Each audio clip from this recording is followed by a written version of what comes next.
lives for a brighter tomorrow.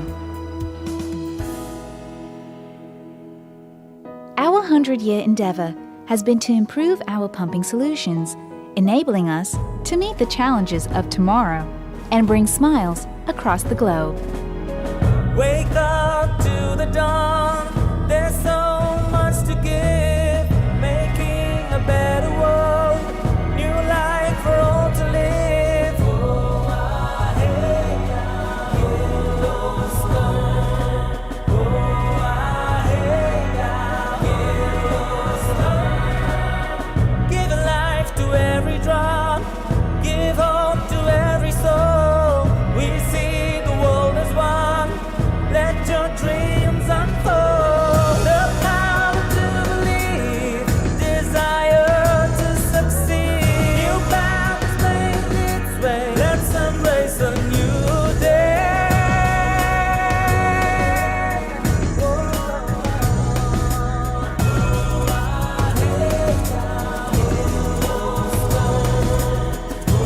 I hate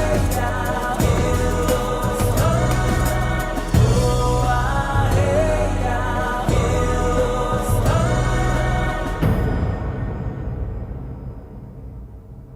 Oh, I hate Kirloskar Brothers, enriching lives since 1888.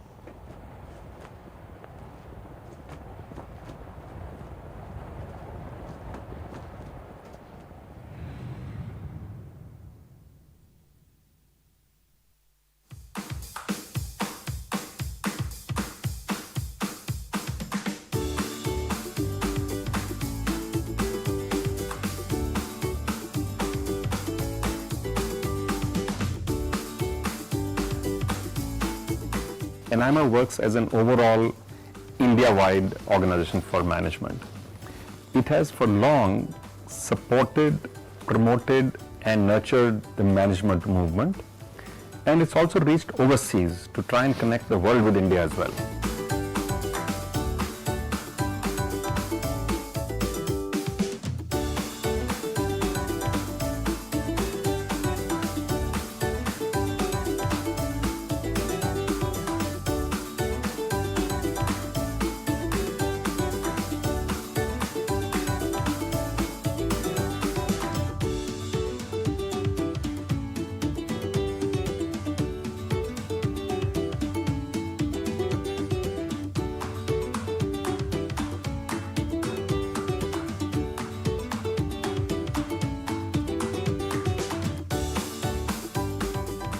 So whether you're a young student out there or whether you're a practicing professional, I think being a member of AIMA will give you a huge network, will give you a huge range of new concepts, and it gets you access to events where you really get to meet some of the best and the finest speakers in the country from whom you can learn.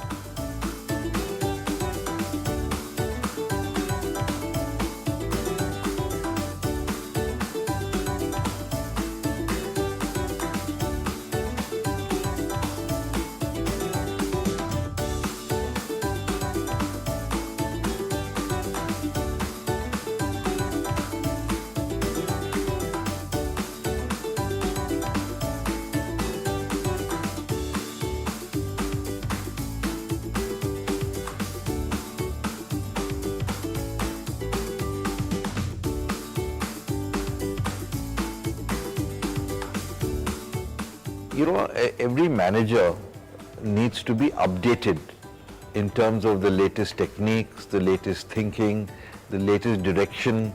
You update yourself in various aspects of disciplines that one is involved in.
continuous skill development, continuous education is a necessity for everybody.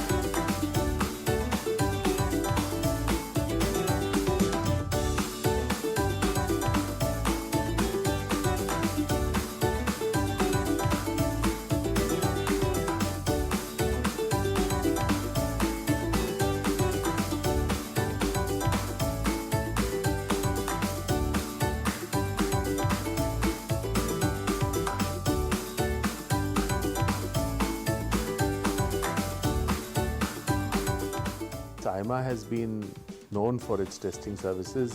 For instance, the management aptitude test, which is very popular, of late catering to admissions and also to recruitment services.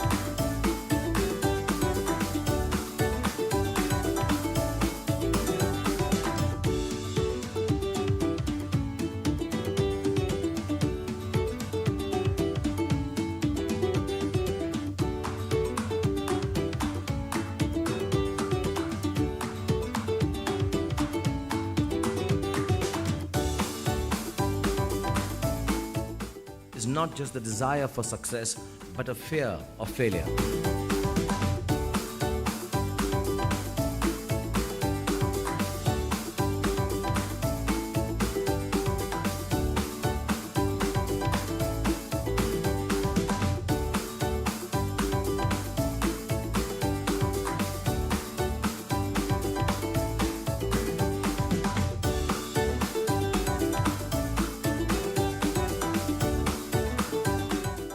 AIMA is an institution that all of us are proud of. We are proud of its legacy, and we are proud of the role that AIMA plays in society.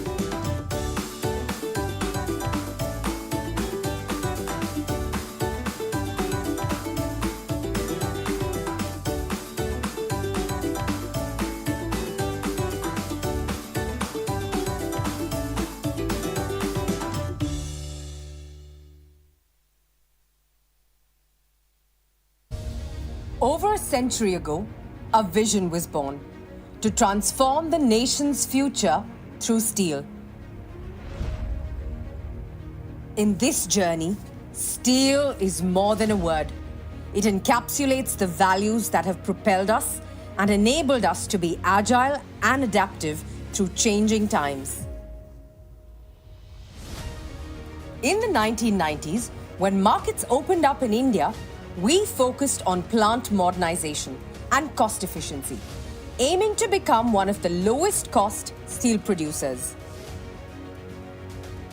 Soon we ventured beyond national borders with a focus on scaling up.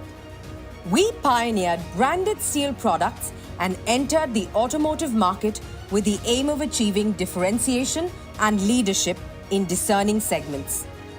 We also strengthened our TQM journey. We proved our mettle once again when we built a steel plant from scratch. Tata Steel Kalinganagar was our first greenfield site outside of Jamshedpur. While at Jamshedpur, we continued to consolidate our position through continuous improvement and product enrichment. In Europe, we worked towards making operations stronger and sustainable. What unfolded next was an inorganic expansion of our India footprint through acquisitions. We successfully navigated the COVID pandemic with resilience and adaptability, making us perhaps one of the few companies in the world to have survived 2 pandemics. In the recent years, even with geopolitical recession and macroeconomic volatility, we have stayed ahead in our growth journey.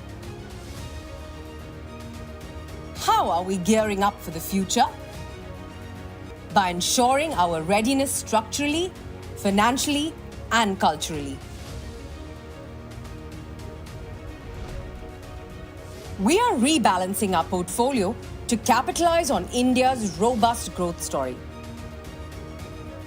Over the years, we have scaled up operations in the country from 1/3 to 2/3 of our global footprint. And this journey will continue in the future. Deleveraging in the past few years has strengthened us financially, and we're ready to take on challenges and capitalize on opportunities. We're continuing to build a culture that embraces diversity, equity, and inclusion, encourages innovation, and promotes agility. We remain steadfast in our commitment to community development through our CSR and sports initiatives. Our impactful CSR initiatives positively impact millions of lives in our areas of operations. Sports is a way of life at Tata Steel. We have been one of the leading corporate promoters of Indian sports through the years. We aim to become the most respected and valuable steel company globally, with a sustained focus on growth, cost leadership, customer obsession, new businesses, and sustainability. In India, we continue to grow our 4 sites, doubling our production capacity to 40 million tons. A key aspect of our growth will be to strengthen our long products portfolio. To achieve this, we will focus on growth in NINL and also set up multiple EAF-based long product units closer to sources of recycled steel and markets. To support our growth aspirations, we're also working towards expanding our mining footprint sustainably. Leveraging the pillars of innovation, digital technology, and operational excellence, we have undertaken several initiatives and interventions to drive responsible mining practices. Of course, we keep looking for ways to improve cost efficiencies and achieve strong, non-cyclical free cash flows driven by our Shikhar program. At Tata Steel, we always keep our customers at the center of everything we do. We're focusing on emerging and growing segments by co-creating products with customers. We have taken the leap to go beyond steel and have ventured into new adjacent businesses such as services and solutions, new materials, steel recycling, and industrial consulting. Looking ahead to 2030, we envision progress towards a more sustainable world. We've set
comprehensive range of solutions throughout the life cycle.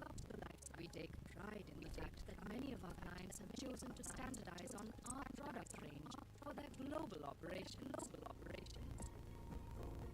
Our portfolio includes highly advanced condensing turbines,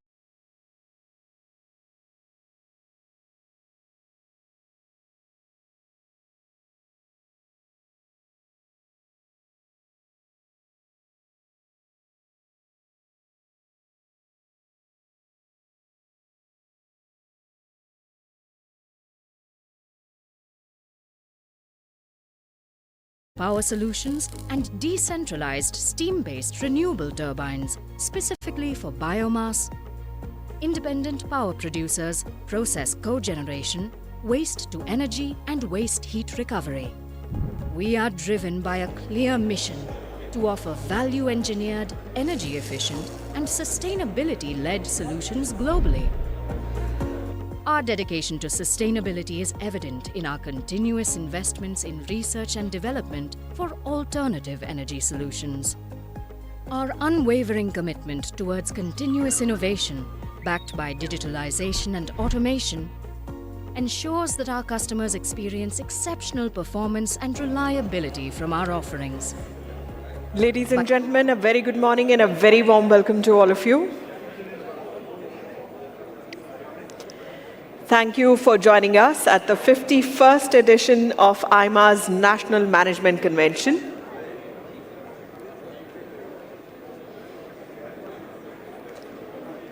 Once again, a very good morning and a very warm welcome to all of you.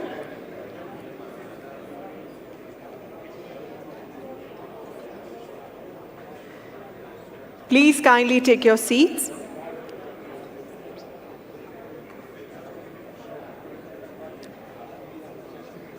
The theme of the convention this year is India's Ascent, Navigating Global Uncertainty.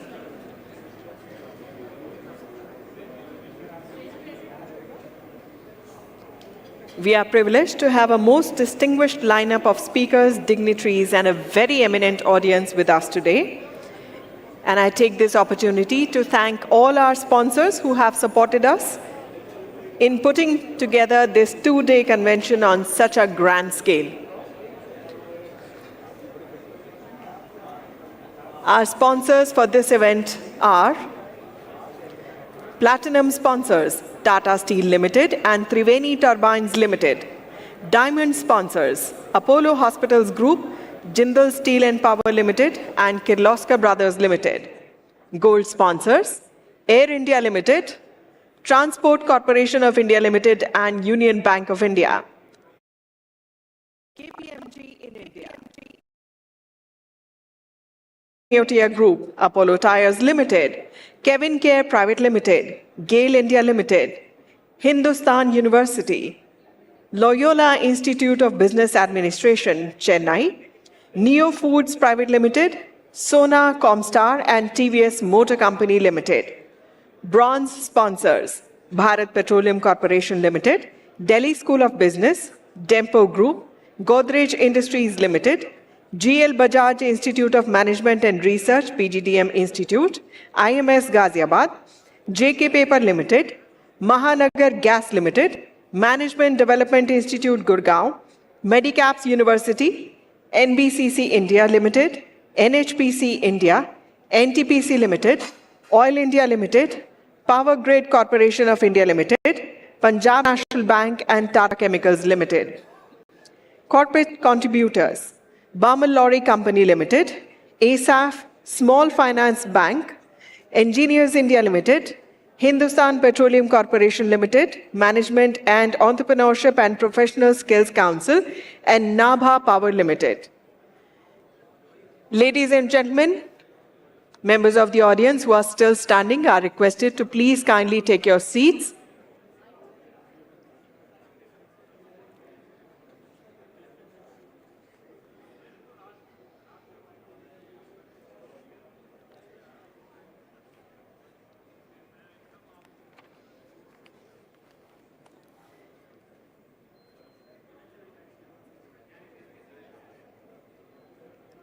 Ladies and gentlemen, through the convention, we will be conducting live polls during the sessions.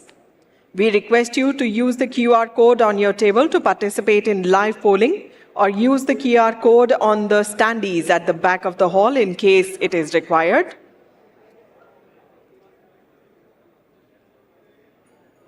May I have your kind attention, please? All attendees are requested to retain their delegate badges for the entire duration of the program for both days, as the entry to this hall would be allowed only if you're wearing them. May I once again repeat, All attendees are requested to retain their delegate badges for the entire duration of the program on both days, as the entry to this hall would be allowed only if you're wearing them. And as we have shared, we do have a poll question. So the poll question for the plenary session 1 is, India is doing enough to break out of the 6 to 8% growth band and grow at double-digit rates? Whether you agree, you disagree, or you can't say, you can see the poll question on the screens also. Please do share your opinion. We would love to hear from you. The program is also being streamed live on AIMA's social media channels, YouTube, Facebook, LinkedIn, and X, which was earlier known as Twitter. May I also take this opportunity to request everyone to please put their phones on silent mode to avoid distraction to our speakers and the audience. Once again, I'll request you all to please be seated. We shall shortly be starting with the day's programs.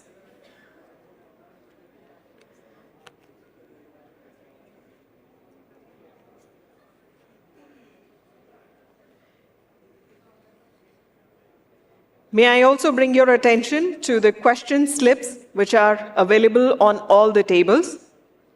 During the sessions, if you have any questions that you would like to address to the respective speakers, we will request you to please use the same, that is the question slips which are available on your tables. Please use the same to put down your questions and share it with AIMA's hall management team. They are present all around you, so please do put your questions on a question slip and hand it over to the nearest volunteer that you can see.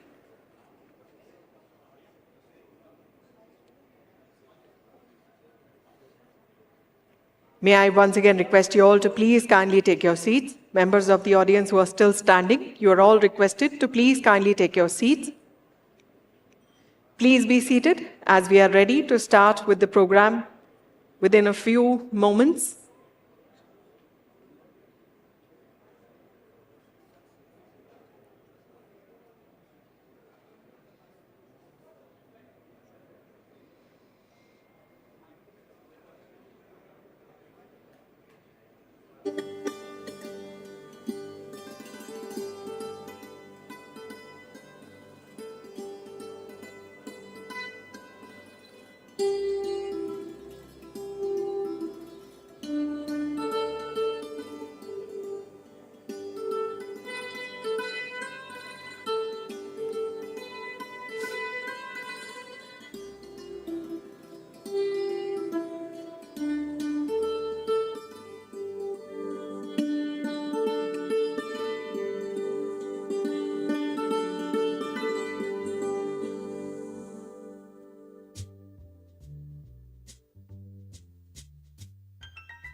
Ladies and gentlemen, we are now beginning with the plenary session 1 of the National Management Convention. Please join me in welcoming on stage Mr. Nikhil Sawhney, President AIMA and Vice Chairman and Managing Director, Triveni Turbines Limited.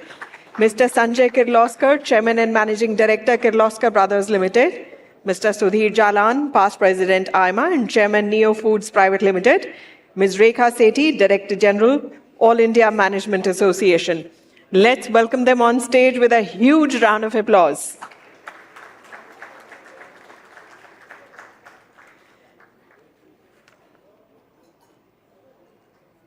May I request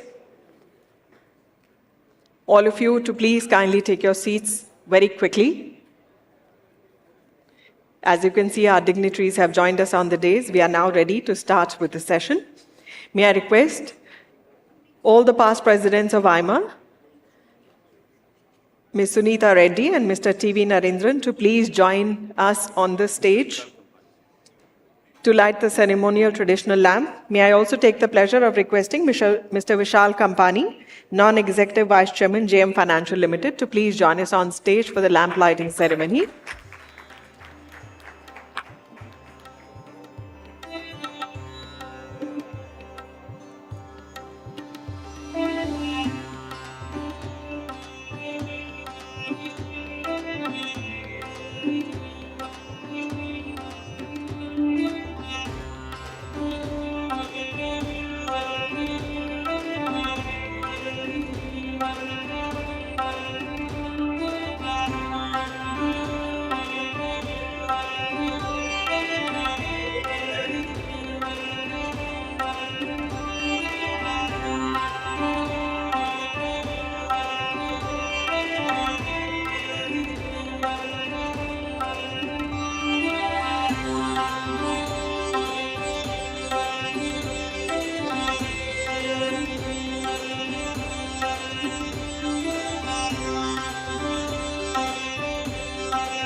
Thank you, sirs. Thank you, ma'am.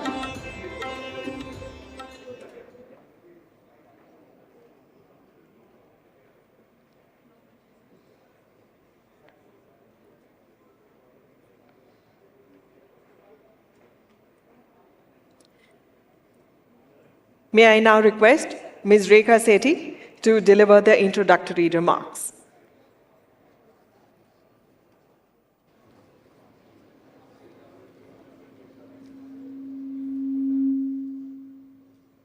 Good morning.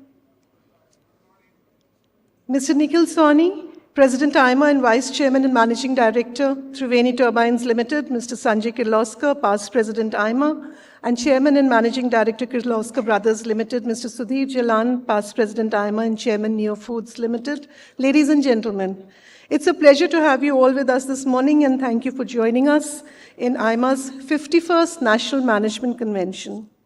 Unfortunately, Minister Jitin Prasada is not able to join us this morning due to pressing commitments, but I'm sure this session would more than make up for his absence, and hopefully we'll have him on another occasion.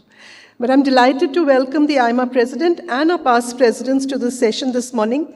Nikhil, it is a pleasure to have you with us.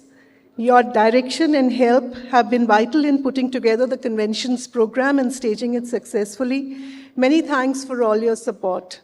Mrs. Sanjay Kirloskar, always great to have you with us, even though one has to sometimes put a gun to your head. But many thanks for agreeing to deliver a special address this morning.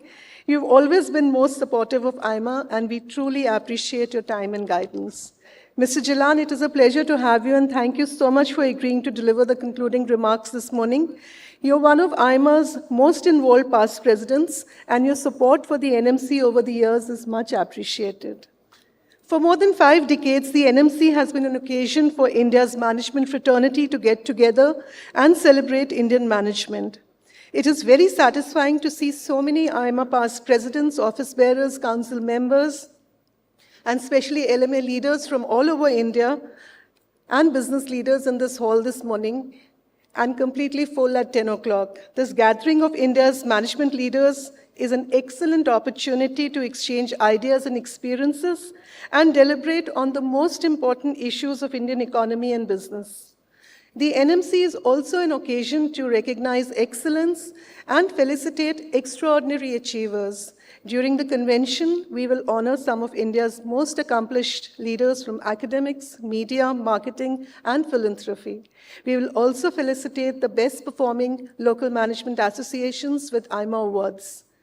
The NMC has always looked at the big picture, and this time the focus is on India's ascent and the ways to shield it from global uncertainties.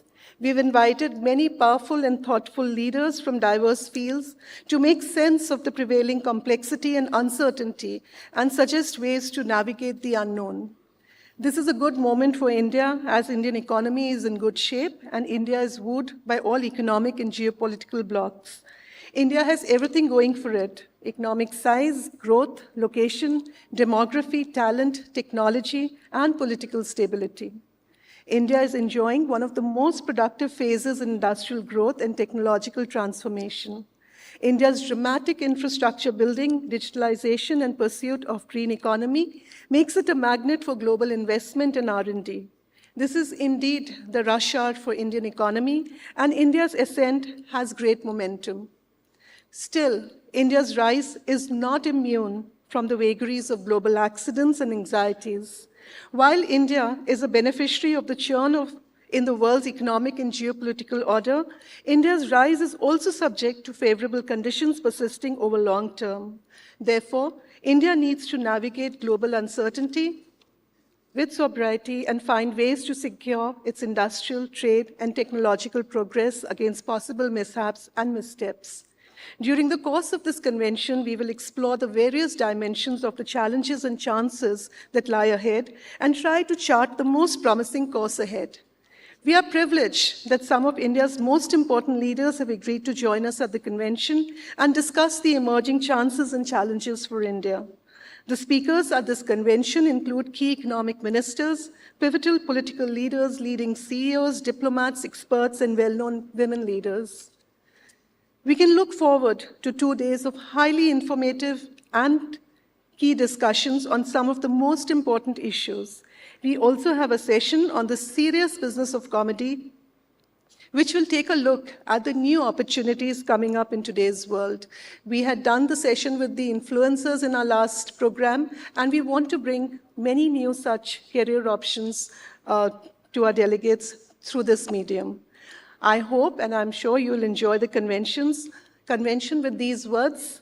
A very warm welcome to all of you once again. And may I now invite the AIMA President, Mr. Nikhil Sawhney, to deliver his welcome address. Thank you.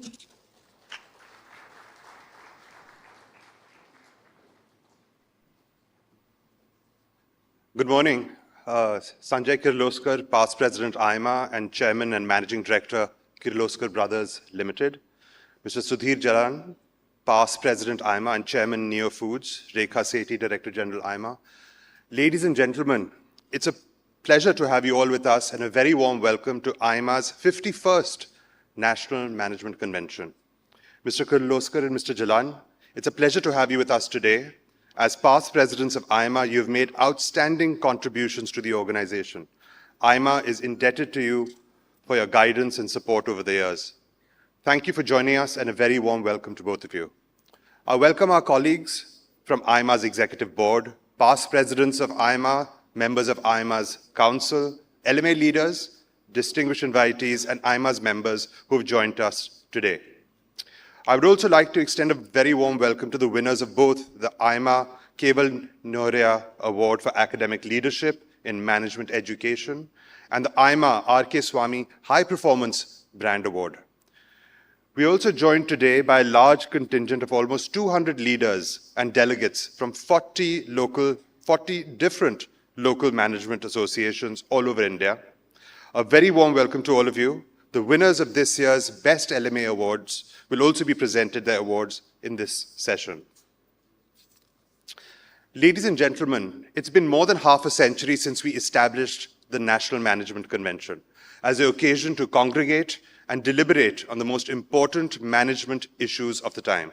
The NMC has helped many generations of India's leaders to find solutions to challenging problems and to prepare them for the coming opportunities. This NMC follows an excellent year for India in terms of economic growth and corporate profitability. But we must remember that nothing is linear, and India's ascent has to negotiate immense complexities and global uncertainties. The recent years have been extremely demanding on India's management leadership in every aspect: health, climate, technology, innovation, geopolitics, governance, and many more. As always, the NMC has got the best minds to offer pragmatic and imaginative ideas to find our way around these problems and to strengthen India's advantages. The NMC focuses on India's rapid ascent amid global uncertainties that present considerable but not insurmountable risks to India's rise. We had asked our distinguished speakers to address different facets of India's opportunities and challenges, and I'm confident that we will be more aware and wiser at the end of this convention. While the Minister MOS for Trade and Industry and Commerce was meant to be with us today, I wanted to tell him that while trade ministers are making a beeline for India, I'm very heartened to see that India is holding its stand in its trade policy and standing tall while looking at the long term in terms of its agreements to see what the implications may be. But the success of any country's long-term aspirations has to be driven by its export strategy, as a percent of GDP, as well as in terms of its growth. Unsubsidized exports tells one about the competitiveness of the industry and the relevance of the technological base of those exports. When we speak about the long term, there are two secular growth trends which influence all of humanity over the next coming decades. One is artificial intelligence, and the second is energy transition. The AI sector is one in which hidden wars are being fought. Who controls the foundational models is perceived to control the greatest productivity tool of the 21st century. There is a need for industrial policy to foster the development of these technologies and to incentivize the creation of infrastructure to enable their deployment. The government has a variety of PLI schemes in future industries around the development of AI, including semiconductors, but there's also a quantum mission. While AI will most definitely be an area of focus, the energy transition presents a unique opportunity for India to develop while also catering to the requirements of the world. India needs to increase its energy consumption by over 10 times to match global standards over the next 25 years. While the Western world will replace its current thermal generating capacity with renewable, India will not only have to add generating capacity, a majority of which will probably be renewable, but also ancillary investments in its industrial heating capacity, but also transmission and distribution. There is an opportunity here for India to leapfrog our energy transition by making it a more outcome-oriented approach.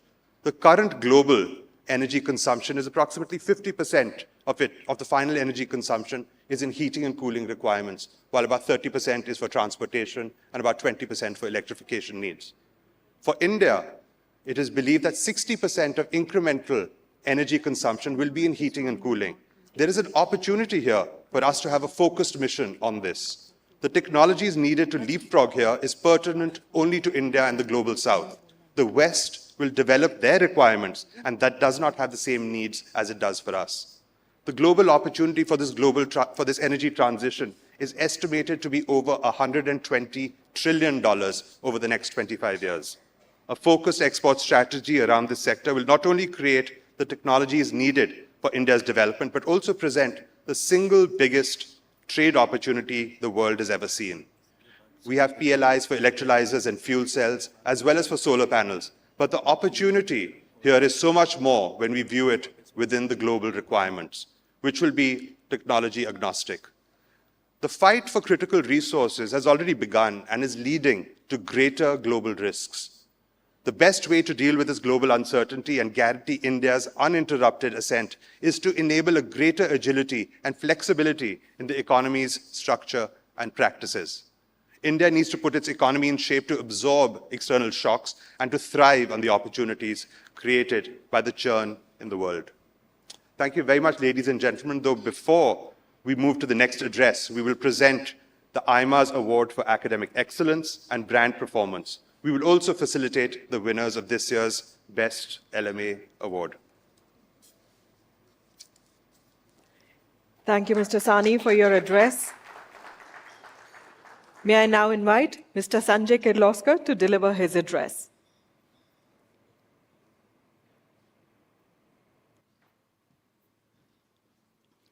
Mr. Nikhil Sawhney, President AIMA and Vice Chairman and Managing Director, Triveni Turbines Limited. Mr. Sudhir Jalan, Past President, AIMA and Chairman of Neo Foods Limited. Ms. Rekha Sethi, Director General, AIMA, and ladies and gentlemen. It's a pleasure to be with you, and greetings to everyone at this Festival of Indian Management. Many congratulations to the AIMA team for putting together an outstanding convention. Ladies and gentlemen, this national convention is taking place at a time of great paradoxes. There are wars going on around the world. Major economies are sanctioning each other. New technologies are creating winners and losers. And the youth of the world are panicking about climate change and wealth inequality. Governments and businesses are worried about stifling of economic growth by trade and technology barriers, and supply chain disruptions and inflation expectations. Yet at the same time, we Indians are unreservedly excited about the present and the future. Our economy is gaining momentum.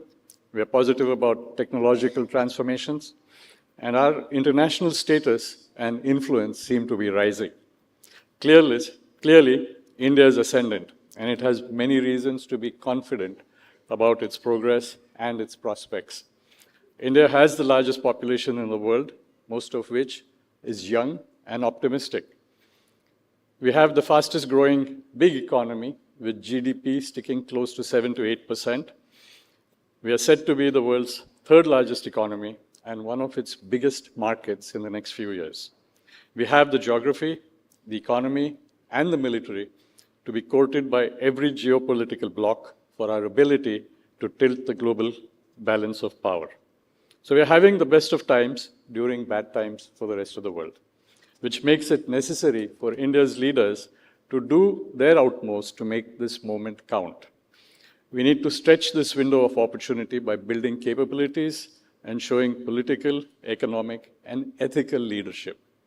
We also need to be mindful of potential slip-ups and minimize our vulnerability to global accidents and anxieties. This is clearly the rush hour for India. Our business leaders have never been more excited by our circumstances and our government's support for business. The investment, taxation, and privatization policies have never been more favorable, and there is still the promise of further reforms to give industry further freedom. The government is building digital and physical infrastructure and providing public data for businesses.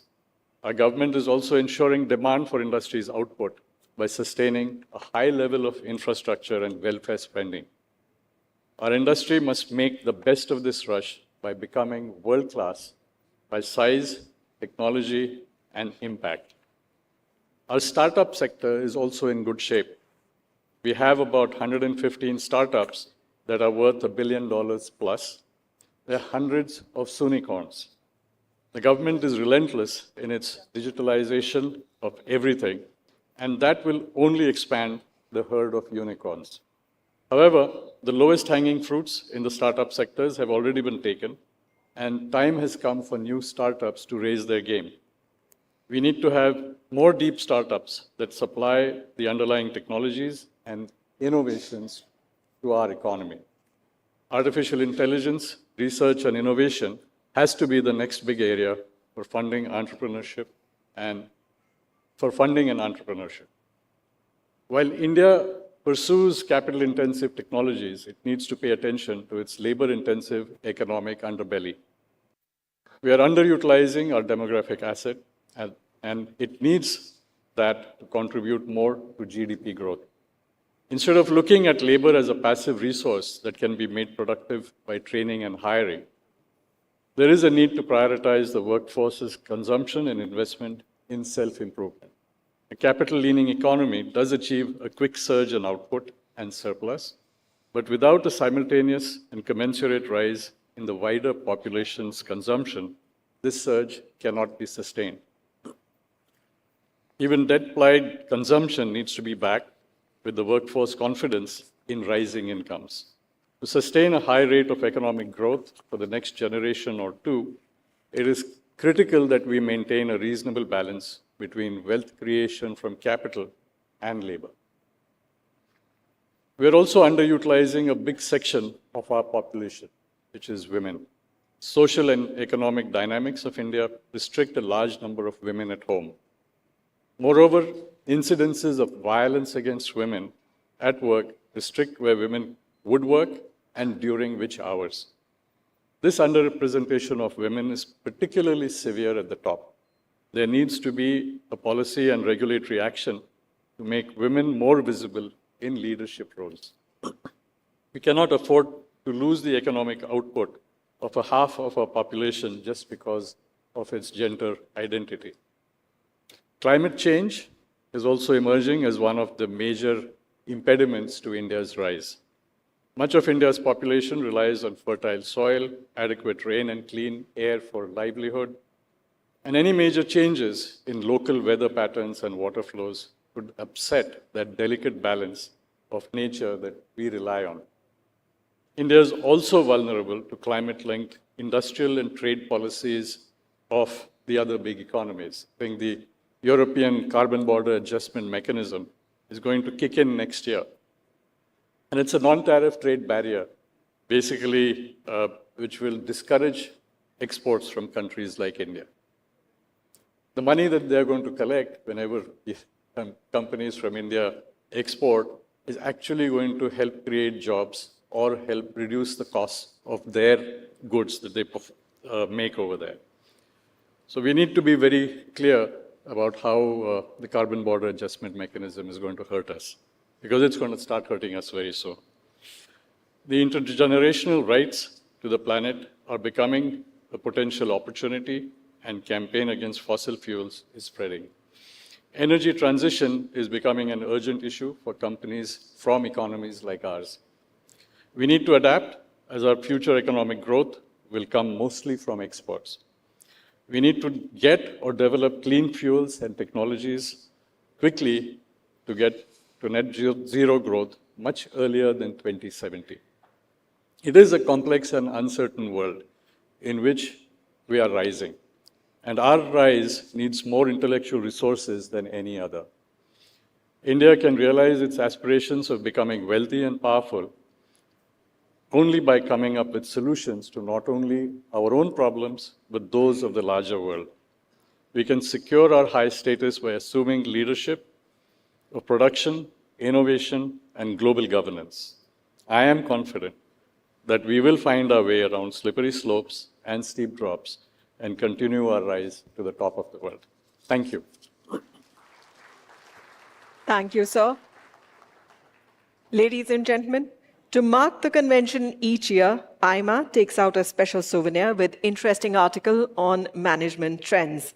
May I request Ms. Suneeta Reddy, Senior Vice President, AIMA and Managing Director, Apollo Hospitals Enterprise Limited, Mr. T.V. Narendran, Vice President, AIMA and CEO and Managing Director, Tata Steel Limited, and Mr. Vishal Kampani, Non-Executive Vice Chairman, JM Financial Limited, to please join us on stage to release the convention souvenir and also to give away the awards.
Thank you all for doing us the honors, and many thanks to all who have contributed the souvenir. We now give away some key recognition and awards. The first award of the day is the AIMA Keval Nohria Award for Academic Leadership in Management Education 2024. May I invite Mr. Sanjay Kirloskar to read the citation and introduce the winner of this award. The All India Management Association confers AIMA Keval Nohria Award for Academic Leadership in Management Education 2024 on Dr. Umakant Dash. A distinguished academician and an astute administrator, he leads a unique management institute that produces managers for rural enterprises. Under his charge, IRMA, Institute of Rural Management, Anand, is enabling rural enterprises professionalize their management and helping rural entrepreneurs to become more efficient and innovative. He's also leading the Institute's research and consulting efforts. A PhD in Applied Economics from Indian Institute of Technology, Kanpur, and a diploma holder in Health Sciences Management from Tulane University, USA. He has enjoyed a long career in management and technical education. Prior to joining IRMA, he was the professor and head of the Department of HNSS, Indian Institute of Technology, Madras. He has been involved with IIM Trichy, IIM Nagpur, Birla Institute of Technology and Science, and Malaysia's Uttara University. An outstanding researcher in the area of public health systems, he has received extensive support from international sponsors, including the World Health Organization, Access Health International, and Rockefeller Foundation. He regularly participates in multilateral research projects that involve partners from several Asian, African, and European countries. His public policy expertise is much sought after by the union and state governments. He has been a member of several committees and expert groups, including the new National Cooperation Policy and a subgroup of Prime Minister's Committee on MSP and Agricultural Reforms. A prolific author, his writings have been published in many referred journals, including The Lancet, BMC Public Health, International Journal for Equity in Health, Journal of Health Management, Journal of Health Research, and the Journal of Economic Asymmetries. He has over 90 research publications in journals of international repute and has guided 18 doctoral students in management and public policy.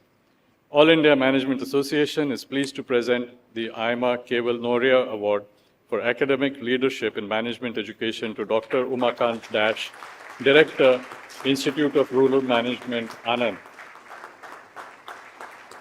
Congratulations, Professor Umakant Dash, and thank you, Mr. Kirloskar.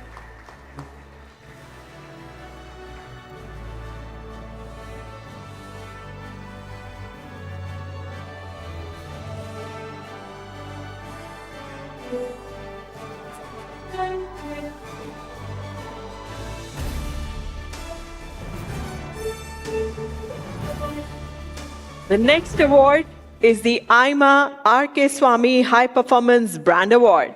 May I invite on stage Mr. Srinivasan K. Swamy, Past President AIMA and Chairman and Managing Director R.K. Swamy Private Limited, to announce and introduce the winner of this award.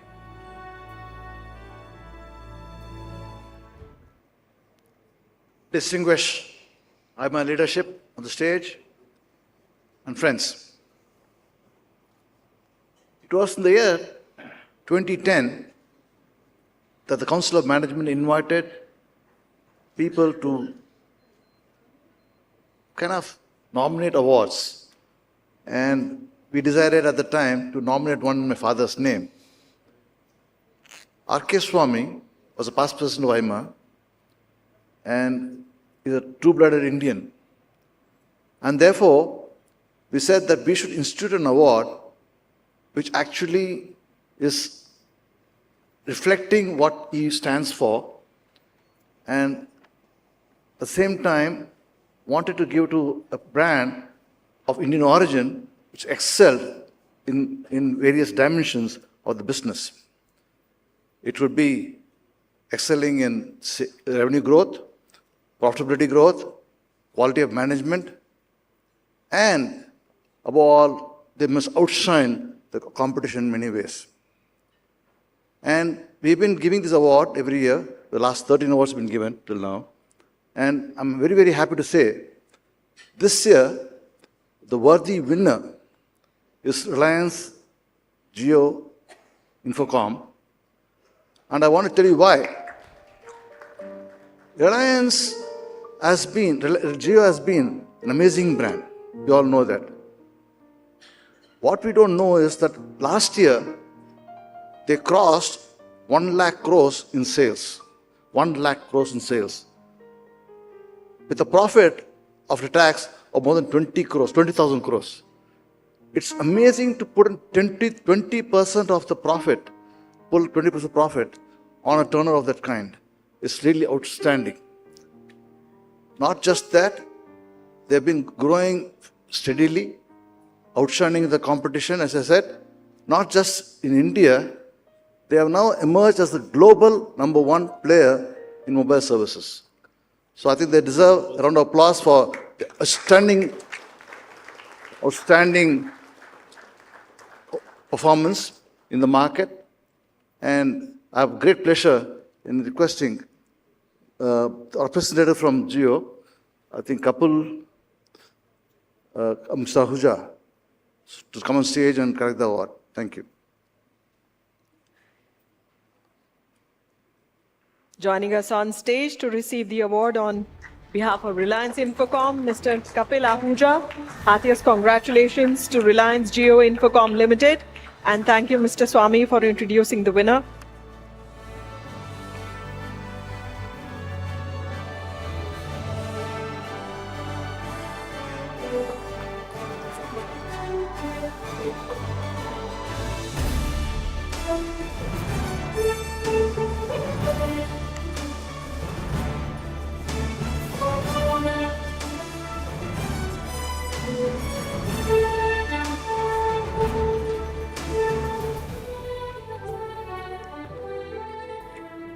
We now have a very special felicitation ceremony where we will acknowledge the tremendous work being done by our local management associations.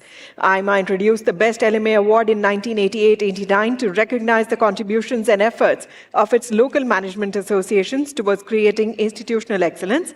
AIMA has 68 affiliated local management associations spread across the country. These LMAs are the frontline soldiers of the national management movement, and it has been AIMA's endeavor to encourage healthy competition between the LMAs to further promote quality and excellence. The award jury this year was chaired by Mr. Harshpati Singhania, past President AIMA, and Chairman and Managing Director JK Paper Limited. The other members of the jury included Mr. P. Dwarkanath, Treasurer AIMA, and former Chairman GSK Consumer Healthcare Limited, Mr. Vijay Thadani, Vice Chairman and Managing Director NIFT Limited, Mr. Richard Recchi, Entrepreneur, Board Member and former Chief Executive Officer of KPMG in India, Dr. Bhimraya Maitri, Director IIM Nagpur, and Ms. Vineeta Bajoria, Chairperson Nico Cables Private Limited. Deloitte was the knowledge partner and evaluated all the applications. Thank you, Deloitte, for doing some excellent work. At this award session, we acknowledge the contribution of these LMAs. So, may I now request the dignitaries on the dais to kindly present the awards to the winners. Ladies and gentlemen, we start with the Most Improved LMA Award for the year 2023-2024. And the winner is Jamshedpur Management Association. May I invite Mr. Chanakya Chaudhary, President, Jamshedpur Management Association, and Mr. Amitabh Bhattacharjee, Secretary, Jamshedpur Management Association, to Jamshedpur Management Association.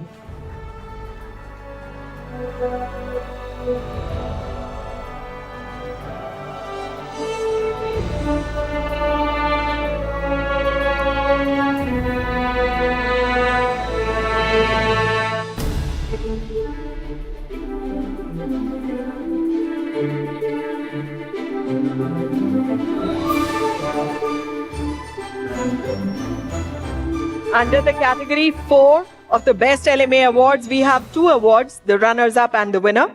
The runners-up in the category 4 for the year 2023-2024 is the Trivandrum Management Association. May I invite the team from Trivandrum Management Association, represented by Wing Commander Ragashri D. Nair, Secretary, Trivandrum Management Association, to please come forward and receive the award.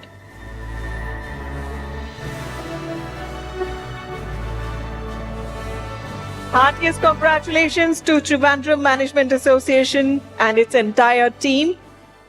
It's time now to honor the winner under Category 4. The winner in the Category 4 for the year 2023-2024 is the Coimbatore Management Association. We have with us Mr. R. Varadarajan, President, and Dr. P. Sadasivam, Joint Secretary, Coimbatore Management Association. They are joining us on stage to receive the award.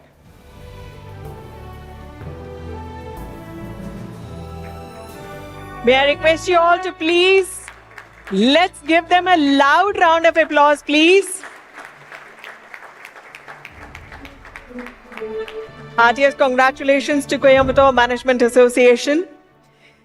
And the next is Category 3 of the Best LMA Awards. Again, we have 2 trophies under this category, the runners-up and the winner. The runners-up in the Category 3 of the Best LMA Awards. Ladies and gentlemen, I'm pleased to announce that for the 3rd time in AIMA's Best LMA Award history, one single LMA is the winner of 2 awards. One is Most Improved LMA Award and the other is runners-up in Category 3. You would have guessed the winner by now, and it's none other than Jamshedpur Management Association. They've also won the Most Improved LMA Award for this year. Let's give them a huge round of applause, please.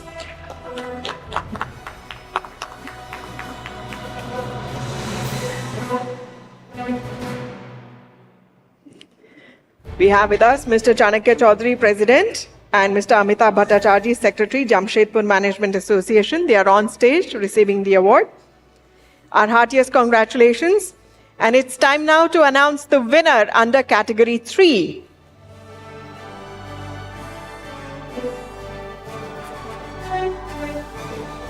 The winner in the Category 3 for the year 2023-2024 is Indore Management Association. May I invite CA Naveen Khandelwal, President, Mr. Akhilesh Rathi, Immediate Past President, Indore Management Association, Mr. Ashwin Palshikar, Vice President, Indore Management Association, Ms. Jani Trivedi, Honorary Secretary, all of them to please join us and receive the award. Heartiest congratulations to Indore Management Association.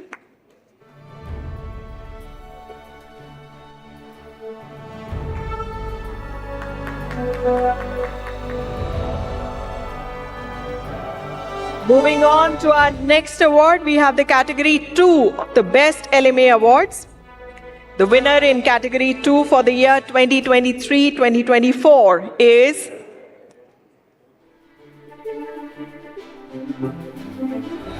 Thrissur Management Association.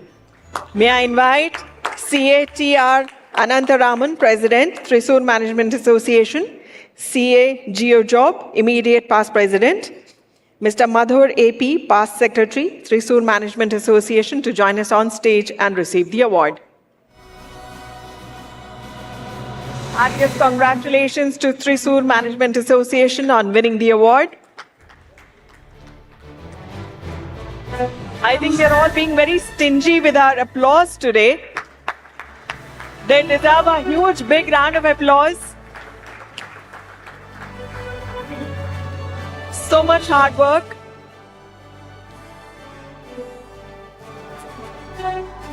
And ladies and gentlemen, this year, the Ahmedabad Management Association, by contributing immensely in their area towards enhancing the competence of professional management and by doing some excellent work, has won the Best LMA category in Category 1 for the year 2023-2024. May I invite on stage Dr. Sawan Godiawala, President, Mr. Unmesh Dikshit, Executive Director, Ahmedabad Management Association, to receive the award.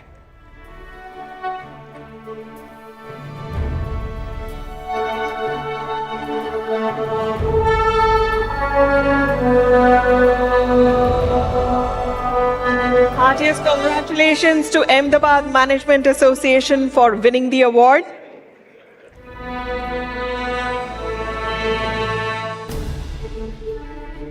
And that, ladies and gentlemen, brings us to the end of the award presentation ceremony. We thank the honorable dignitaries who have joined us from the floor to join us on stage and presented the awards. Ladies and gentlemen, may I request you all once again to please give a huge, big round of applause for all the winners.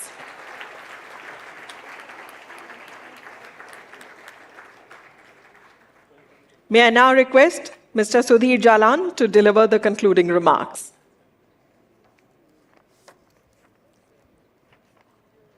President Mr. Nikhil Sawhney, past President Sanjay Kirloskar, our very hard-working Director General Rekha Sethi. First of all, I would like to compliment and congratulate all the award winners of today. They truly deserve it, and they do AIMA proud.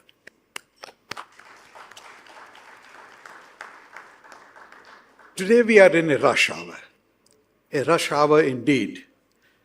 A rush hour that India is achieving $4 trillion of economy very soon, and we want to reach $5 trillion in the next 4 years. Rush hour indeed that the minister had to rush and go for another meeting. Rush hour enough for Rekha to prompt me that the next minister will be here in 3 minutes. So I should conclude my speech now, and I will get a chance to talk to the minister tomorrow. So thank you once again for this. Thank you, Mr. Jalan. And thank you all for this wonderful start to AIMA's 51st National Management Convention. We are moving on to the next session immediately. Please remain seated. This is plenary session 2, Pinging Transformation, Powering Indian Economy with Communication.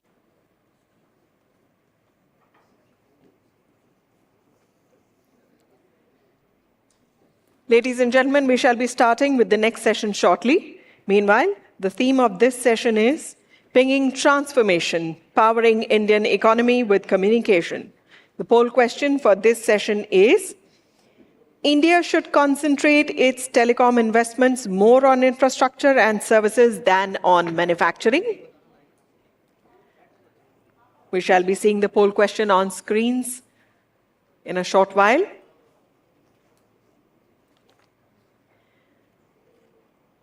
So the poll question once again, India should concentrate the telecom investments more on infrastructure and services than on manufacturing. Please do share whether you agree, disagree, or can't say. We invite you all to please participate and share your opinion. Question slips are available on all the tables. Please do use the same to ask your question and share with AIMA's hall management team.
Ladies and gentlemen, please join me in welcoming on stage Honorable Minister of Communications, Development of Northeastern Region, Government of India, Shri Jyotiraditya M. Scindia.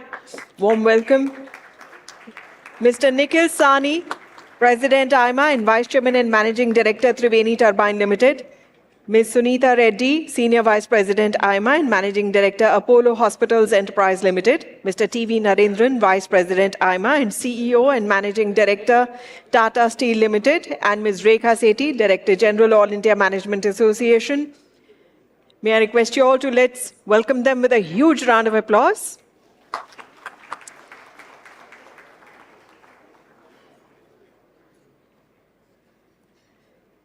May I request Ms. Rekha Sethi to deliver the introductory remarks.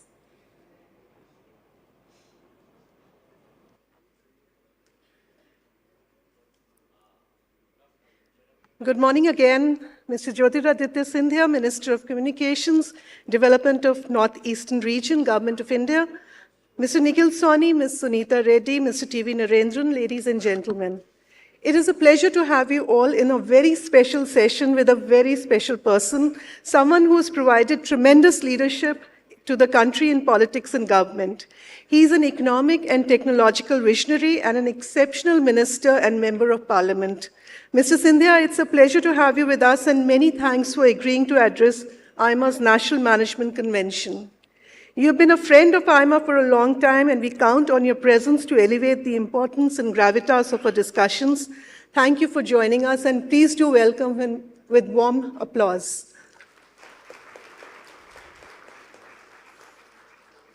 Nikhil, Suneeta, Narayan, it's great to have you with us, and thank you so much for being here. Ladies and gentlemen, the country has come a long way since the founding of CDOT in the mid-1980s for developing digital exchanges, and now it is poised to become not only the most connected, but one of the best connected countries in the world. The Honorable Minister is not only taking initiatives to ensure saturation connectivity in the country, he's also striving to make the country ready for data and AI-driven economy. The communication sector has been the catalyst of technological change in India for 4 decades, and it is still the flag bearer of India's economic transformation. There are no greater markers of India's transformation than the changes from limited fixed lines to the all-present mobile phones and from screechy dial-in internet to always-on internet. During the COVID crisis, India's economy could function only because of its robust communication networks. Increasingly, it is becoming impossible to live, work, and do business without data networks. The realization of India's digital and AI-based future depends on advances in communication networks and data transmission technologies. India is counting on its communication capabilities to deliver education, healthcare, banking, and other essential services to the world's largest population. India needs the next level of communication infrastructure, innovations, policies, and regulations to become rich and relevant. Today, we are privileged to have an opportunity to hear Mr. Scindia's vision for India's communication sector and its transformative potential for India's economy. With these words, welcome once again, and may I now invite Mr. Nikhil Sawhney to give the welcome address. Thank you.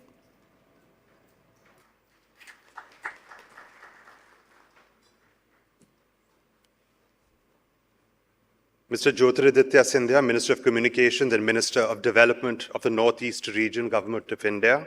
Suneeta Reddy, Senior Vice President, AIMA, and Managing Director, Apollo Hospitals Enterprise Limited. Mr. T.V. Narendran, Vice President, AIMA, and CEO and Managing Director, Tata Steel Limited. Rekha Sethi, Director General, AIMA. Ladies and gentlemen, it's a pleasure to have you all in this session with our very special guest, Mr. Jyotiraditya Scindia. Mr. Scindia, it's a privilege to have you with us, and many thanks for agreeing to address AIMA's National Management Convention. You are a friend of AIMA, and we greatly value our long association.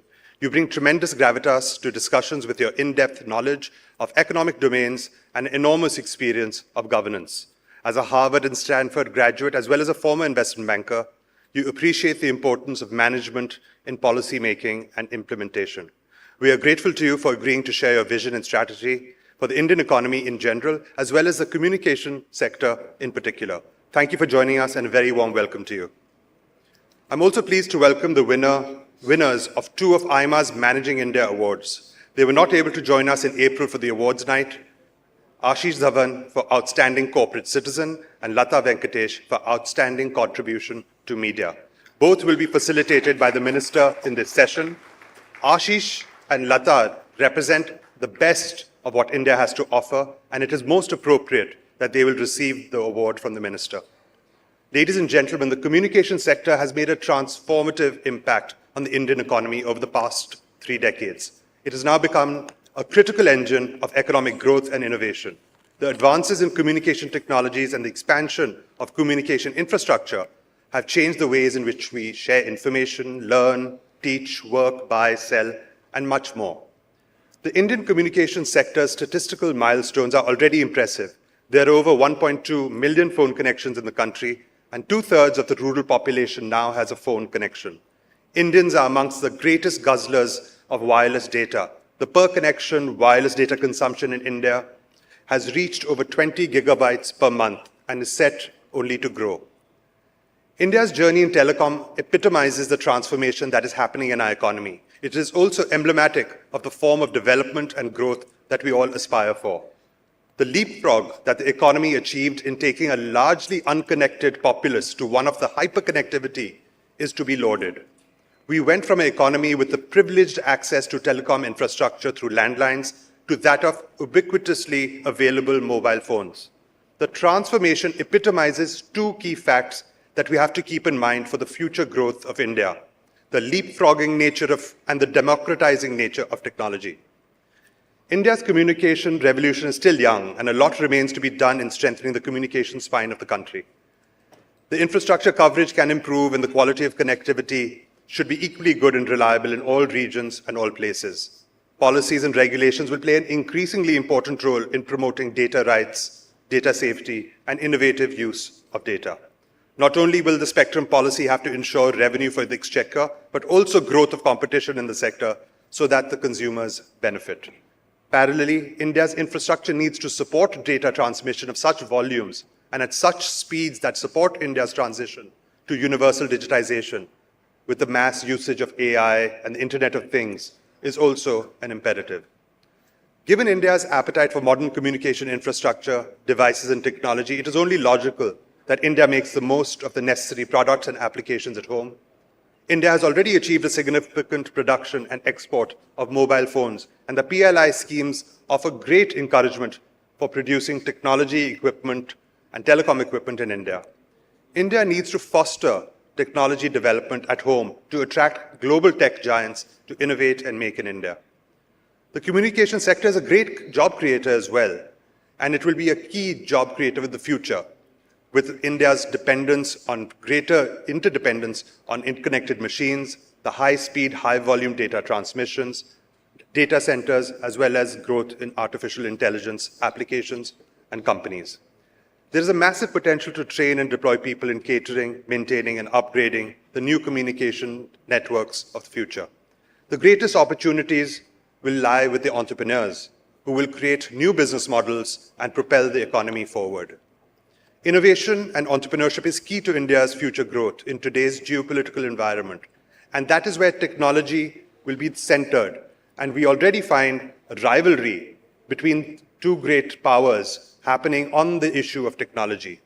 And therefore, it is even more imperative that India develop its own technologies so that it could be self-reliant. Ladies and gentlemen, India is in the unenviable position as an economy. We have a demographic that aids in our increased savings and investment, and an entrepreneurial mindset that underlies our superior return on equity metrics. While the government has led from the front in increasing gross fixed capital formation, private sector capex has not picked up commensurately. When incremental savings are going to the stock market and not into the creation of fixed assets, we need to ask why. But not so in the telecom sector, where we find great deal of private participation along with government policy. The northeast of India represents a unique possibility and opportunity for growth when viewed within India's neighborhood first policy. And it is my hope that with greater regional cooperation, we will not only see an increase in India's stability at home, but we will see a growth in trade in cross-border with our neighbors. BIMSTEC and other regional agreements will propel the northeast of India towards a greater development. We are privileged today to have the Minister of Communication and Development of the Northeast region with us and greatly look forward to his thoughts and views on driving advances in the communication sector and how communication could be leveraged for the development of the Northeast region. Thank you very much. Thank you, Mr. Sawhney. Ladies and gentlemen, we are giving away 2 key awards today. The first one of which is the AIMA Managing India Award 2024 for Outstanding Contribution to Media. May I invite on stage Mr. Shiv Siddhant Kaul, Managing Director, Nico Engineering Services Limited, to read the citation of the winner.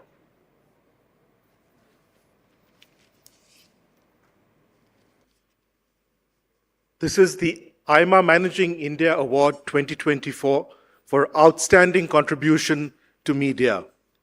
Latha Venkatesh, Consulting Editor, CNBC TV18. A trailblazer in business journalism, she is one of India's most respected media professionals, excelling as a reporter, commentator, and show host. Over the past 3 decades, she has covered the stock, money, and commodities markets for the Economic Times, Dow Jones Newswire, and CNBC TV18. As the executive editor of CNBC TV18 for a decade, she led the channel's market programming and anchored its flagship show, Bazaar. An expert on macroeconomic affairs, she hosts the shows It's the Economy and Indianomics. She also contributes commentaries and explainer videos to moneycontrol.com, the digital affiliate of CNBC TV18. Her expertise extends to covering the Reserve Bank of India and monetary policy. During the global financial crisis, she received accolades for her award-winning coverage of central banks' response to the crisis. All India Management Association is pleased to present the AIMA Managing India Award for Outstanding Contribution to Media to Ms. Latha Venkatesh, Consulting Editor, CNBC TV18. Thank you, sir, for introducing the winner. Congratulations on winning this honor, Ms. Venkatesh.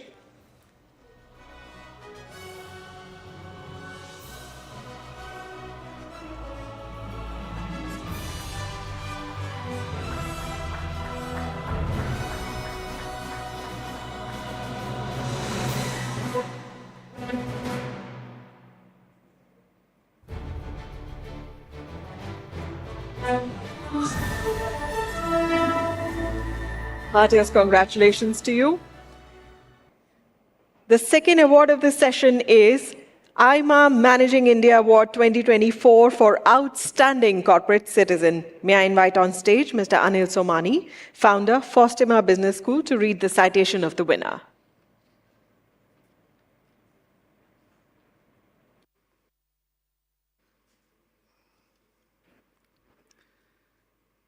Shriman Jyotiraditya Scindia ji, Honorable Minister for Telecom and Northeast Development, distinguished dignitaries, present and past office bearers of AIMA, my privilege to read this citation, and more so because Ashish has delivered a keynote address at the commencement session of Faustima Business School. So AIMA Managing India Awards 2024 for Outstanding Corporate Citizen to Mr. Ashish Dhawan, a Yale and Harvard graduate, founder CEO, the Convergence Foundation, and founding chairperson, Ashoka University. A visionary entrepreneur, driven by a larger purpose, he is one of India's leading philanthropists dedicated to tackling the nation's most pressing challenges. As a successful investment professional, he has prioritized purpose over profit, dedicating himself to investing in the development of India's human capital and the improvement of public health. To amplify his impact, he has embraced a collective philanthropy model, rallying other wealthy and influential individuals to contribute their resources, time, and expertise. In 2012, he co-founded the Central Square Foundation to provide grants and policy advice on school education, and in 2014, he co-founded Ashoka University. He collaborates with other social entrepreneurs to combat air pollution, foster leadership in the development sector, and enhance governance capacity in Indian states. Prior to that, he stepped down in 2011 from his executive role of senior MD in private equity firm Chris Capital, a company he had co-founded in 1999 upon his return from US. In nutshell, Ashish is a man who left finance to fix India's future. All India Management Association is pleased to present the AIMA Managing India Corporate Citizen Award to Mr. Ashish Dhawan, Founder CEO, the Convergence Foundation, and Founding Chairperson, Ashoka University. Thank you, Ladies Mr. and gentlemen, Somani. Mr. Ashish Dhawan. Thank you, Mr. Somani. Congratulations, Mr. Dhawan. Ladies and gentlemen, a loud round of applause, please, for our esteemed winner.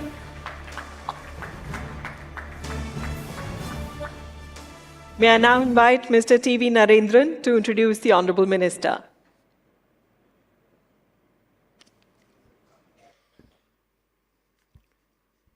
Good morning, ladies and gentlemen. It's my privilege to introduce a keynote speaker of the session. He's a young veteran of politics and governance with many accomplishments. Still pretty young, he's been a member of parliament 6 times and a minister in 7 union ministries across 4 governments. A pragmatist, he has shown that he can work across ideological and party divisions, and he has distinguished himself in each role and position, and he's always been a star of his party and government. An MBA and a former investment banker, he brings management discipline to all his governance and political assignments. In his current role, he is leading the Ministry of Communication, a ministry where he started his ministerial career in 2007. Having contributed to the foundations of the communication economy nearly 2 decades ago, he is leading the next transformation of the communication sector to accelerate India's transition to a world-leading digital economy. He is trying to ensure that there are no blind spots in India's communication network and all regions and rural areas have access to fast and reliable data connectivity. He's also been entrusted with the Ministry of Development of Northeastern region. He's continuing his development work in the region from his last job in the Ministry of Civil Aviation. He's pushing for comprehensive coverage of high-speed communication network in the region, and he's also creating local jobs by promoting telecom manufacturing in the region. In his illustrious career, he has led many economic ministries, and he's been a catalyst of radical improvements in every ministry. In the previous NDA government, he had the charge of civil aviation and the steel ministries, and he brought a new vitality to both the ministries. I can personally vouch for that because I've had the privilege of attending many meetings with the minister. I can say that he used to run his meetings far more efficiently than many of us did in the corporate world. We had the minutes of the meeting within 24 hours and the action taken reports before the next meeting. So he's really drove the ministry very, very well. In the 2 UPA governments, he served as a Minister of State for Telecommunications, IT, Commerce and Industry, and as Power Minister with independent charge. In each ministry, he's brought tremendous ambition and management skills. A versatile leader, he is also an outstanding educationist and a cricket administrator. He is involved with many Scindia family schools and colleges, including the famed Scindia School Gwalior. He's also been a member of the BCCI, India's apex cricketing body, and the governing body of IPL. We are privileged to have Mr. Jyotiraditya Scindia as a keynote speaker in the National Management Convention, and we look forward to learning about the future of Indian communication and its role in transforming the Indian economy. With these words, it's my pleasure and privilege to invite the Honorable Minister to deliver his keynote. Thank you.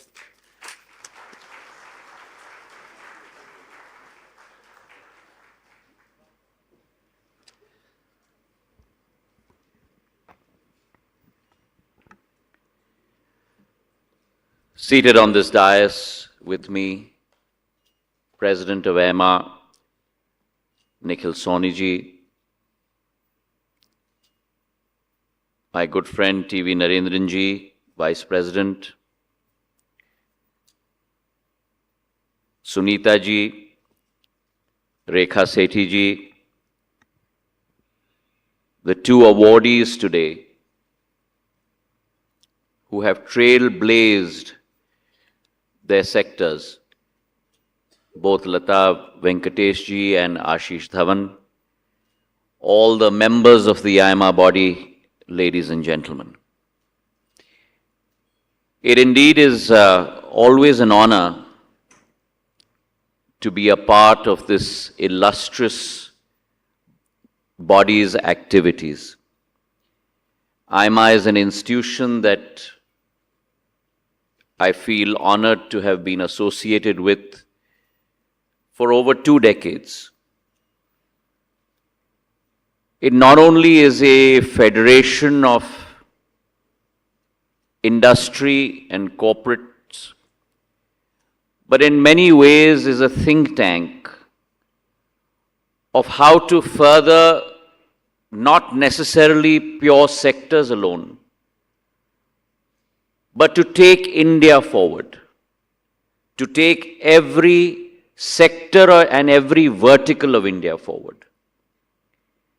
And therefore, my interactions with AIMA have been extremely fruitful over the last 2 decades. And it gives me really a great pleasure to award 2 people who have known in their official capacities. Latha, for one, who has been a trailblazer in the business sector of news. I myself have been many a time at the receiving end of her barrage of questions, probing, inquisitive, directed, clear articulation. And I feel honored to be at the podium today with Latha ji to be able to present her her award for the media sector. Ashish is an old acquaintance, an old colleague. He happened to go to the wrong university, but that's all right. I commiserate with him because I also have been at the receiving end because my son happened to go to that wrong university as well. Ashish in his career has left the shores of a country that represented tremendous opportunity to come back to India to a ground and a marty that he has always believed in. Not only believed in terms of starting new enterprise, but believed in terms of her entrepreneurial capability, her ability to grow into world-class companies. And he has been a part of that metamorphosis. His private equity firm, aptly christened as Chrysalis, bringing about that transformation and that metamorphosis from a seed to a Vrat Vraksh that will provide shade to multiple people across the length and breadth of our country. After his success in private equity, his call towards changing the way that things are to the way that things should be. The famous quote of Nelson Mandela, "I dream of things not the way the things are, but the way the things should be." And his passion in the education sector, and bringing his wealth of expertise to sow the seeds of a university, which he now champions the cause of across the length and breadth of this country. So I feel privileged to be a part of the honoring effort of AIMA to Ashish Dhawan, my colleague and friend, and congratulate him. We live in interesting times, ladies and gentlemen. We live in interesting times where the world is seeing a tremendous amount of turbulence. economic turbulence, social turbulence. And in this environment of extreme air currents, we are seeing a beacon of hope, a beacon of stability from the southern part of the globe. And that beacon of hope, that beacon of stability is none other than our country, India or Bharat as we know it. She today is rising on the world stage. No longer an embodiment of a struggling economy, but an economy that is on the rise, an economy that is rising like a phoenix in the Comity of Nations, a country that is promoting a value of inclusivity, a value of sustainable economic growth, a value of digital development, a value of climate action. Vasudeva Kutumbakam, the Prime Minister's moral of one earth, one world, one family and one future, today is epitomized by, if any other country in the world, then our country, India. And that today is the opportunity that India represents to the world. And within that opportunity, a country that is poised to lead, whether you talk about technology, the fact that India today is the second largest producer of mobile phones in the world, whether you talk about infrastructure, the fact that we have tripled the number of kilometers that we build of highways per day, from 11 to 33 kilometers. In my past portfolio, going from 74 airports in India in 2014 to 159 airports at last count in 2024.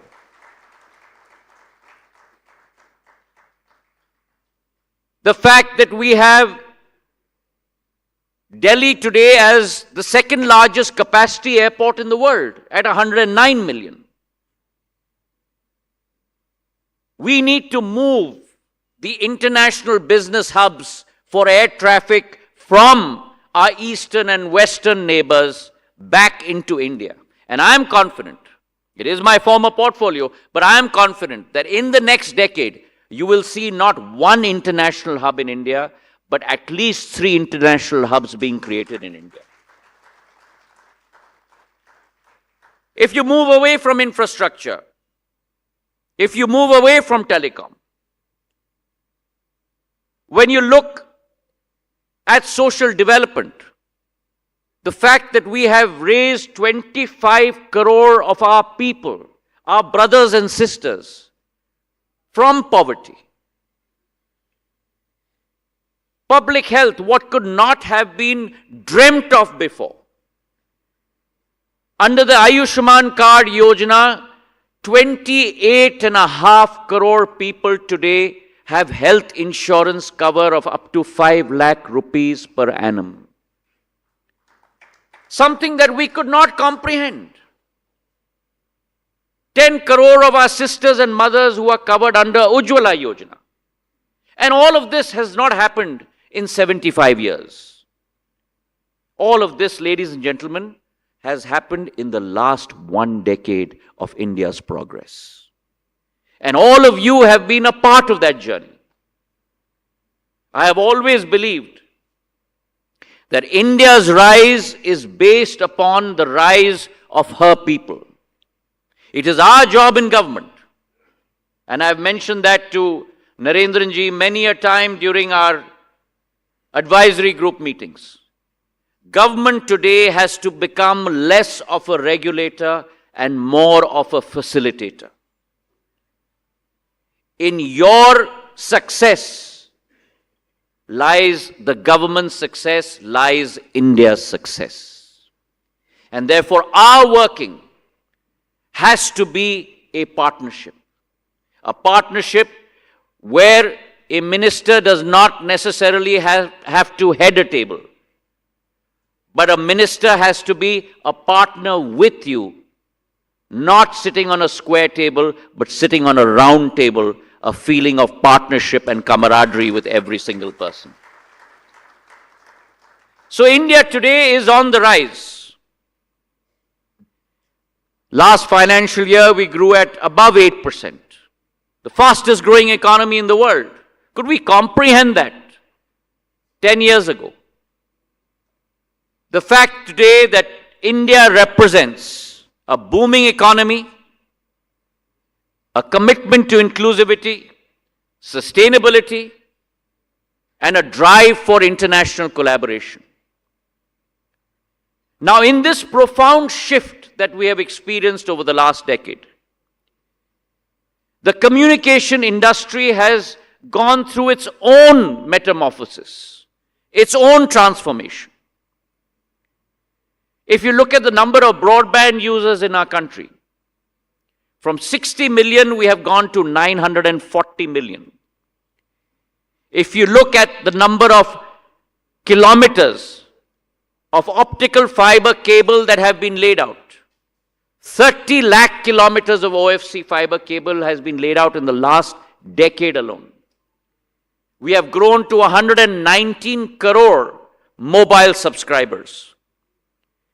And not to forget, in that transformation, for the first time in the history of our country, and that too because of the determination and commitment and passion of our Prime Minister Narendra Modi, India, for the first time in her existence, has developed her own 4G stack technology that will be rolled out by the middle of next year. And not to forget my postal department, a department that I'm extremely passionate about, because it's a department that not only delivers a service, but it's a department that connects hearts. We have the largest postal network in the world, 1.64 lakh POSs, points of service. And dare I say, the largest distribution network in our country of any company across the board. That is the potential that India represents. And therefore, as we advance towards adopting new technology, manufacturing our own technology, it is two energies, the energies of our young talent, the leadership of Prime Minister Narendra Modi, which is forward-looking, progressive and proactive, especially to explore thus hitherto unexplored areas. Now, in this transformation in the telecom industry, the communication revolution, if you look at subscribers, if you look at teledensity, if you look at data usage, if you look at tariffs, the multiplier effect that this has had on our economy. And not only the multiplier effect that it's had on our economy, but also the way it has changed our lives. And mind you, I take pride in both. Because I remember in 2007 when I first became minister, and this was a department I held charge of. It was in 2007 that the first iPhone had been introduced in India. It was in 2007 when internet was available only to the urban elite. It was in 2007 when the only online application that we would use would be our email. And it was in 2007 that barely a quarter of our population had access to what is now ubiquitous, this dabba that we hold in our hands.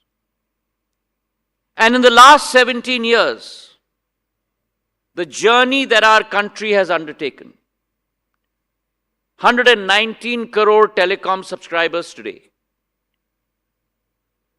internet connectivity growing from 25 crore to 94 crore. At the same time, the cost of voice dropping from 50 paise to 3 paise per minute today.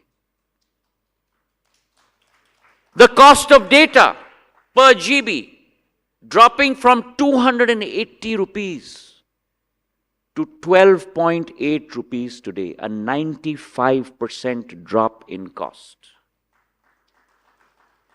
That, ladies and gentlemen, is the transformation that India has undergone. The India Post Payments Bank, established only 7 years ago, today boasts of a customer base of close to 9.8 crore people. And we have seamlessly transferred 45,000 crores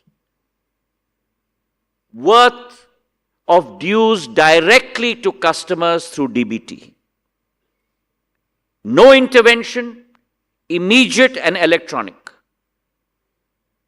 Today, UPI has become a part of our lives.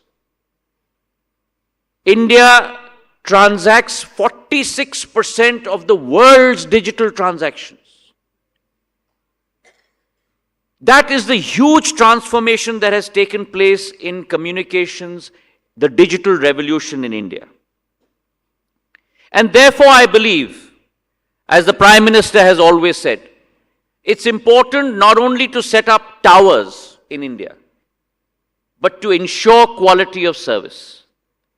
It is important not only to implement technology, but also to design and develop indigenous technology.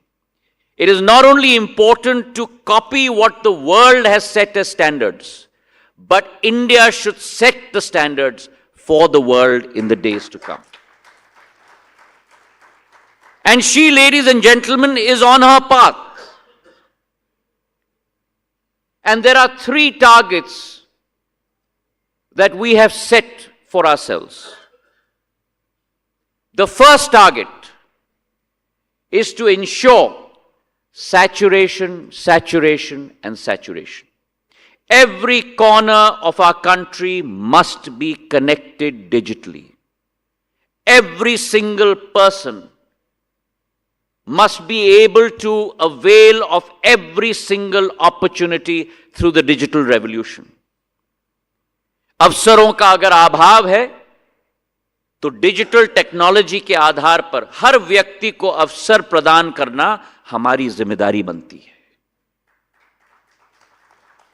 And 100% saturation is something that we will achieve. Today, we have raised almost 4.5 lakh towers of 4G across the country. When we talk of the Northeast, there are close to about 6,000 villages that remain to be connected. Through the USOF fund, which is today rechristened as the Bharat Nidhi, we have committed almost 6,000 crores towards that and achieved 50% of the goal. Across the length and breadth of India's villages, there still remain close to about 25,000 villages to be connected. We have committed to putting up close to 20,000 towers and committed 44,000 crores towards that initiative. And by mid FY25, we will have committed and completed 100% saturation in our country, ladies and gentlemen. Along with that 100% saturation, whether the Northeast, whether the rest of India, it is also imperative to connect through a fatter cable with low latency, optical fiber cable, every single Gram Panchayat across our country. And therefore, the BharatNet program, with an ambitious capex of 1,39,000 crores, will connect every single of our 2.46 lakh gram panchayats across the length and breadth of our country. It is our imperative that through our postal network, whether it is our passport seva kendras, our dak niryat kendras, our export centers, our Aadhaar centers, we will ensure financial inclusion of every single citizen in our country. And along with that, whilst we have the fastest growing 5G network in the world, in 22 months, building out 4.5 lakh towers, building out our own 4G technology for BSNL, we are also embarking on our path towards 6G by setting up the Bharat 6G Alliance. And our target is to ensure 10% of international worldwide patents for India in 6G through this Bharat 6G Alliance in the days to come. The second target is the thrust on Make in India. Until a decade ago, we were pure importers of telecom equipment. It is the Prime Minister's imperative that India must become not only Atmanirbhar in her telecom equipment, but start exporting her telecom equipment. And let me give you a data point. A decade ago, we exported only 1,500 crores worth of mobile phones. 10 years later, today, we export 1 crore 29 lakh worth of mobile phones internationally, ladies and gentlemen. We produce 30 crore mobile phones in our country. Now, the same transformation has to happen in the telecom equipment space. And for that, we have launched our PLI 3 years ago. Almost 4,500 crores of investment has taken place. 50,000 crores worth of equipment has been produced. 10,500 crores of export has taken place. 17,800 new jobs have been created. Such has been the experience with the productivity-linked incentive scheme in India, which I believe will take our country forward. We've also established the Telecom Technology Development Fund to fund startups in our telecom space. I must also talk about CDOT, our government company that has today been instrumental in producing our inherent domestic indigenous 4G technology. CDOT has produced the core for our 4G network. And along with Tejas network, along with TCS, along with BSNL, today these four are working with one motto, one goal, one vision, one passion and one result to set up India's own domestic 4G technology through BSNL. 1 lakh towers by the mid of next year is our target, which we will achieve, ladies and gentlemen. Our core and RAN is also being developed as we speak and being laid out. I believe that it's important for us, as I said earlier, to work in a partnership. And just like Narendran ji's experience in steel, we've set up 6 advisory groups within telecom. For ISPs, for telecom service providers, for SATCOM, for our smaller companies, for academia, across the board. And I'm working assiduously along with each of these advisory groups to make sure that we achieve a paradigm shift in the communication revolution in the days to come. The third goal is to ensure that we have a future-ready technology in India. It's important for us to adopt new technology, but it's also important for us to harness our own capabilities of producing new technology. And let me give you a few examples. Our postal department is pioneering what we call our DigiPin, a digital address code. and therefore a geolocated address code for every single citizen will be propounded by the Postal Department. Our pilot has already been rolled out across 4 cities and 10 villages in India, and it is our belief that we will have a geo-access derived code, a DigiPin, for every single citizen in India over the next 3 years through the Postal Department. In addition to that, we are redefining our SATCOM rules to take us on to the next paradigm of using SATCOM to ensure connectivity to hitherto unconnected areas. Also, the Post Office Act and the new Telecom Act. As soon as I took over office, both were notified, which leaves us with only 180 days to come out with all our rules.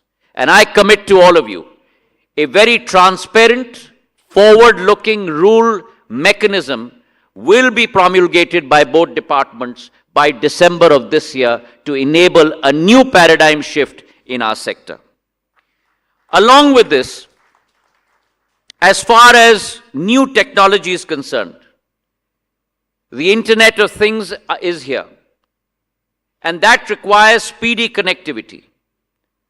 We are going to evolve from 4G to 5G to 6G through domestic and international technology, and that, along with DOT launching our Sangam digital twin phenomena, where we will, through IoT, through 5G, map out existing routes of highways, metros, the path of least obstruction, to be able to simulate all of that with population growth, with traffic growth, and provide the new pathway using our Gati Shakti portal as well, to be forward-looking and to be able to think of the next decade and the requirements today and develop that technology as we go along.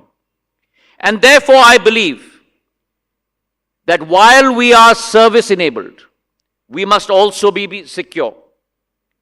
And we've set up a telecom security operations center, very much like a NOC, where every single incoming and outgoing call and email will be scrutinized for any cyber attacks. And mind you, this is completely indigenous technology. And warnings will be sent out to banks, institutions, so that they can act in a very proficient manner, in a most timely manner, to avoid these malware attacks in the days to come. So what I have presented you today is a range of pilots, a range of projects that our telecom sector is promulgating for being future ready in the days to come, ladies and gentlemen. And as the world evolves to much more automated work, to much more work from home, to much more working through technology, communications and telecom becomes the real driver of ensuring productivity across nations. It is the Prime Minister's resolve and our department's resolve that we will work with every single company and every single citizen to promote with alacrity new technology, new thinking, paradigm shifts, if required, regulatory measures, modify our policy frameworks, and initiate collaboration to make sure that India defines world standards for telecom in the years to come. Thank you very much for having me.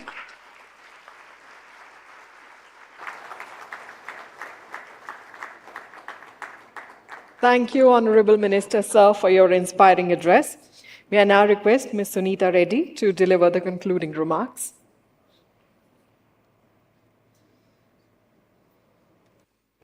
Good afternoon.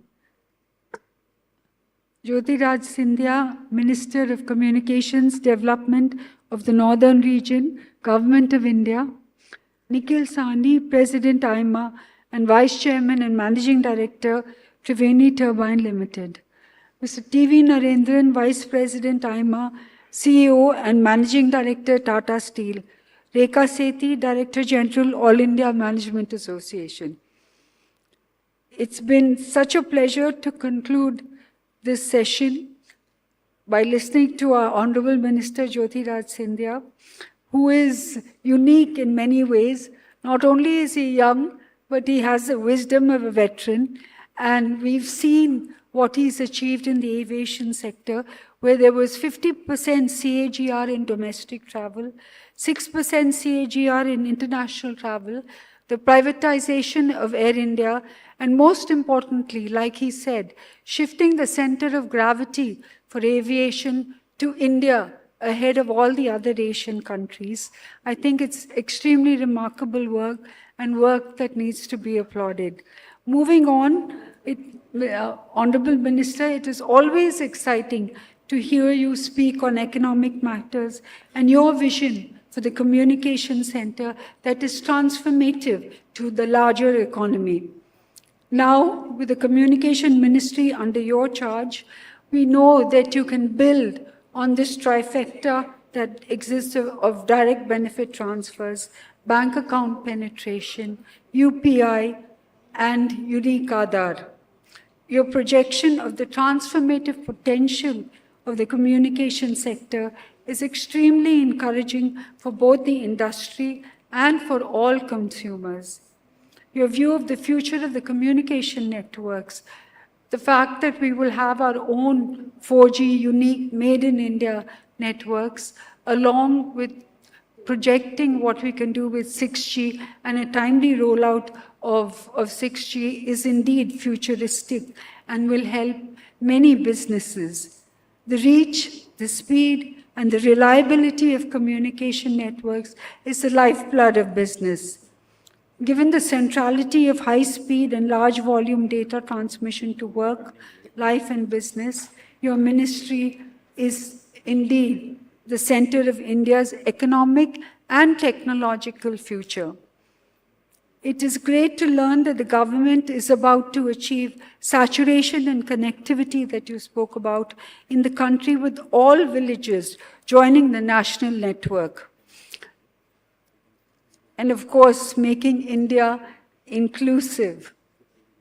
A special focus on the northeastern region with the theme of that all of India is very important, creating connectivity, creating jobs in the northeast, and making sure that at some time they become a manufacturing hub, because India has the potential to create a global workforce, is something that we look forward to under your leadership.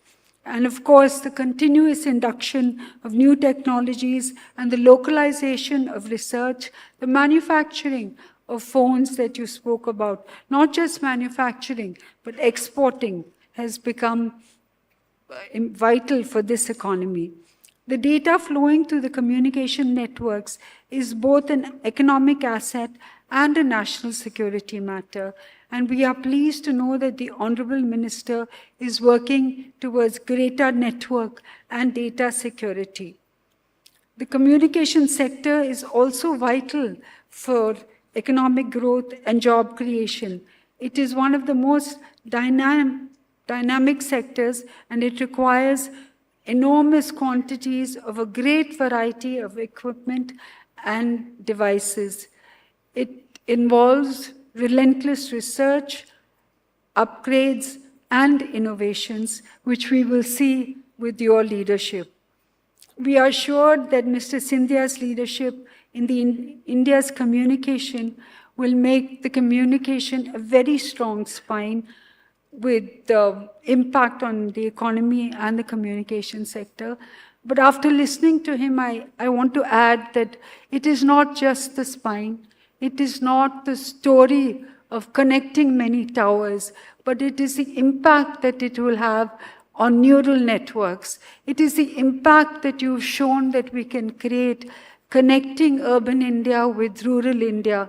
The impact it will have not only on urban decision-making, stock markets, but what it will have on farmers. The impact that it will have on education across India. the impact that it will have on healthcare and timely interventions. All of this can be achieved, and I'm sure you will take it to further heights. As we look at India today, you know, all of us know what social media has done, and deeply, more deeply than anything else, the impact on social behavior and how we can improve it to bring the country together. We are indeed very privileged to have you with us, Mr. Scindia. You've been with us last year as Aviation Minister, this year leading communications, and we look forward to your presence next year as well. I would also like to congratulate Ashish, Dhawan and Latha Venkatesh on receiving their Managing India Awards. All of you have heard of the great contributions that they have made in both investment banking and now in education, and Latha as CNBC editor in the financial markets. Congratulations.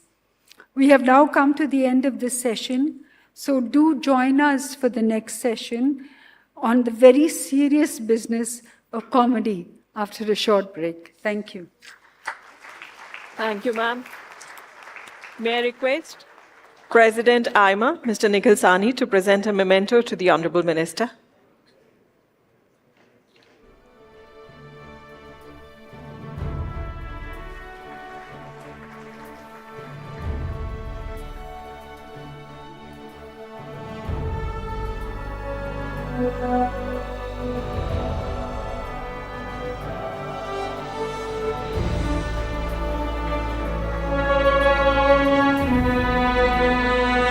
Ladies and gentlemen, with this, we come to the end of Plenary 2. We now take a break for tea. We will start the next session exactly at 12:25, so please do join us back in time. As has already been shared by Ms. Reddy, the next session is Plenary Session 3, No Laughing Matter, the Serious Business of Comedy. Please do join us back for a very interesting session ahead. Thank you and enjoy the tea break.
Benefit हैं और जो company के CEOs हैं उनके लिए तो बर्बादी ही है।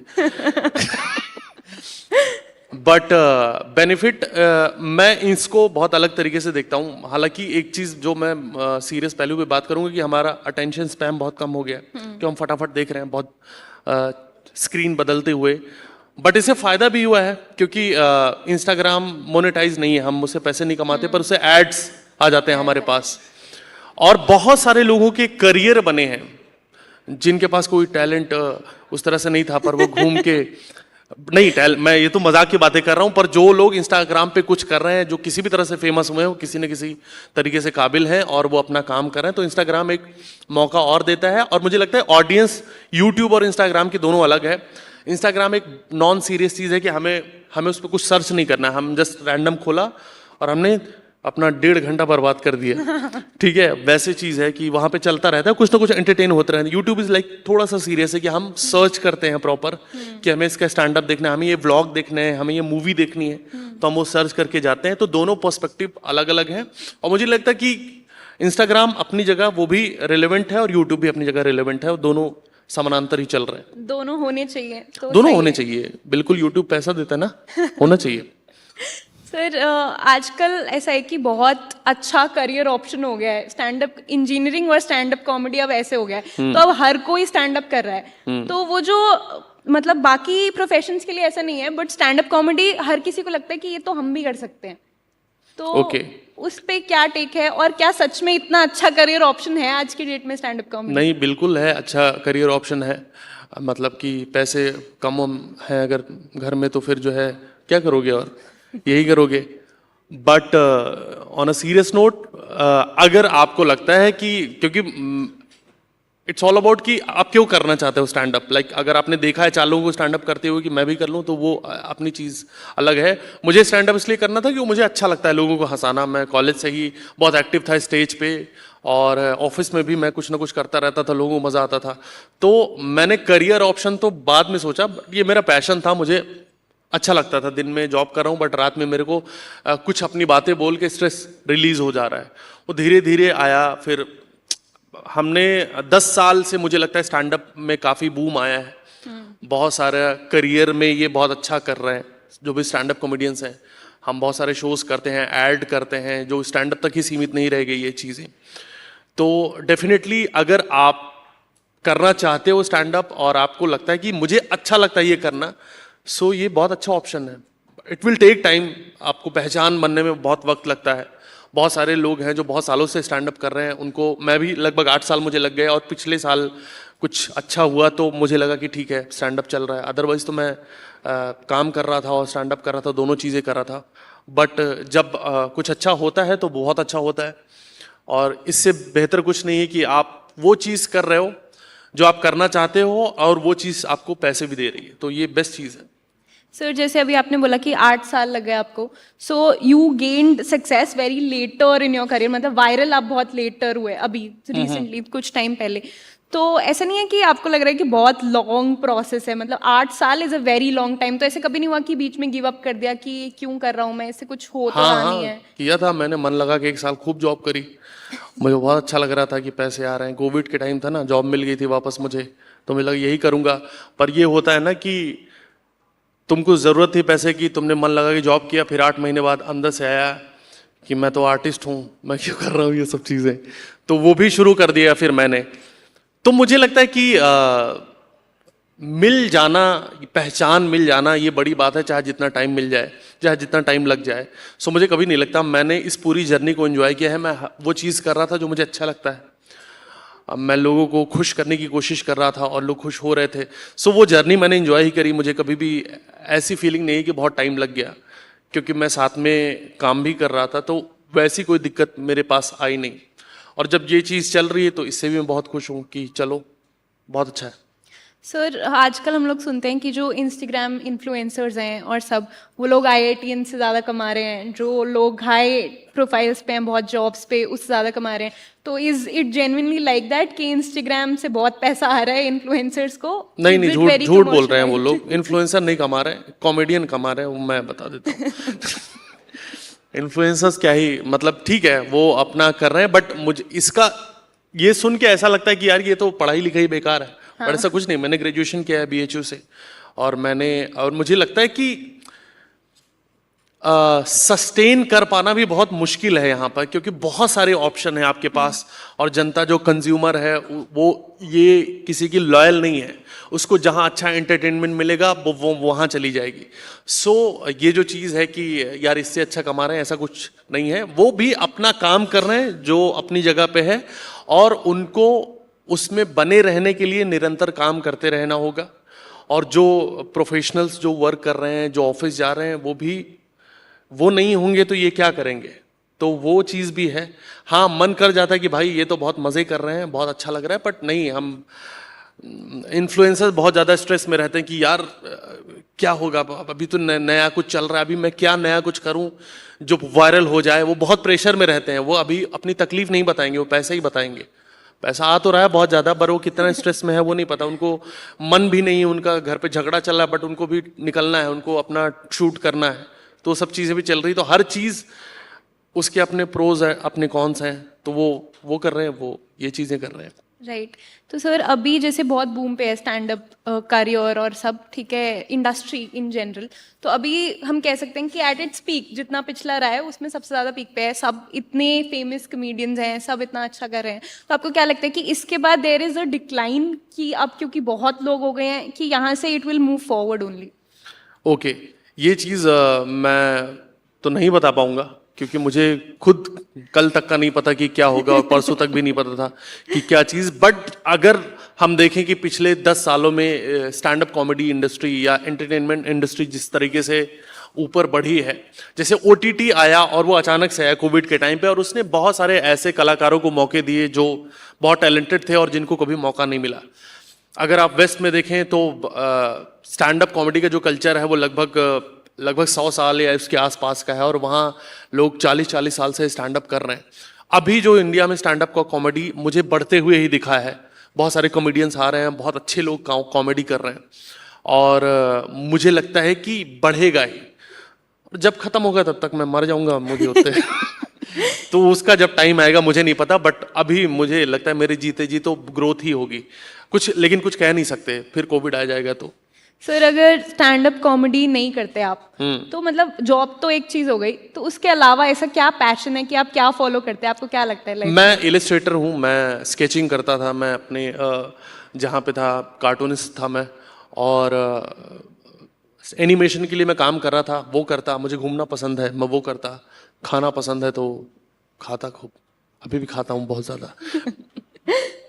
दैट्स इट, मतलब यही मैं, और मुझे समझ नहीं आता, मैं मतलब स्टैंड अप कॉमेडी के अलावा मैं अभी तो सोच नहीं पाता, क्योंकि मुझे ये चीज़ है जो मैंने एक्सप्लोर करी अपनी जितनी ज़िंदगी है उसमें कुछ दिनों में, और मुझे बहुत ज़्यादा अच्छा लगता है कि मैं लोगों से कनेक्ट करता हूँ और लोग मुझे पसंद करते हैं किसी भी तरह से, तो ये बेस्ट चीज़ है। सर हम एक कॉर्पोरेट इवेंट में हैं जैसे कि अभी, हाँ। तो आपको लगता है कि कॉर्पोरेट वाले लोगों के लिए, जैसे आपने भी कॉर्पोरेट में काम किया, मैंने भी कॉर्पोरेट में काम किया, तो ऐसा लगता है आपको कि बहुत ज़रूरी है कॉमेडी इनकलकेट करना कॉर्पोरेट वाले लोगों के लिए अपनी लाइफ में, कि ताकि स्ट्रेस रिलीज हो? एग्जैक्टली, क्योंकि कॉर्पोरेट लोगों के पास ना बहुत पैसा होता है और इनको समझ नहीं आता मैं कहाँ खर्च करूँ तो हम जैसे लोग फिर आते हैं बट मुझे लगता है comedy it's not about corporate only, मुझे लगता है सबके लिए बहुत ज़रूरी है हंसना। आप किसी भी तरीके से हंसो, रामदेव जी भी कहते हैं कि हंसो, वो खुद उतना हंस नहीं पाते बट वो कहते हैं हंसो, तो आप, मुझे लगता है कि हम सब, आप सबको मैं देख रहा हूँ, और हम सब जॉब या अपने कामों में इतने ज़्यादा व्यस्त हो जाते हैं कि हम कभी खुद से नहीं पूछते कि मुझे क्या अच्छा लगता है, मुझे क्या करना अच्छा लगता है, क्योंकि सब आगे बढ़ रहे हैं और मुझे भी उस चीज़ में शामिल होना है। मैं ऐसे बहुत वो लग रहा हूँगा, मैं कुछ बता नहीं रहा आपको, न सलाह दे रहा हूँ, मैं बहुत छोटा इंसान हूँ, बट मुझे लगता है कि हंसना या खुश करना किसी भी तरीके से, कभी मौका मिले ट्रैवल कर लीजिए, कुछ अच्छा खाने का मन करे वो खा लीजिए, या कुछ भी अपने आप को ट्रीट देना, और इसमें हंसना तो डेफिनेटली बहुत इम्पॉर्टेंट है, क्योंकि अभी जिस तरह से इंडिया में मेंटल हेल्थ को लेके बहुत ज़्यादा अवेयरनेस भी बढ़ी है, अवेयरनेस तो अभी बढ़ी है, प्रॉब्लम बहुत सालों से हैं, हम बहुत टाइम तक एड्रेस नहीं कर रहे थे। सो ये बहुत ज़रूरी है कि आपको कुछ टाइम मिल रहा है हंसने का। तो एंड ऑफ द डे कहना ये चाह रहा हूँ मैं कि लाइव शोज भी हमारे होते रहते हैं, तो आप लोग आइए और बहुत अच्छा लगेगा आपको। Sir, I like to end this session with this one last question. आपके करियर में ऐसा कौन सा एक पॉइंट था, मतलब कुछ ऐसे होते हैं ना कि कभी ऑडियंस में ऐसे कोई आ गया, कोई ऐसे टचिंग मोमेंट हो गया, किसी ने कुछ कह दिया कि आपने हमें बहुत हेल्प किया लाइफ में, ऐसा कुछ कभी हुआ है? हाँ, मुझे बहुत सारे डीएम्स आते हैं, मैसेज आते हैं कि मेरी मॉम चली गई, पिछले कुछ मतलब गुजर गई, और मैं बहुत 3 महीनों से मैं बिल्कुल पहली बार हंसी हूँ आपका वीडियो देख के, तो ऐसा बहुत लगता है कि मैं कुछ बहुत अच्छा कर रहा हूँ। राइट। कुछ मतलब मैं यहाँ बैठा हूँ और वो मैसेज कहीं बहुत दूर देश में, कहीं झारखंड से आ रहा है या कुछ, और मैं वहाँ लोगों तक अपनी बात पहुँचा रहा हूँ, किसी भी तरह से उनकी लाइफ में कुछ अच्छा चीज़ ऐड कर रहा हूँ। ये जब लोग भी मिलते हैं और वो बोलते हैं कि उनका अच्छा फेज नहीं था, बट कॉमेडी ने उनको एक अच्छा उस टाइम पीरियड के लिए अच्छा महसूस कराया। डॉक्टर्स सजेस्ट करते हैं लोगों को कि आप ठीक नहीं चल रहा है लाइफ, तो आप स्टैंड अप देखो, और लोग आए हैं शो में और वो बहुत खुशी से मिल के गए हैं, मतलब गले लग के गए हैं कि हमें नहीं पता चल रहा, हमको लगता है कि हमने तो हंसा दिया और हंस रहे हैं लोग, बट कई बार कई लोगों पे वो बहुत अलग तरीके से इम्पैक्ट करता है। कोई भी आर्ट फॉर्म होता है, कॉमेडी ही नहीं, कोई मूवी देख के हम लोगों की दुनिया बदली है, कोई फिल्म देख के लोगों को उनका लाइफ को पर्सपेक्टिव समझ में आया कि अच्छा ये है, ये चीज़ें हैं। तो तमाशा फिल्म देख के जैसे बहुत सारे लोगों ने नौकरी छोड़ दी, आप लोग तो नहीं बिल्कुल रिकमेंड करेंगे वो चीज़, बट बहुत सारे लोगों के साथ आर्ट ने बहुत ऐसा इम्पैक्ट किया है। तो मुझे लगता है कि ये ब्लेसिंग है कि हमें ये समझ में आया कि हमें ये करना है, मुझे ये करना है, और मैंने वो चीज़ करी, वो हिम्मत करी ये करने की, और मैं उस राह पर हूँ। सर, हमारे पास अब कुछ क्वेश्चंस हैं which are from the audience. Okay. तो I would like to ask you that on their behalf. बिल्कुल। मैं तो पहला क्वेश्चन है, इस stand up comedy a subject जो सिखाया जा सकता है स्कूल्स या कॉलेजेस में, आफ्टर ऑल, क्योंकि आपने बताया इट्स अ गुड प्रोफेशन? मुझे लगता है कि ऐसे सिखाया नहीं जा सकता, बट उसको निखारा जा सकता है और ज़्यादा, कि क्योंकि स्टैंड अप कॉमेडी जो हम लोगों ने जो शुरू किया, जो हमारे पहले के कॉमेडियंस थे लाइक जाकिर खान, अमित टंडन, ये लोग थे, इन लोगों ने तो कोई कॉलेज या कोर्स ऐसा कुछ किया नहीं, बट अभी बहुत सारे कोर्सेज हैं कि पब्लिक स्पीकिंग इसके लिए बहुत ज़रूरी है। और सबसे मुश्किल वही चीज़ होती है कि हम जोक लिख लेते हैं, बट हमें परफॉर्म कैसे करना है, हमें कैसे ऑडियंस से कनेक्ट करना है, वो चीज़ बिल्कुल की जा सकती है। उसके बहुत सारे तरीके होते हैं, बहुत सारे कॉमेडियंस ऐसे कोर्स प्रोवाइड कर रहे हैं जहाँ पर लोग इस चीज़ को सीख रहे हैं। बाकी लिखना आपको पड़ेगा, ह्यूमर आपके अंदर होना चाहिए, वो कहीं से लाया नहीं जा सकता, लाइक संगीत, कि आपके सुर अच्छे होंगे तभी आप और चीज़ें कर पाओगे। राइट। सर, एक बहुत इंटरेस्टिंग क्वेश्चन है, you have become very famous now and your parents have also accepted you back. Have you started having a bath every day? Okay. ये क्वेश्चन है सुमित चौधरी जी का। और पहली लाइन मैं भूल गया, मैं समझ नहीं पाया, और राइटिंग तो बहुत गंदी है। अच्छा, तुम्हारी है, ठीक है, sorry. You have become very famous now and your parents have also accepted you back. Accepted you back? मतलब आपने बताया ना कि आपको वापस घर में रख लिया है माँ बाप। अच्छा, लाइक ओके, ठीक है। देखो, मजाक की बातें, ये सब बातें, मेरे घर वाले मुझसे अभी भी प्यार करते हैं, उतना ही प्यार करते हैं, और ये सब अपनी जगह पे है, क्योंकि उनकी जो गांव की प्रॉपर्टी है वो मैंने जो है गिरवी रखी हुई है,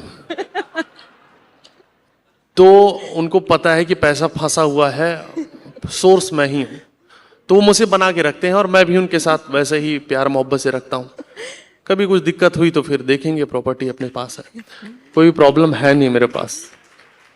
सर, पर बट वैसे have your parents always been very supportive of your career? मतलब क्योंकि पेरेंट्स को समझाना ही, मुझे लगता है मेरे केस में तो ऐसे कि उन्हें पता ही नहीं है कि स्टैंड अप कॉमेडी एक्चुअली है क्या, ओपन माइक में जाना क्या होता है, तो उनके लिए तो वो समझना ही बहुत मुश्किल है। तो कैसे करा आपने वो? उसमें मुझे समझाना नहीं पड़ा, क्योंकि मैंने कभी जॉब छोड़ी नहीं अपनी, और ये बहुत ज़रूरी है। बहुत सारे लोग कोई भी आर्ट फॉर्म को अपनाने के लिए वो सोचते हैं कि हम नौकरी छोड़ देते हैं, और बहुत बढ़िया जो है, क्योंकि मैं तो कर लूँगा, बट वो चीज़, आप जिस चीज़ को देख के इन्फ्लुएंस हुए हैं, चाहे वो कॉमेडी, वो सक्सेसफुल है ऑलरेडी। आपको लगता है मैं भी कर सकता हूँ और आप करना शुरू करते हैं और आपको लगता है कि यार इतना आसान नहीं है, अब इसमें लगेगा टाइम। तो लोग यही करते हैं कि वो जॉब वॉब छोड़ के अपना काम करना शुरू कर देते हैं। वो मुझे लगता है बिल्कुल ठीक नहीं है।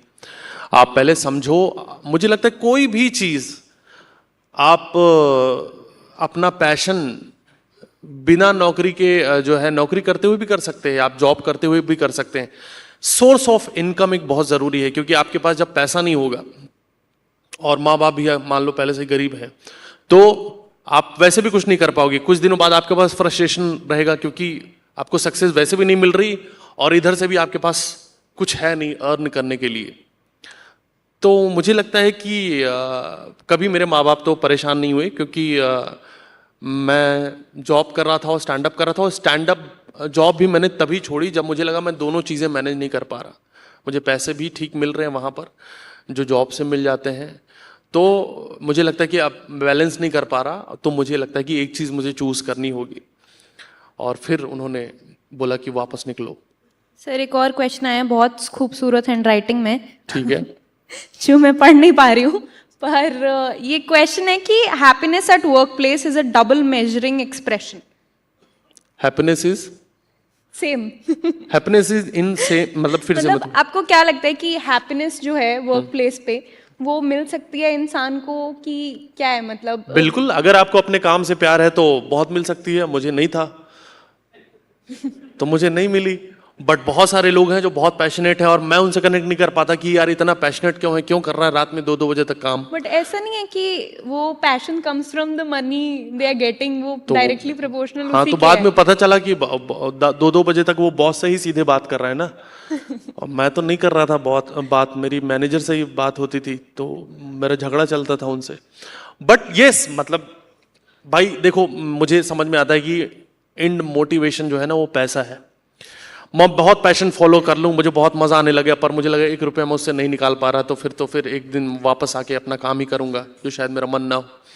बट बहुत सारे लोग हैं जो बहुत खुशी से अपनी जॉब को करते हैं और वो सक्सेस भी करते हैं अपनी लाइफ में। तो ये बहुत सब्जेक्टिव चीज़ है। मतलब मैं अगर आर्टिस्ट हूँ तो मैं ये नहीं कहूँगा कि यार ये 9 to 5 जॉब ये बेकार है। जो कर रहे हैं और उनको मज़ा आ रहा है करने में और वो सक्सेसफुल भी हैं और उनकी सक्सेस में ही उनका मज़ा है। सर आपने इतना बता दिया अपनी जॉब के बारे में कि आपने छोड़ दी, खुश नहीं थे, अब आप कंपनी का नाम भी बताए तो ये लोग हैं ना तो इनके सामने नहीं। ऑन ए सीरियस नोट, देखो जोक्स वगैरह वो सब अपनी, वो जोक्स अपार्ट, वो सारी चीज़ें वो क्योंकि हमें करना पड़ेगा, क्योंकि लोग मोस्टली लोग इससे कनेक्ट करते हैं। पर मैंने बहुत सारे लोग ऐसे देखे जो मुझे इंस्पायर करते थे जब मैं जॉब कर रहा था कि इसके अंदर इतना मोटिवेशन कैसे है कि ये इतनी मेहनत कर पा रहा है। तो मुझे लगता है कि बहुत सब्जेक्टिव चीज़ है, जो जिसमें बेहतर है वो करे। हम ऐसे यहाँ से बैठ के देखते हैं कि बेकार है, मज़ा नहीं आ रहा होगा इन लोगों को, पर जिनको मज़ा आता है वो आता है। मुझे कल ही एक लड़की मिली जो बहुत खुश थी अपने जॉब में, कि उसकी सैलरी भी ज़्यादा थी तो खुश थी वो। मेरी तरफ से खत्म। अच्छा सवाल का ही जवाब दे सकता हूँ मैं। ठीक है, thank you so much, thank you so much sir, thank you so much for being here. बहुत बहुत शुक्रिया। If there are any other questions from any of the audience members, हाँ जी? नहीं सर, वो रूम का माहौल देखते हुए मैंने डिसाइड किया कि ना किया जाए। इन्होंने मेरी हालत देखने के बाद जो है डिसाइड किया है कि हो सकता है कॉमेडी छोड़ भी दे। नहीं, बट मैं बताना चाहता हूँ मुझे बहुत ज्यादा अच्छा लगा।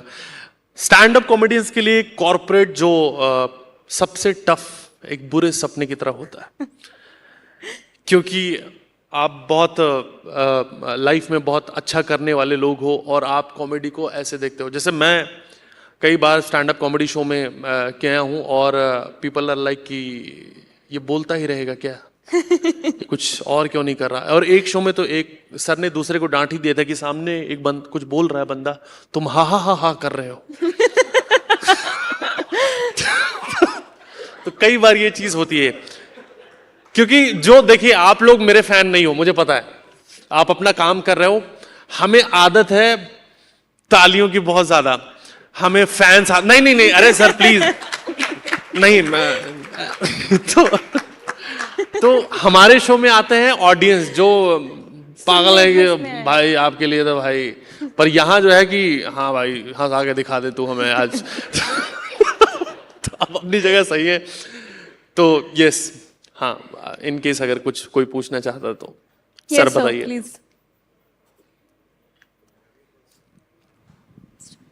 Yeah, it was a great time we had with you. Thank you so much.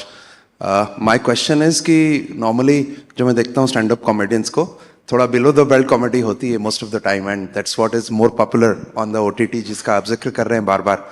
So being in such kind of a corporate event जहाँ पे you can't go below the belt, तो did you feel कि आप एक shackles में हैं and you could not come out with your true colors, or what is it? नहीं नहीं नहीं, मैंने बहुत अच्छा सवाल है। हाँ, तो मैंने किया भी नहीं अपना मटेरियल ना मेरा 50% में से मैंने 20% ही किया। बट अगर आप मेरा काम या मेरी कॉमेडी का भी देखोगे तो मैं ज़्यादा बिलो द बेल्ट तरह की चीज़ें नहीं करता। मेरी ऑडियंस ही है 30, 35, 50, 55 साल वाली, जो मेरे ही साथ के हैं और जो नौकरी करते हैं या जो भी चीज़ें हैं। मुझे लगता है ये बहुत सब्जेक्टिव चीज़ है सर कि जो लोग कर रहे हैं, बट हाँ हम यहाँ पे बंधा हुआ फील करते हैं क्योंकि यहाँ पे हर वो चीज़ पैक कर दी जाती है जो थोड़ा बहुत भी हो सकता है, ठीक है, हमें पूरी तरह से बांध दिया जाता है। तो हम पूरी तरह से, और हम बहुत प्रेशर में होते हैं, हम कभी उतना खुल नहीं पाते कि अच्छा ये वर्ड दिमाग में आ रहा है बट इसकी जगह मुझे बेवकूफ़ बोलना पड़ेगा तो हाँ एग्जैक्टली, सो फिर मुश्किल हो जाता है, बट कोई बात नहीं, दैट्स द गेम, क्योंकि हमें पैसे भी कॉर्पोरेट शो से बहुत ज़्यादा ही मिलते हैं हमें लाइव शो से उतने पैसे नहीं मिलते जितने कॉर्पोरेट शोज में मिलते हैं, तो हम चला लेंगे काम कोई दिक्कत नहीं है। तो रवि भाई के कहने का मतलब है अगर आप उनके शो पे जाएंगे तो आपको उनके असली रंग वहां दिखेंगे। हाँ एग्जैक्टली, ये कहना चाहूंगा, बट मेरा रंग बहुत ज्यादा अलग नहीं है, आसपास ही है। Anybody else would like to ask something? Yes sir, please. Yes sir. नहीं, एजेंडा अभी, अच्छा एजेंडा फिक्स होता है, लाइक देखिए मेरा एक ही मटेरियल होता है और एजेंडे से अब तो नहीं चलेगा काम, क्योंकि मेरे बहुत सारे कॉमेडियन जो है एजेंडे के चक्कर में थोड़ा चले गए अंदर तो एजेंडा से हम दूर रहते हैं किसी भी तरह के। हमारा एजेंडा ये है कि लोगों को हंसाएं और वो लोग पैसे दें that's our agenda only. Yes sir, please. Sir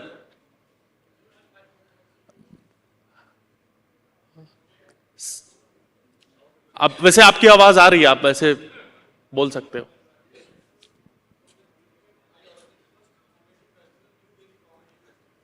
okay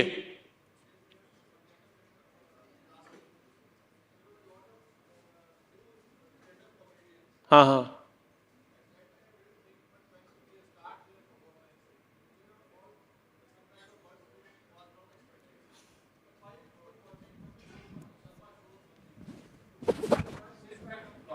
हाँ। Newcomer stand-up comedians, do you think that how to make decent comedy for a longer career, how you message them? Because they think that the comedy should have some kind of words which somebody already pointed out. That makes the people laugh. Okay. So आप ये कह रहे हैं कि comedian बहुत सारे हैं, but जो स्टैंड अप कॉमेडी कर रहे हैं उसमें कुछ ऐसे शब्दों का इस्तेमाल होता है जो एप्रोप्रिएट, हाँ, बट सेम टाइम पे कपिल शर्मा जो है वो ऐसा कुछ नहीं करते बट लोगों को एंटरटेन करते हैं। सो इसमें मुझे लगता है कि बहुत सब्जेक्टिव, देखिए ऐसा तो नहीं है कि हम गाली नहीं देते, है ना, तो ये तो सत्यता है इस समाज की। अब जो स्टैंड अप टीवी पे क्या होता है कि बहुत सारे फिल्टर आ जाते हैं, बहुत सारी चीज़ें बंध जाती हैं, तो हम वहाँ नहीं कर सकते, और फैमिली भी जो है, लेकिन हम एंड ऑफ द अंदर अपनी आत्मा से हम गरियाते तो हैं ही। तो मुझे लगता है जो स्टैंड अप कॉमेडियंस हैं वो वही बातें कर रहे हैं, और वहां पर चूंकि कोई सेंसर नहीं, कोई फिल्टर नहीं, और जो लोग भी आ रहे हैं वो अपनी मर्जी से आ रहे हैं देखने के लिए। पर अगर आप कभी ऐसी जगह पे चले गए जहां आपको लगा कि अरे यार ये तो उस तरह से नहीं हो रहा, बट अगर स्टैंड अप कॉमेडियंस भी देखो तो बहुत सारे ऐसे हैं जो बिल्कुल भी फैमिली पूरी ऑडियंस को कैटर करते हैं, लाइक अमित टंडन सर या ऐसे लोग हैं बहुत सारे लोग। तो आपको ऑप्शन बहुत जगह मिल जाएंगे, बस आप गलत शो में चले गए थे मुझे लगता है। तो ये चीज है। Yes sir please. Sir Ravi Gupta. नहीं, मैं राजू श्रीवास्तव जी मेरे बहुत अच्छे वो रहे, और इसके पहले हाँ वो मुझे लगता है कि उन्होंने स्टैंड अप कॉमेडी को जहां पर लेके गया है, स्टैंड अप कॉमेडी जिस लेवल पे पहुंची है इंडिया में, हिंदुस्तान में एक नई रास्ते पे, वो बहुत अच्छा है। और बहुत सारे लिखने वाले लोग थे, खुशवंत सर जो थे जो बहुत अच्छा ह्यूमर लिखते थे, हरिशंकर परसाई, अगर आप उनके ह्यूमर को पढ़ें तो आज होते तो जेल में होते, लेकिन उस टाइम बहुत बढ़िया। इवन प्रेमचंद जी भी मुझे लगता है कि बहुत सारा उन्होंने ऐसी कहानियां लिखी हैं जो बहुत ह्यूमर, मुझे बहुत हंसी आई, कोई किताब पढ़ के मुझे हंसी आ रही है तो वो तो कॉमेडी बहुत अलग लेवल पे जा चुकी है। तो बहुत सारे लोग रहे हैं, अब जो कॉमेडी चल रही है वो इन्हीं लोगों की वजह से है, इन्हीं लोगों ने वो चीज़ शुरू करी है, सो हम लोग कुछ कर रहे हैं। कपिल शर्मा भी बहुत पसंद है मुझे। Yes can I ask sir? Yes sir please. You're audible, sir. You're audible. Okay. No, so 2-3 things. One is जो आप बोल रहे थे कि मैंने भी एक कॉमेडियन से ये पूछा था कि जब आप वर्ड्स यूज़ करते हैं तो उन्होंने कहा यही चीज़ कि हम ऑडियंस देख के करते हैं कि किस टाइप का वर्ड वहाँ यूज़ होगा। बट उन्होंने एक चीज़ और बोली जो आपने नहीं बोली, शायद आप बोलना वही चाह रहे थे, कि जब आप बेवकूफ़ बोलते हैं या कुछ और बोलते हैं, the impact is very different on the audience. So that is one. But I follow you on the some of your clips. And I think जो आप नौकरी भी कर रहे हैं या कर रहे थे जो भी है, HR से लगता है आपको बहुत प्यार रहा है उसमें, as per your shows. And I am sure यहाँ पे HR के बहुत प्रोफेशनल्स हैं, तो उनके लिए कुछ विशेष टिप्पणी आप देना चाहें तो हम लोग खुद सुनना चाहेंगे वो चीज़, बिकॉज आपके क्लिप्स मुझे मैक्सिमम पसंद आते हैं जो आप HR पे बोलते हैं, तो उसके बारे में अगर आप कुछ बोलना चाहें तो it will be very interesting for all of us. And एक शायद क्वेश्चन मैं पूछना चाह रहा था, उन्होंने कहा who is your role model in comedy? आपने शायद उसका जवाब राजू श्रीवास्तव और आपने कहा, but is there anyone who motivates you और motivated you to get on to this platform? Yes sir, जब मैंने सबसे पहले जाकिर खान को देखा था और मुझे लगा कि ये जो कॉमेडी है ये बहुत, क्योंकि स्टैंड अप कॉमेडी पहले बहुत लाउड हुआ करती थी, टीवी पे जो कॉमेडी थी उसमें किसी न किसी की आवाज़ की नकल करके होती थी कि कोई फलाना बंदा यहाँ गया और इन एक्टर की आवाज़ निकल रहा है, वो हमको नहीं आती थी. पर मैंने स्टैंड अप देखा कि जब स्टैंड अप कॉमेडी देखा कि जाकिर भाई और अमित टंडन सर या पुराने जो भी लोग थे जिन्होंने कॉमेडी, महीप सर थे, और ये बातें कर रहे हैं जस्ट नॉर्मल हमारी बीच की आपकी बातें हैं और लोग उस पर हंस रहे हैं, तो मुझे लगा कि ये किया जा सकता है. और जब करना शुरू किया तो पता चला कि इतना आसान नहीं है, उसमें टाइम लगा, बट ये शुरुआत थे. प्लस HR जो है, देखिए मैंने HR पे बहुत मजाक किए हैं, आपने अगर नहीं देखे होंगे तो देख लेना, बट और कई HR ने मुझे मारने की भी कोशिश की, बट अच्छा नहीं है तो सच्चाई, जैसे HR से हमारी दुश्मनी होती है क्योंकि छुट्टी उट्टी लेना है तो उनके पास ही जाना पड़ेगा और उनका मुंह देख के लगता है कि नहीं, मैं तो वो मुझे सर याद नहीं है, वो भूल गया मैं बहुत सारा चीज़ की, मतलब मैं एक्टिंग करता था HR के सामने कि भाई मैं अभी, मुझे तो चाहिए भाई छुट्टी, अगर आप बता दो कि मुझे तो कैंसर है तो बोले कि कोई बात नहीं, 2 दिन अगर तुम्हारे पास टाइम है तो देख लेंगे, तुम्हारी चीता ठंडी होने से पहले 1-2 प्रोजेक्ट हैं वो कर लेंगे. तो जहर भरा हुआ था बट मुझे लगता है HR अपना काम बहुत बढ़िया से कर रहे हैं. फेस्टिवल बिना HR के नहीं कंप्लीट हो सकता. कुर्ता उर्ता हम लोग क्यों नहीं पहन, हमको बताने वाला होना चाहिए कोई कि कुर्ता नहीं पहन के आओगे तो कट जाएगा, तो हमको पहनना पड़ता है ना. इतने सालों से कुर्ता जो रखा है वो पहनेंगे. और HR भी जो है, नहीं कभी भी हमारे संबंध HR से अच्छे बन पाए, कभी सामने से मैं कुछ नहीं बोल पाया तो नींद की दवाई मिलाने की कोशिश की HR की चाय वगैरह में, बट वो फिर भी जाग जाते हैं कि छुट्टी मांगोगे तो खड़े हो जाएंगे, नहीं छुट्टी तो नहीं है, मैं मर जाऊंगा बाद में, लेकिन छुट्टी नहीं दूंगा। सर आपको तो बहुत टाइम हो गया। So I joined corporate 6 months back, ठीक है। तो मतलब ऐसे है कि मैंने तो बस सुना था कि HR ऐसे करते हैं वैसे करते हैं। ये लोग संडे को क्रिकेट लीग रख रहे हैं और हाँ। फिर कंपलसरी कर रहे हैं कि इसमें आना है। तुम वीकडे में रखो क्रिकेट लीग, मतलब इनके अलग ही अपना दुनिया चलती है। कंपनी लॉस में है लेकिन ये क्रिकेट लीग रख रहे हैं। मैंने वही तो बोल रहा हूँ, मैंने बहुत सारे जब कॉर्पोरेट शोज करता हूँ तो उनकी लाइफ में HR बोलते हैं कि फन करेंगे, वो ले जाके दिखा रहे हैं कि चाहेंगे जो है ना जिम कॉर्बेट शेर देखें, और शेर को भी बता रहे हैं कि शेर से सीखो। शेर जब एक कदम पीछे मुड़ता है तो 4 कदम आगे जाता है। वो अरे भाई वो एंजॉय करने आए हैं भाई, एक दिन कर लेने दो, वहां प्रोजेक्शन मत दिखाओ, वहां PPT चल रहा है वहां पर भाई कि कंपनी को ग्रो कैसे करें गोवा में। अरे भाई गोवा आया, थोड़ा सा घूम लेने दो उसको, नहा भी नहीं पा रहा। हाँ वो पहन के बैठे हैं फूल वाले कपड़े, और वो पूरी मीटिंग उनकी चल रही कि हाँ मैं कर दूंगा। और उसमें भी कुछ होते हैं, कोई एक आध जो बहुत प्यारे लोग होते हैं, पूरी मीटिंग खत्म हो गई, 1.5 घंटे हो गया है, तुम्हें अब जाना है वॉशरूम, पर एक इंसान होता बोलता कि सर एक क्वेरी रह गई थी, अगर आप मुझे 2 मिनट का दो, मैं अभी कंपनी का उद्धार करने के लिए तैयार बैठा हूं। कहाँ अभी तक कहाँ था भाई, मुंह में दही जमा हुआ था तुम्हारे। सर मैंने तो पीटा है मेट्रो के नीचे ऐसे लोगों को। सर मेरा 150 रुपए का रिइंबर्समेंट रोका हुआ है HR ने। HR को मुझे पता नहीं कहाँ कंपनी का पैसा लेके जाना चाहते हैं ये लोग। HR लोग का क्या है, घर पे इनके झगड़ा वगैरह बहुत होता है और वो डायरेक्ट अपने घर वालों को नहीं बोल पाते। ठीक है, पर क्या करें, वो फ्रस्ट्रेशन है, और वो एक्चुअली कंपनी की पॉलिसीज हैं, वो एम्प्लॉइज पे हाथ भी नहीं उठा सकते। मन तो पूरा होता। तो उन्होंने बोलता कि ये जहर मैं इसके अंदर ऐसे डालूंगा या डालूंगी जो भी है, और उन्होंने बोला कि ठीक है छुट्टी तो तुमको नहीं मिलेंगी, छुट्टी मिल जाएगी लेकिन 4 संडे कर रखो। तो वही बात है, फिर जो है आओ संडे के दिन। बहुत सारे सपने में आते थे मुझे HR तो। Thank okay, that will be the last question. Yes sir please.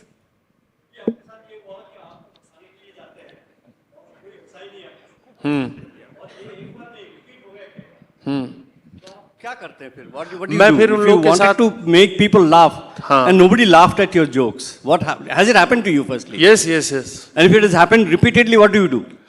You change your content, or you change your style, or you change your haircut? Sir कई बार ऐसा हुआ है कि मैंने सब कुछ चेंज कर दिया, पसीने छुड़वा लिए अपने, पर नहीं हंसना तो नहीं हंसना, उनकी भी अपनी लाइफ है, उनका भी अपना ईगो है कि भाई हम नहीं हंसेंगे, तू है कौन बे। मतलब उनका ये एटीट्यूड रहता है कि कुछ लोग कि भाई ये बस जो है यही है। तो उस टाइम मैं ये करता हूं कि मैं डिनर बाहर ही कर लेता हूं। वो लोग इनवाइट करते हैं कि ठीक है, क्योंकि और मैंने एक चीज देखी है कि जब शो खत्म होता तो वही लोग मजा आ गया, मैंने मुझे पता है मजा नहीं आया और मुझे पता है, लेकिन चूंकि पहले से ही अकाउंट में पैसे आ गए हैं तो फिर मैं कुछ कह नहीं सकता उनको, तो फिर मैं चला जाता हूं तुरंत। पर ये है मुश्किल काम है सर, क्योंकि हमें आदत है ऐसा करने की, और ये हमारी शक्ल पे दिखने लग जाता है कि भाई नहीं हंसा पा रहे हो, ऐसे माथे पे पसीने आने लगते हैं। और फिर वही हम अवॉइड करते हैं कि जल्दी से भाई जहाँ पर भी होटल है, या होटल भी अगर इनका छोड़ पाओ तो हम कहीं चलें दूर, नदी किनारे बैठें और आज की रात जैसे तैसे काटें। हमें भी परेशानी होती है इस चीज़ को लेके, हम बहुत एनालाइज करते हैं कि ऐसे लोग, और ये करते करते मेरे को हो गया लगभग 5-6 साल, और एंड ऑफ मैं इस डिसीजन पे पहुंचा हूं कि जिनको नहीं हंसना वो नहीं हंसेंगे, पर जिनको हंसना है, जो आपको सुन रहे हैं वो हंसेंगे। तो बेहतर है कि आप गिल्ट फ्री रहो, तो बेशर्मी है मेरे अंदर अब। So we're actually running a little late. Sir मैं ऑनेस्टली एक चीज बताऊं, मुझे नहीं पता था कि आप लोग इतना भाव देंगे मुझे। मुझे लगा कि मैं इतना अपना काम करके चला जाऊंगा, क्योंकि आप लोग से मैं बट कितने लोगों को नाराज किया है।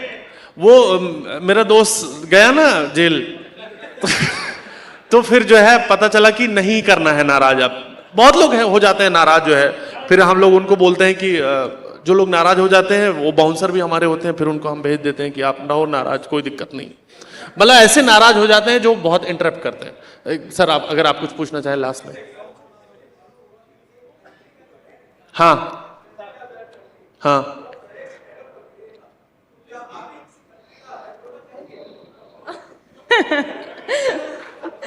Ravi Gupta for president. Sir मैं एक चीज बताऊं, हमारे जो प्रधानमंत्री जी हैं वो भी ऑलरेडी बहुत अच्छा ह्यूमर है उनका, तो मुझे लगता है कि उनसे बढ़िया तो कमाल का काम कर रहे हैं वो। यस, और तो मैं कुछ नहीं बोलूंगा, क्यों बोलना है मुझे, ठीक है। तो मुझे सर ऐसे मेरे सपने नहीं है, मैं बस खुश हूं जो भी चीजें कर रहा हूं, और मुझे बहुत खुशी हुई आप लोगों से इंटरेक्ट करके, आप लोगों के सामने परफॉर्म करके। बहुत बहुत शुक्रिया, थैंक यू सो मच मुझे बुलाने के लिए। It's my pleasure, thank you so much. Thank you both for a very interesting session. May I quickly invite on stage Dr. J.S. Juneja, past President AIMA, to kindly present mementos to Ms. Arora and Mr. Gupta. Thank you both for giving us such an interesting session. Thank you.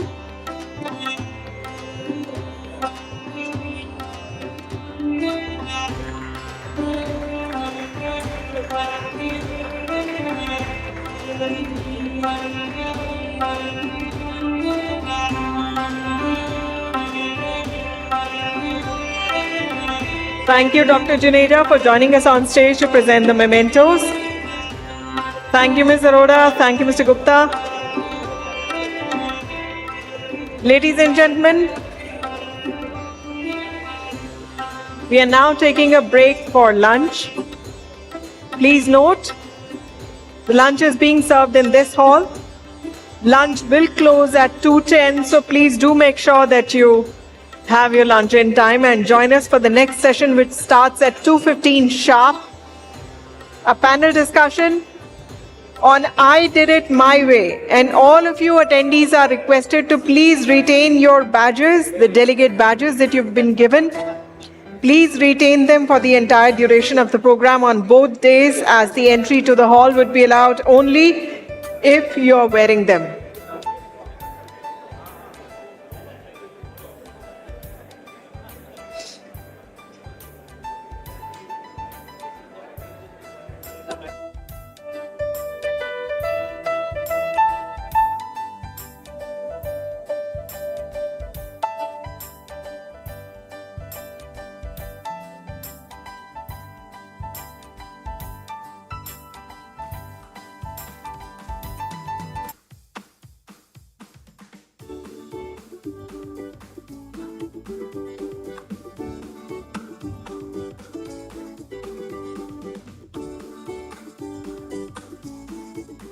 AIMA works as an overall India-wide organization for management. It has for long supported, promoted and nurtured the management movement, and it's also reached overseas to try and connect the world with India as well.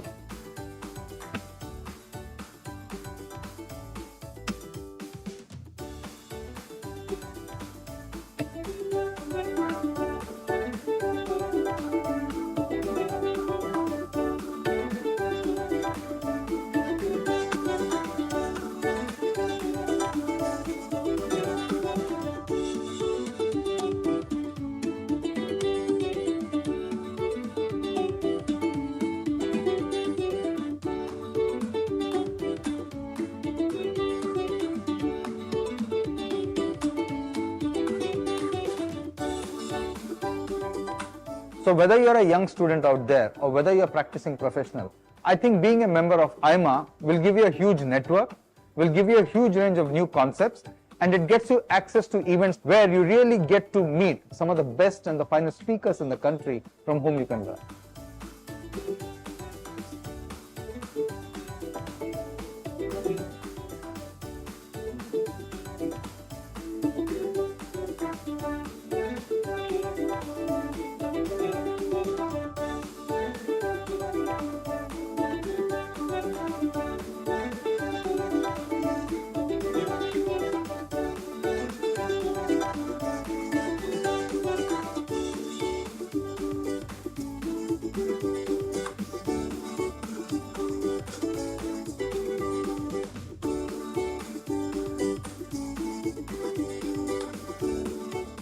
You know, every manager needs to be updated in terms of the latest techniques, the latest thinking, the latest direction. You update yourself in various aspects of disciplines that one is involved in.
Continuous skill development, continuous education is a necessity for everybody.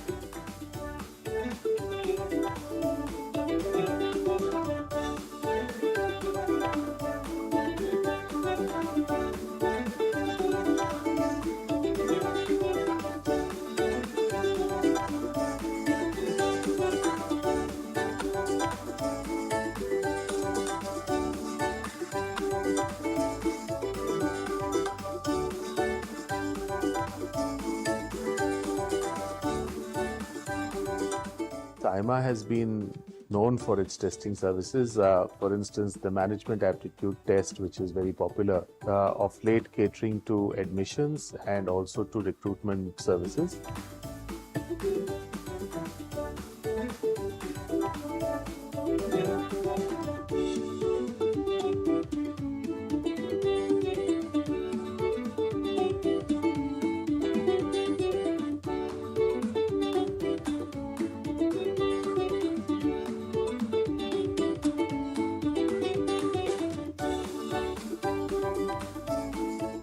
Is not just the desire for success, but a fear of failure.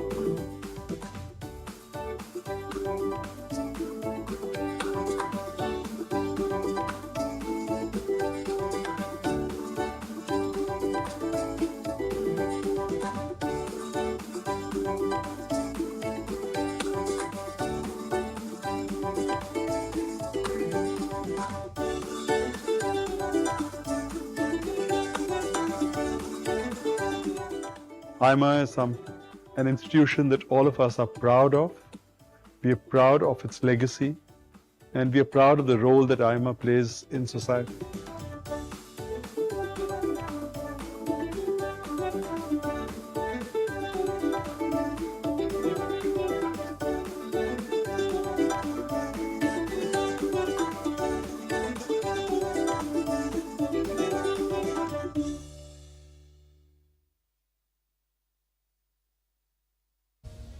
Over a century ago, a vision was born to transform the nation's future through steel. In this journey, steel is more than a word. It encapsulates the values that have propelled us and enabled us to be agile and adaptive through changing times. In the 1990s, when markets opened up in India, we focused on plant modernization and cost efficiency, aiming to become one of the lowest cost steel producers. Soon we ventured beyond national borders with a focus on scaling up. We pioneered branded steel products and entered the automotive market with the aim of achieving differentiation and leadership in discerning segments. We also strengthened our TQM journey. We proved our mettle once again when we built a steel plant from scratch. Tata Steel Kalinganagar was our first greenfield site outside of Jamshedpur. While at Jamshedpur, we continued to consolidate our position through continuous improvement and product enrichment. In Europe, we worked towards making operations stronger and sustainable. What unfolded next was an inorganic expansion of our India footprint through acquisitions. We successfully navigated the COVID pandemic with resilience and adaptability, making us perhaps one of the few companies in the world to have survived 2 pandemics. In the recent years, even with geopolitical recession and macroeconomic volatility, we have stayed ahead in our growth journey. How are we gearing up for the future? By ensuring our readiness structurally, financially, and culturally. We are rebalancing our portfolio to capitalize on India's robust growth story. Over the years, we have scaled up operations in the country from 1/3 to 2/3 of our global footprint. And this journey will continue in the future. Deleveraging in the past few years has strengthened us financially, and we're ready to take on challenges and capitalize on opportunities. We're continuing to build a culture that embraces diversity, equity, and inclusion, encourages innovation, and promotes agility. We remain steadfast in our commitment to community development through our CSR and sports initiatives. Our impactful CSR initiatives positively impact millions of lives in our areas of operations. Sports is a way of life at Tata Steel. We have been one of the leading corporate promoters of Indian sports through the years. We aim to become the most respected and valuable steel company globally, with a sustained focus on growth, cost leadership, customer obsession, new businesses, and sustainability. In India, we continue to grow our 4 sites, doubling our production capacity to 40 million tons. A key aspect of our growth will be to strengthen our long products portfolio.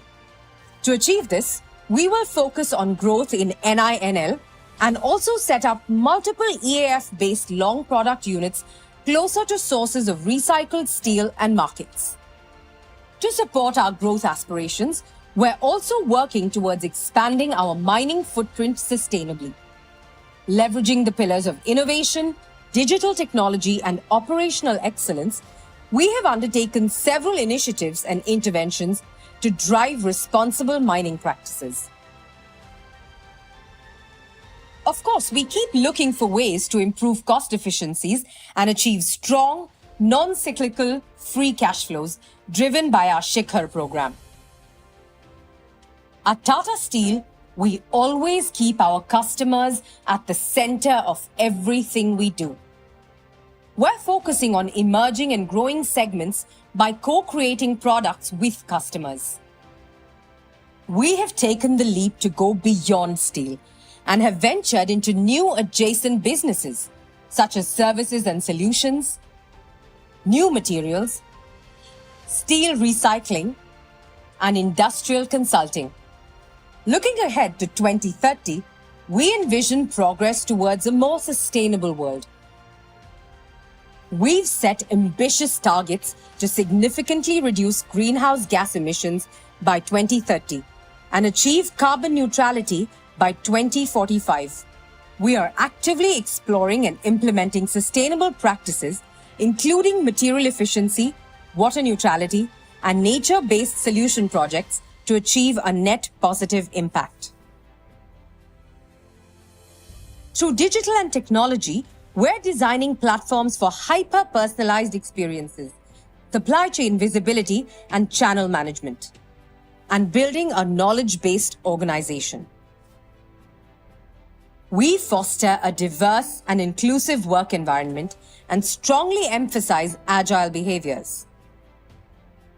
Tata Steel, an original Atmanirbhar Bharat story, stands tall as a living testament to the power of adaptation and progress.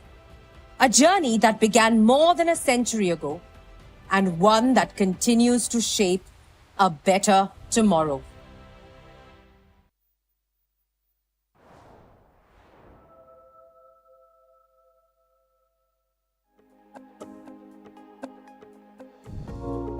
Welcome to the world of Triveni Turbines, where innovation, reliability, and efficiency converge to deliver sustainable heat and power solutions.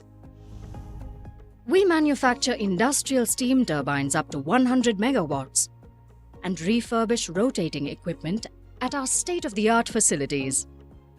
With a journey spanning over 5 decades, we are a preeminent global player, renowned for delivering world-class products and services. We partner with our customers, offering a comprehensive range of solutions throughout the life cycle. We take pride in the fact that many of our clients have chosen to standardize on our product range for their global operations. Our portfolio includes highly advanced condensing turbines, efficient back-pressure steam turbines for process steam needs, and energy-efficient API steam turbines. We maintain a relentless dedication to excellence, ensuring that every facet of our operations, including design, production, and testing, adheres to the highest quality standards. We offer industrial heat and power solutions and decentralized steam-based renewable turbines, specifically for biomass, independent power producers, process cogeneration, waste-to-energy, and waste heat recovery. We are driven by a clear mission to offer value-engineered, energy-efficient, and sustainability-led solutions globally. Our dedication to sustainability is evident in our continuous investments in research and development for alternative energy solutions. Our unwavering commitment towards continuous innovation, backed by digitalization and automation, ensures that our customers experience exceptional performance and reliability from our offerings. By forging strategic collaborations with renowned research and academic institutions, we drive advancements in the steam turbine technology, delivering unparalleled efficiency that leads to reduced fuel consumption and minimized carbon emissions. As a globally trusted partner, we extend our relationship beyond installations, providing comprehensive 360-degree support throughout the entire life cycle of the turbine. Additionally, we specialize in refurbishing and servicing rotating equipment for various brands. Our offering includes a wide gamut of aftermarket solutions, including installation and commissioning, spare parts, operations and maintenance, refurbishing services, and more. Our state-of-the-art testing facilities and a team of highly skilled engineers ensure that each steam turbine undergoes rigorous testing, guaranteeing its optimal performance and reliability. The extensive list of references and the high repeat customer base stand as a testament to our unwavering commitment to quality and the high level of customer satisfaction. Just like the boundless cosmos, Triveni Turbines surpasses borders, exporting steam turbines to every corner of the world, empowering customers in their continuous operations. Triveni Turbines, where technology, engineering, excellence, and capability converge.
Kirloskar Brothers Limited. Fluid management for a better tomorrow.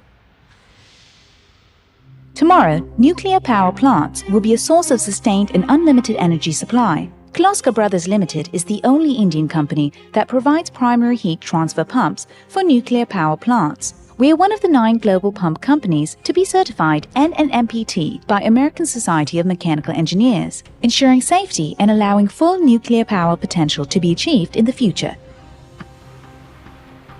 Hydroelectricity is the world's major source of power. KBL engineers hydro turbines that generate electricity.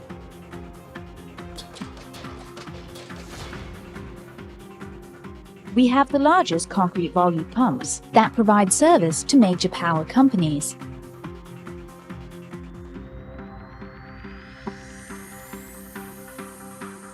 Petrochemicals are essential fluids for a rapidly growing world of today. KBL pumps and valves are used in downstream processes in the petrochemical industry. Our pumps are also used in firefighting on offshore platforms, safeguarding these valuable resources.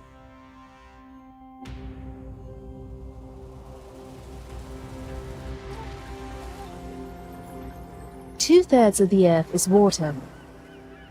Yet there's a scarcity of pure drinking water, and millions of hectares of productive land still lies uncultivated. Kirloskar Brothers Limited is helping solve this problem by providing region-specific irrigation pumping solutions in countries such as Senegal, Laos, Vietnam, Cambodia, and has been instrumental at changing the economy of these countries and providing livelihood to their people.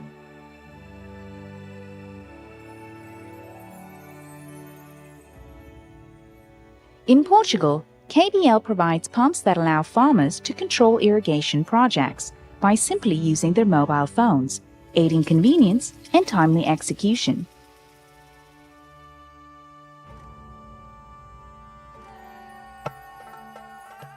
In Egypt, Kirloskar has become a synonym for pumps and is accredited with the Green Revolution of the region.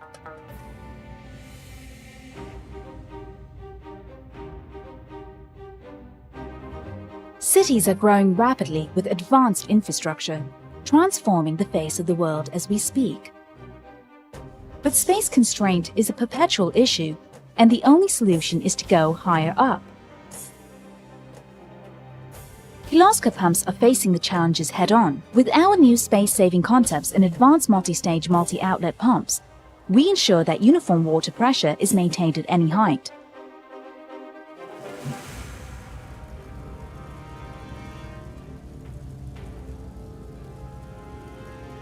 Fire hazards are a major concern all across the globe. Kirloskar Brothers is dedicated to defeat this menace by developing technologically advanced yet simple to use firefighting solutions.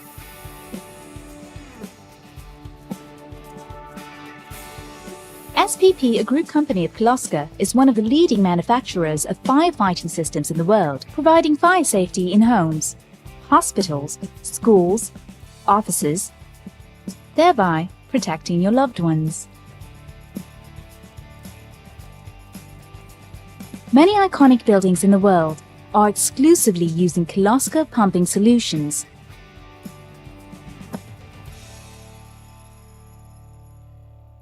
Sewage handling is an integral part of a modern-day city. Here too, Kirloskar pumps play a significant role in providing complex municipal application systems. KBL also helps make desalination of water a reality. Rand Water in South Africa, Severn Trent, and Yorkshire Water in the UK are the largest water management companies in the world using Kirloskar pumps. We also have a substantial presence on board Indian naval ships and in all dockyards, both public sector undertakings and private shipyards. For the global manufacturing industries, we provide need-based customized pumps to facilitate efficient process delivery, thus improving the productivity and efficiency of the manufacturing plants. Today, Kirloskar Brothers Limited, through its group companies SPP, Braybar Pumps and Karad Projects and Motors Limited, is a global brand. We have several manufacturing and service facilities overseas and 8 manufacturing facilities across India. Kirloskar Vadi near Pune is the largest state-of-the-art integrated pump manufacturing unit in the world.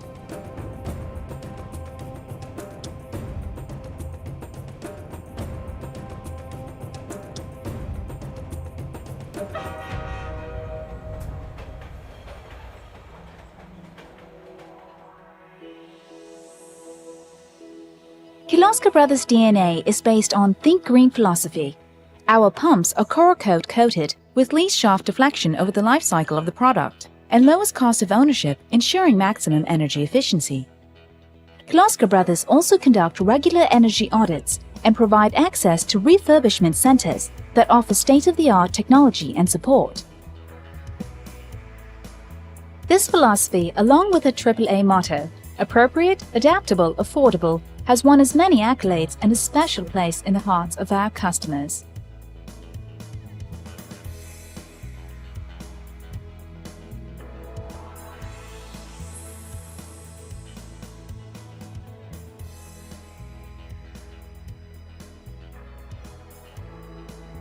Vikas Charitable Trust is our way to contribute to the society and enrich lives for a brighter tomorrow.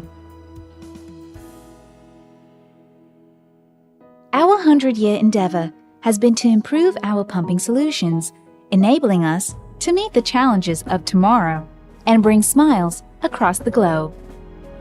Wake up to the dawn, there's so much to give, making a better world, new life for all to live. Oh, hey, Kirloskar.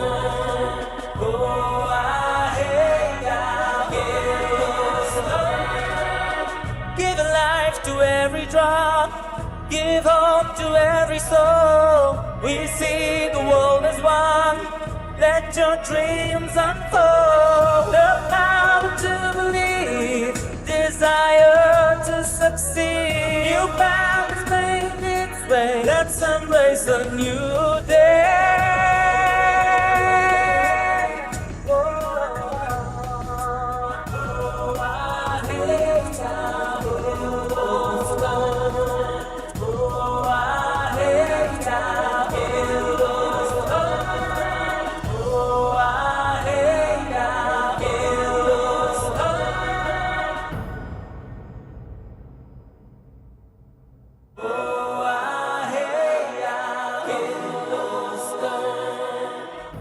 Kirloskar Brothers, enriching lives since 1888.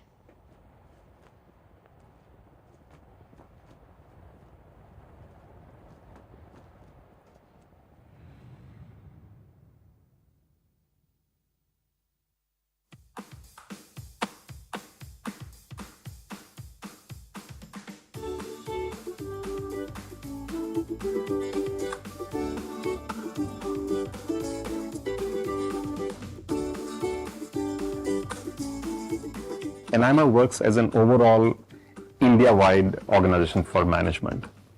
It has for long supported, promoted and nurtured the management movement, and it's also reached overseas to try and connect the world with India as well.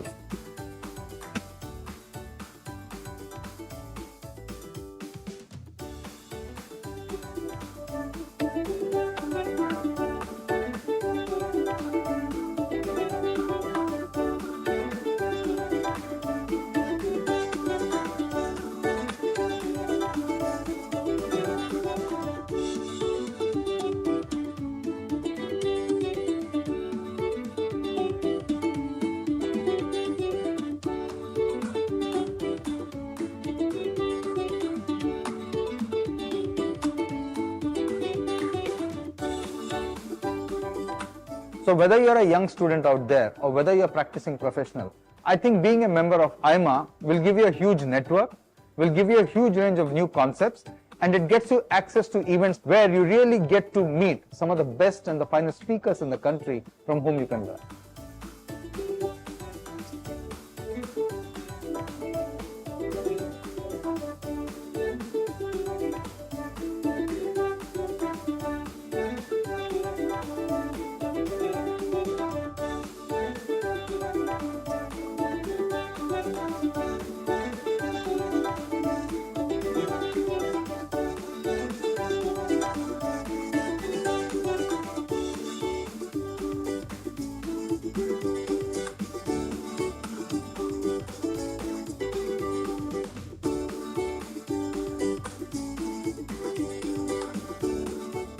You know, every manager needs to be updated in terms of the latest techniques, the latest thinking, the latest direction. You update yourself in various aspects of disciplines that one is involved in.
continuous skill development, continuous education is a necessity for everybody.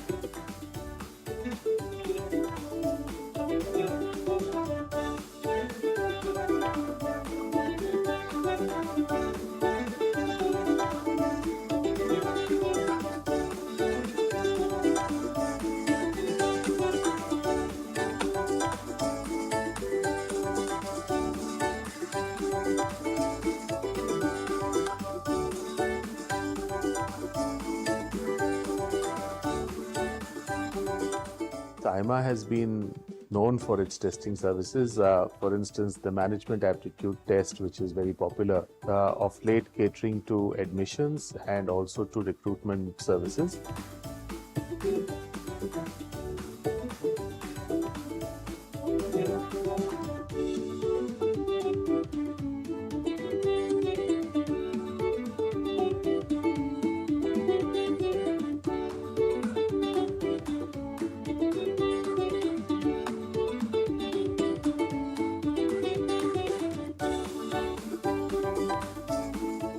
Is not just the desire for success, but a fear of failure.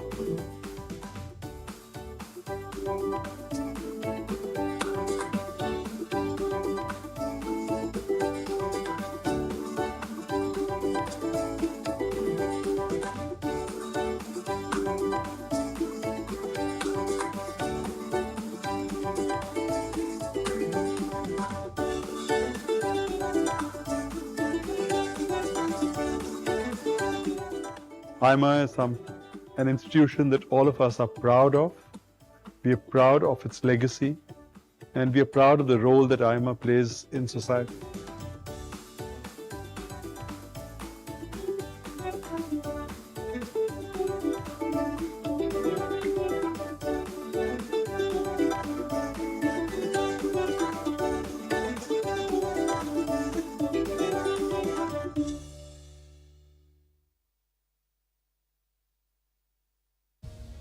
Over a century ago, a vision was born to transform the nation's future through steel.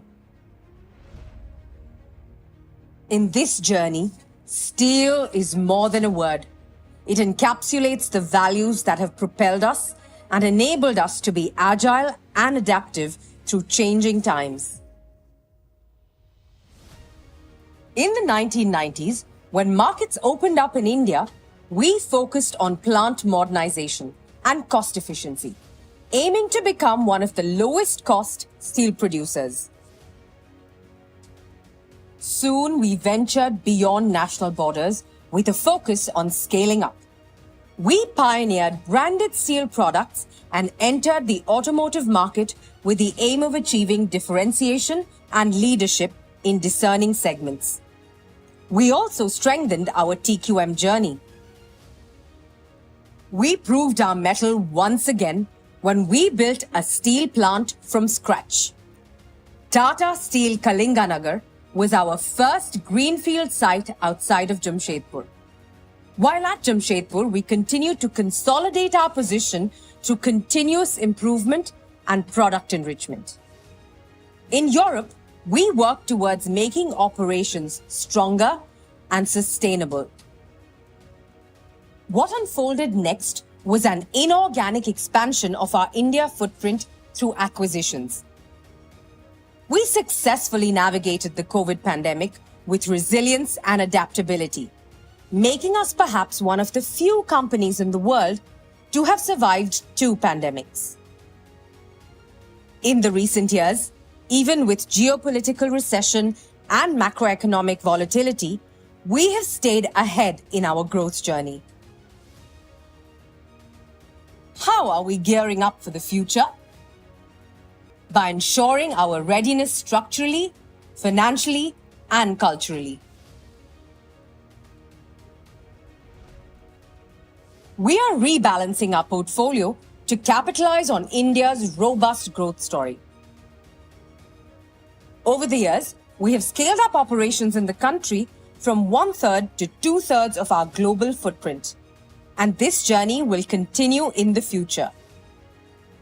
Deleveraging in the past few years has strengthened us financially, and we're ready to take on challenges and capitalize on opportunities. We're continuing to build a culture that embraces diversity, equity, and inclusion, encourages innovation, and promotes agility. We remain steadfast in our commitment to community development through our CSR and sports initiatives.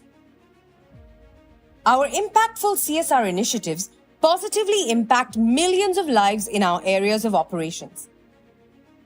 Sports is a way of life at Tata Steel. We have been one of the leading corporate promoters of Indian sports through the years. We aim to become the most respected and valuable steel company globally, with a sustained focus on growth, cost leadership, customer obsession, new businesses, and sustainability. In India, we continue to grow our 4 sites, doubling our production capacity to 40 million tons. A key aspect of our growth will be to strengthen our long products portfolio. To achieve this, we will focus on growth in NINL and also set up multiple EAF-based long product units closer to sources of recycled steel and markets. To support our growth aspirations, we're also working towards expanding our mining footprint sustainably. Leveraging the pillars of innovation, digital technology, and operational excellence, we have undertaken several initiatives and interventions to drive responsible mining practices. Of course, we keep looking for ways to improve cost efficiencies and achieve strong, non-cyclical free cash flows driven by our Shikhar program. At Tata Steel, we always keep our customers at the center of everything we do. We're focusing on emerging and growing segments by co-creating products with customers. We have taken the leap to go beyond steel and have ventured into new adjacent businesses such as services and solutions, new materials, steel recycling, and industrial consulting. Looking ahead to 2030, we envision progress towards a more sustainable world. We've set ambitious targets to significantly reduce greenhouse gas emissions by 2030 and achieve carbon neutrality by 2045. We are actively exploring and implementing sustainable practices, including material efficiency, water neutrality, and nature-based solution projects to achieve a net positive impact. Through digital and technology, we're designing platforms for hyper-personalized experiences, supply chain visibility, and channel management, and building a knowledge-based organization. We foster a diverse and inclusive work environment and strongly emphasize agile behaviors. Tata Steel, an original Atmanirbhar Bharat story, stands tall as a living testament to the power of adaptation and progress. A journey that began more than a century ago and one that continues to shape a better tomorrow.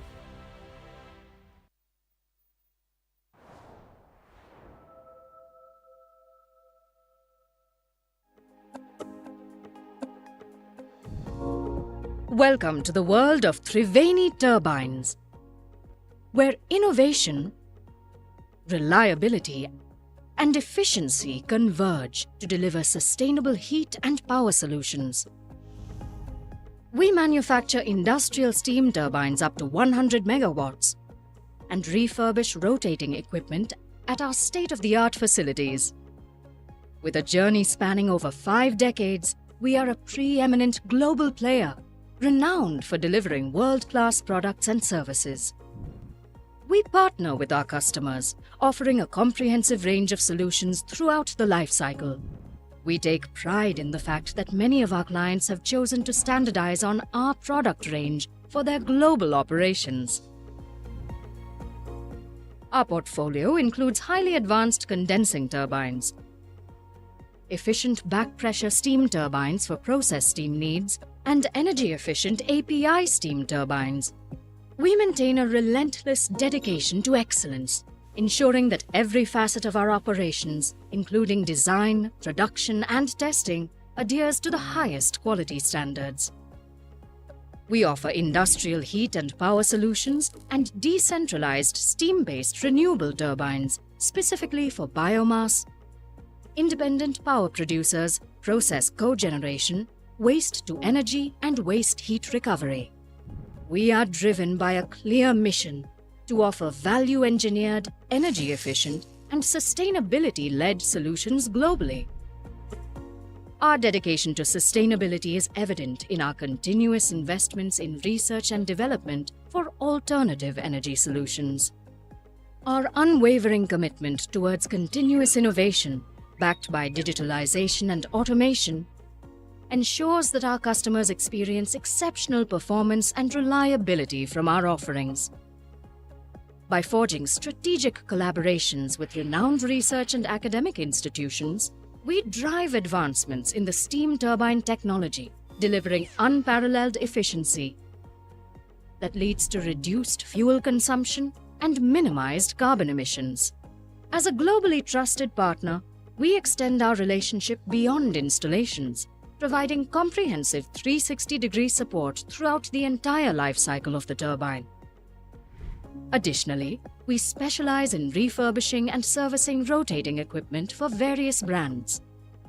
Our offering includes a wide gamut of aftermarket solutions, including installation and commissioning, spare parts, operations and maintenance, refurbishing services, and more.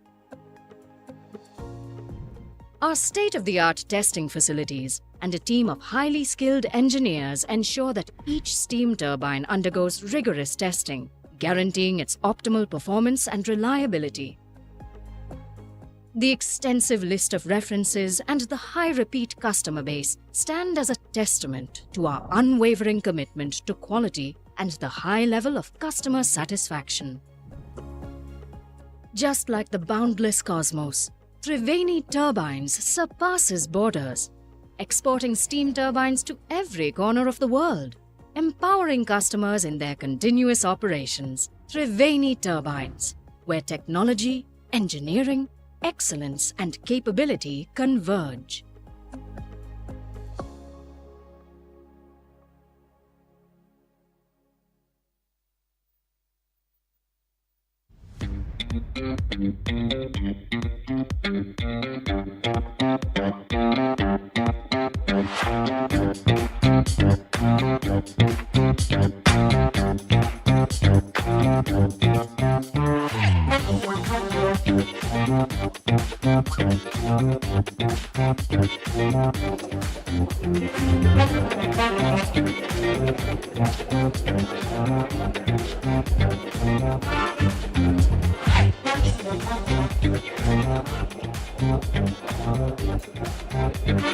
Ladies and gentlemen, good afternoon and welcome back.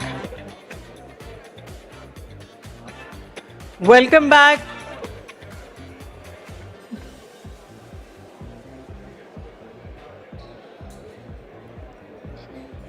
Welcome back to the post-lunch session. We'll request you all to please kindly take your seats as quickly as possible.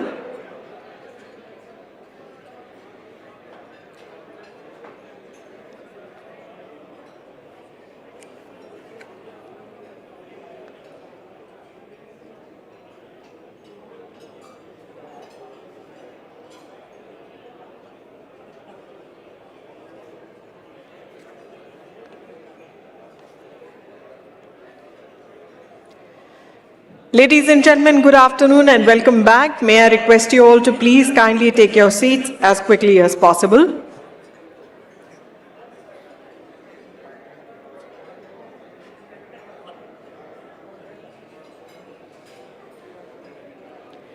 We are ready to start with plenary session 5. This is a panel discussion. I did it my way.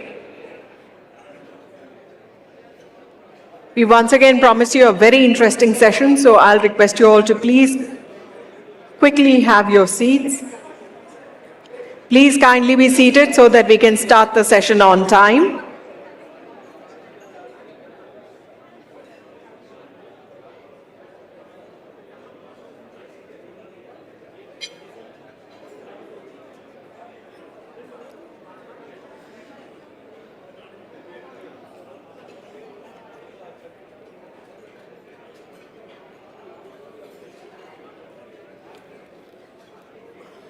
As you all know, each session has a poll question.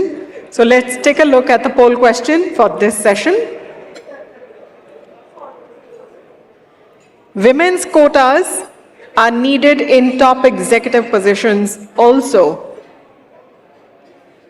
There it is on your screens. Women's quotas are needed in top executive positions also. Please do share whether you agree, you disagree, or you can't say.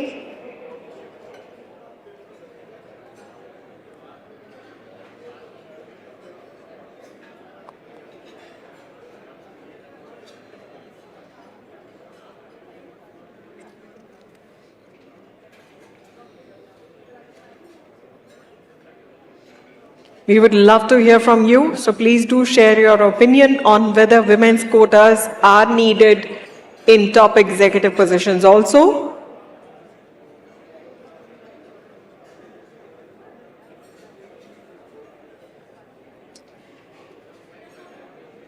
And this is a panel discussion on I Did It My Way. As you can see on screens also, we have a very interesting panel.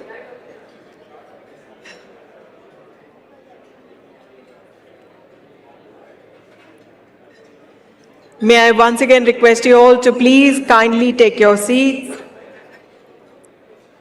The quicker everybody is seated, the faster we will be able to start the session. We would like to start the session on time.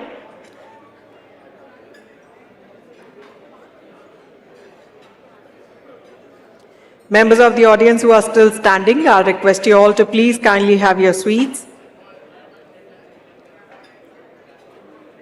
Please be seated as quickly as possible.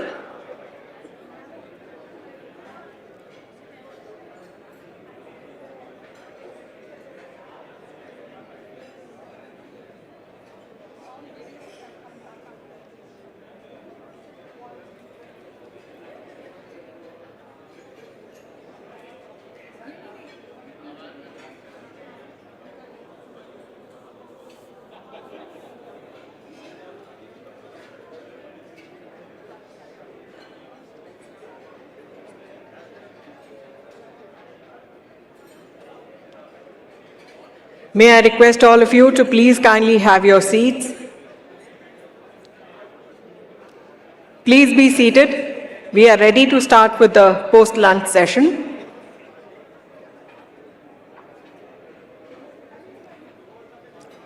This is a panel discussion entitled, I Did It My Way.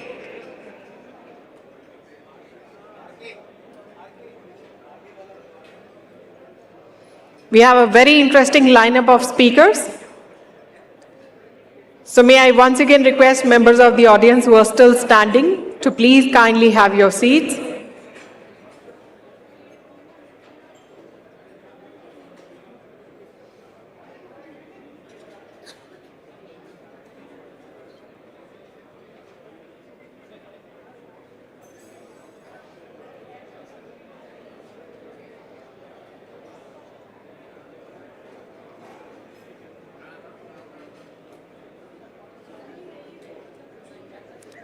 The aroma of lunch is still wafting in the air. I know nobody wants to get back to business. But we promise you a very interesting and enticing discussion. I request you all to please kindly be seated.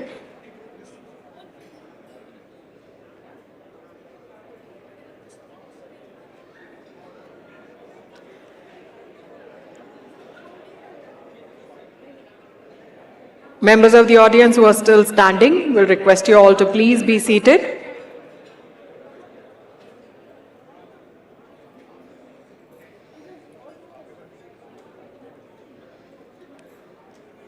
Once again, a gentle reminder to please do retain your delegate badges, because without those badges, you will not be allowed to enter in this hall tomorrow. So please do make sure that you retain your badges. And once again, question, if you would like to address any questions to the respective speakers, you are requested to please put them on the slips which have been put on each and every table. Please kindly write them down, and we'll make sure that your question reaches the panel. Please join me in welcoming on stage Ms. Suneeta Reddy, Senior Vice President, AIMA and Managing Director, Apollo Hospitals Enterprise Limited. Ms. Shovana Narayan, Kathak Guru and IAAS retired. Ms. Naina Kidwai, Chairperson, Rothschild and Company India Limited. Ms. Rina, Dhaka, Fashion Designer. And Ms. Latha Venkatesh, Consulting Editor, CNBC TV 18.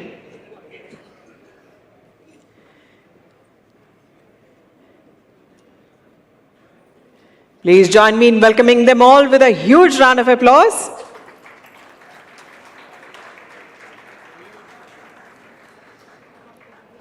A very warm welcome to you all.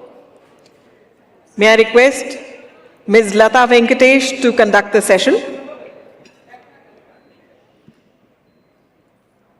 Thank you very much for the introduction, and I think we have the most gorgeous, the most ubiquitous topic and the most gorgeous panel to discuss it. Mrs. Narayan, Suneeta, Naina and Rina, thank you very much for joining us in what is a perennial question but has become much more important in this day and age. The first question I want to ask my panelists is, has the problem changed? Even now, it's a girl who comes and asks, how do I balance my career and my family? I have yet to see a boy come and ask me that. I'm waiting for the day, and I'm in a profession and in an organization, CNBC TV 18, where we have to look to hire boys. Girls come, I mean, they just swamp our newsroom. They're so good, it's unstoppable. And because we want to ensure that the other side of the world is also represented, we make an effort to ensure that there are also boys in the newsroom. So it's not a question of opportunity, but of all these years and of all these news persons, people have come and asked me, Latha, how do you manage family and work? But the boys don't ask me that question. So has the problem from your generation to now changed? Naina, let me start with that question. Have things changed at all, or do they remain the same the more they change? So there is some change, but is the change completely where it needs to be? No. And I think you touch on this, Latha.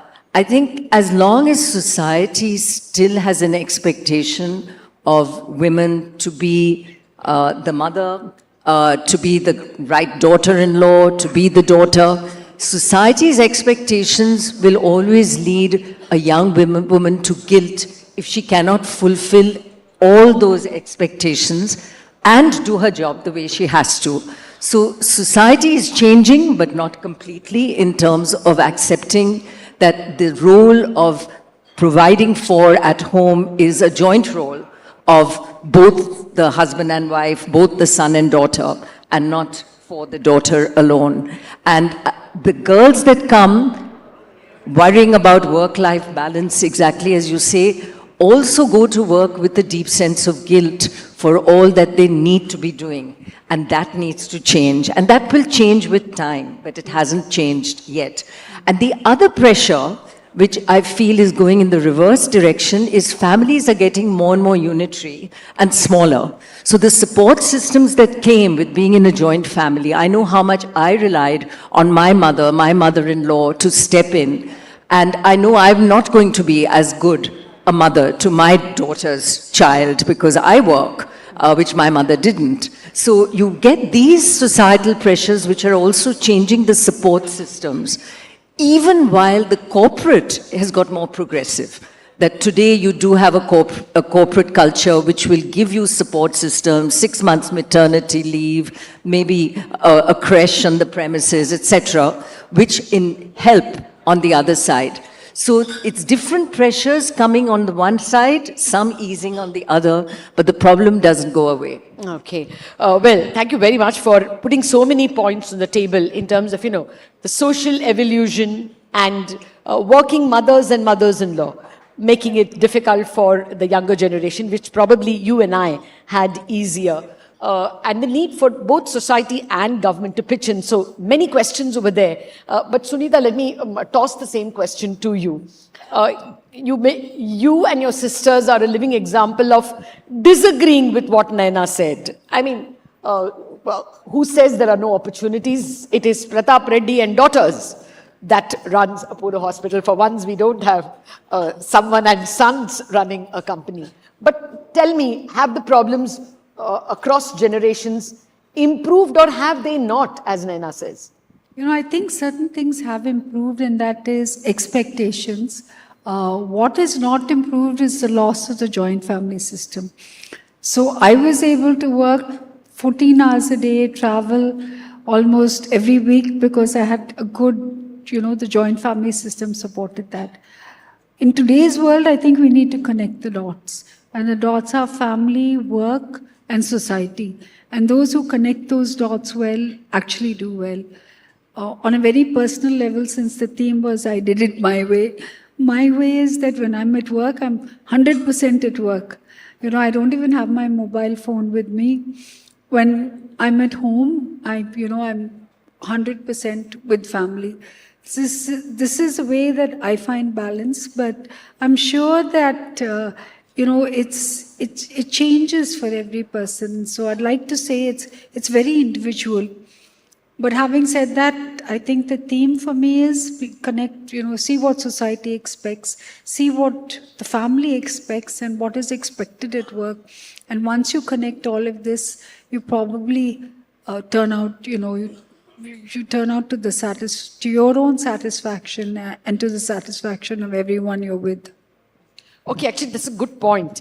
Instead of starting with questions of, how the generation has changed, let me start with the heart of the topic itself. I thought I'd keep it for the end, but no. Let me just devote time to, I did it my way. How did you do it, Shovana Narayan? And that's a very unique combination of being able to maintain both an extraordinarily artistic life and being a member of the IAAS, having a 9-to-5 kind of work as well. How did you do it? Well, I did it my way. In other words, the day I was introduced to dance, which was when I was very young, I knew that I had found my soul, my breath, a reason to live, and a reason, and also the medium where I could express my inner thoughts and self. Even at that very, very tender age, I was myself. So I wanted to be that. And I liked studying. And so I wanted to do that either. And I must say that I was quite lucky with my parents because they never said no. They said, do whatever you want to. But yes, there was one condition, that not at the cost of values and ethics and integrity. So that was the only condition. Otherwise, I did it, everything. So whatever I did, at that point of time, it seemed to be against the norms of society, which means pursuing a parallel profession, also having a long-distance marriage, and everything a long distance, motherhood, and whatever I did was just a little bit which seemed to go against the tide. Rebel par excellence. But I did it my way. But I did it with conviction, and I must say that I personally feel that if you do it with sincerity and honesty, things fall into place. Everything falls into place. So I never had that kind of an opposition that normally we keep hearing about or reading about. And yes, I faced opposition, yes, from society at large, from everybody at large. And I would like to share an incident, how the inner strength in me came in also because of the family, and particularly my mother. On one incident, when somebody, how society is more concerned. Mentioned something unsavory to my parents about if they allowed me to take dance as a career, since I don't come from that kind of a family. My mother heard him out and said, okay, Mr. So-and-so, this is within the boundary of, this is our drawing room. Outside the boundary, it's public land. You are at liberty to go and say anything negative and adverse outside that boundary. But while you're here, please understand the dignity that we allow her as long as she maintains these principles. So I was very, very happy to see that. And this was when I was a tender 14 or 15 years old. Oh, that's extraordinary. I mean, that's really a path-breaking parenthood that you have enjoyed. And that's clearly showing in the kind of achievement that you've managed. But that's not the run-of-the-mill family. I was told that your goal in life should be to be a good mother, to have a good family. You should have the capacity to earn. But earning should not be your first calling. You know, that was the values ingrained. Nobody stopped me from working, but that was not seen as priority. That was not the encouragement. You should be capable, but certainly that's the second for you. The first priority is you have to be bringing up your family. Now, Rina, yours is actually charting a new path. Normally, what do we mean by saying I rebelled? You know, okay, in Shovana's case, it is also taking up a dance career. It normally means I rebelled. I went and I did an engineering course outside the city, or I went and did a management course outside the city. I took a job outside the city, or I kept the job even after my baby. That's our extent of rebellion. But you have rebelled with a brave new profession. Tell us your story. Oh, sorry. So now my sons are big. I have boys. But it's such an emotional topic, even today, for me to reflect on this. But I always felt that there's no justice in this for the working woman. There will be guilt. I had tremendous guilt as a young working mother. And the kids used to be waiting for me, and that used to really bother me. Sorry, I didn't realize I would cry. My son's going to get married now. But yes, I learned lessons on the way. I say this today to my working counterparts. If you can carry your children to work, please do it. It's great to look at them, even if they're in the background creating a ruckus. Always be nice to your mother-in-laws, because they are the ones who will bail you out when you have to travel overnight. And of course, your partner, because he matters the most. Because a lot of times fathers chip in for the absence of the mother. There's always a price to pay for a working mother, I felt, at least my experience. And I used to compare my life, I remember, to my cousins who were non-working mothers. And I thought their children looked so like non-naughty and calm. Mine were very hyper, because I think somewhere they were wanting my attention because I was away. And we had to travel a lot. Even if I was traveling, I would have to, sometimes I took my kids along, but it always came with an entourage, and distractions were very hard for me to handle. But what I think, looking back, they say, at 13 years of age, the children get normal of non-working mothers and the working mothers. And today, in hindsight, I know they're fine because they can survive anywhere, because they've had to look out for themselves in a way from a younger age. And God bless our country, because we get so many people to come in and help us out when we go to work, whether it's your husbands, whether it's your mothers, mother-in-laws, and even the nannies and sisters who come to help us. Now, the point is, you shed a tear when you said that the children grew up several hours. I want yet to see a man shed a tear and say that a better part the child managed without me. Yeah, I mean, that's the point I'm trying to bring. And Naina, on that point, since you have been in the best of B schools and, even primary school. The best B school. Yes. Okay. Yeah. You know, there is a problem that those of people I know who have been through the more ordinary courses in Mumbai or in other cities. Those girls have managed careers. But often the best in the B schools, and I mean even IIMA, have a problem of the trailing spouse. They usually marry other IIMAs or IIMBs. And you're somehow like, his job shifts, you shift. Obviously then your career is not taking off at that level.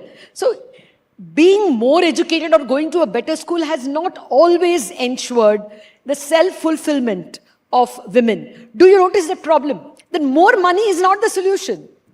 I think today you are seeing a lot more consultation between the two educated MBAs, wife and husband.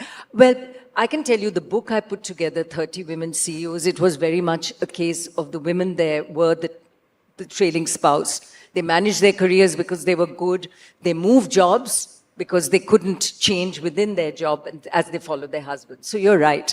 I see this discussion even when I was heading the bank, so, even 10 years ago, that we would have guys coming and saying, I really would prefer not to take the promotion and move because my wife's job is there. So it was happening. Couples have chosen, and I had two of the key women reporting to me who, with some hesitation, opted for long-distance marriages because they took the promotion and moved away. And it had to happen in a way that the kids remained behind, so the husband took charge of the kids. So these consultations and discussions are happening much more than I think at my time when it was again, I believe the societal pressures from the home front, the parents saying, you have to keep the family together, you have to be the one to move as the girl. And I think that is happening because the women are better educated, they're much more firm about their education. Companies are also much more friendly to, sometimes you have the husband-wife working with you, you will try and accommodate them. I know how actively we called around to check if there was an opportunity for the husband's family, the husband's job to be accommodated to our women employees, to see if that move could happen together. So there is more work to happen, but there's a lot happening on this front. Well, that's definitely good to hear. And let me chip in my way. I also ensure that the fewer number of boys in the newsroom these days, I ensure that their wives are also at work. I mean, if, you gave a lion's share because the girl is a young mother, you apportion more, I definitely ensure, am I keeping you here? Am I preventing you from picking your child from daycare? Then I won't give you the extra post 4 o'clock session. So we do go the distance to ensure that not only our girls work, but our boys' wives also work. I mean, we do that little bit if I want to contribute to what I did my way. But let's now have one round of advice from all of you on how laws can change. I mean, I'll also be subsequently asking you how society must change, how corporates must change. But first, let's begin with government. How should government change? Now, I have one suggestion. The number of months of maternity leave has now been extended to 6, from 3 to 6. That sometimes becomes a deterrent. When you're hiring a young lady, there have been employers who either openly ask or wonder, without openly asking, whether I'll be forced to give now 6 months leave to this person, maybe in a year or so of her joining. My suggestion would be that actually the first 6 months are pretty useless. The child is just lying, it's not even turning. And the moment it starts turning and requires attention, you have to be at work. And by 7th month, they actually recognize you. And it's an even bigger, heart-wrenching problem to go to work. From my end, my one suggestion would be, give us 6 months maternity leave, but allow us the option to take that leave anytime in the next 2 years. You want it when the child starts getting teeth and therefore, troublesome, or when it is toddling, or when, a nanny is changed and you have to get her used to the new nanny. That's my suggestion. But you tell me, how can law help us? Latha, I think you have a better suggestion than law. You're right. it's, the first 3 months, the baby needs us, but you can have someone to help you, and it works. But I think the challenge is really not what the government mandates, but what your working conditions mandate. It is the companies. So there are many companies who are now making an effort to make sure that women come back to work. And that is where the energy should come from. That they create an environment where, you choose, take 3 months off, come, and they have these programs. So someone who's taking 6 months off doesn't feel like they've lost a position, that they're not being promoted because they were not there, or they have a child. So in my opinion, I think companies must first take that step forward and say, how do we bring back these women into the workforce? Because they're intelligent, they're committed, and being a mother, they've probably learned a lot more on how to deal with people and manage difficult situations. So this is what I would say. And then let the government mandate what it has to mandate, but let it start within companies. No, I think that's absolutely well put. That often in corporates, because there is this, elbowing out or wanting ambition, which makes someone grab the little bit of 6 months that you get from someone. So the one-upmanship clearly makes life difficult for a woman. But my sense is government manages it well. I think people, my relatives who have worked in government, those women feel less challenged when they go away on leave than in private sector, where you always feel someone is at your back, taking away your chair, taking away your responsibility, taking away your show on television, taking away your beat in your reporting space. I mean, that happens in our case all the time. I feel government actually manages women a little better. But Shovana, you're the only person in us who has worked in government. So if you can add to that and also tell us how rules must change. Yes. Let me say that there are two aspects to it. In any organization, if the person is really a good, hardworking person and the person who contributes, because you also have man or woman, people who don't contribute but take the seat. So people would like to have them. Now, in the case of a woman, motherhood means a lot of responsibilities, additional responsibilities of a different kind also. You get your 3 months or 6 months. In our times, it used to be 3 months. What is that we all, and particularly women who've come out and they're working, they also have their ambition. They would like to be, their work to be known. There is also another aspect. It's not only the ambition part of it in terms of the position, but also in terms of contributing their, that kind of a delivery and the output. But at the same time, so in government, women do manage better, and they do. After the first 3 months, government is a kinder employer. The cycle, yes, they do go back, and many of them have done well. We don't at least have that. We'll be thrown out of job. We won't. We are there in the job. You might not be in the position that you were in. In that means you might not. You're not running at the speed you thought you would. Exactly. But your foot is in the door. And you won't. Your promotion is not going to get affected, or so all those aspects are there. There is a security, a mental security. It is a question of where your posting is, whether you like the posting, it's of your choice or liking, or would you go to another ministry or somewhere else. But that, of course, is part of it. But people actually, a good worker who has the reputation is welcomed back, and they do get good postings. And so far, I find that within the system, there have been people understand, are able to, and of course, a lot of our colleagues are male colleagues, but yes, But what is important is the quality of output. And therefore that matters, but we don't have that Damocles sword hanging over our head that we will be demoted or we won't get our increment or that we will be thrown out of our job. I think that's a basic security factor, mental security, that also goes a long way in giving that energy, that security to the woman. Absolutely well put. Outstanding people will always be retained. I take your point, and I take your point about government's attitude of permanence of job to some extent. Latha, I think I have a long laundry list, and it goes beyond the subject we discussed. At the base level, it is about safety.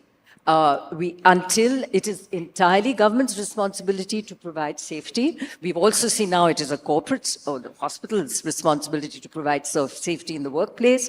But, why do we not have well-lit streets? Why don't we have better police streets? Why do we have rules today which forbid women to work the third shift at night?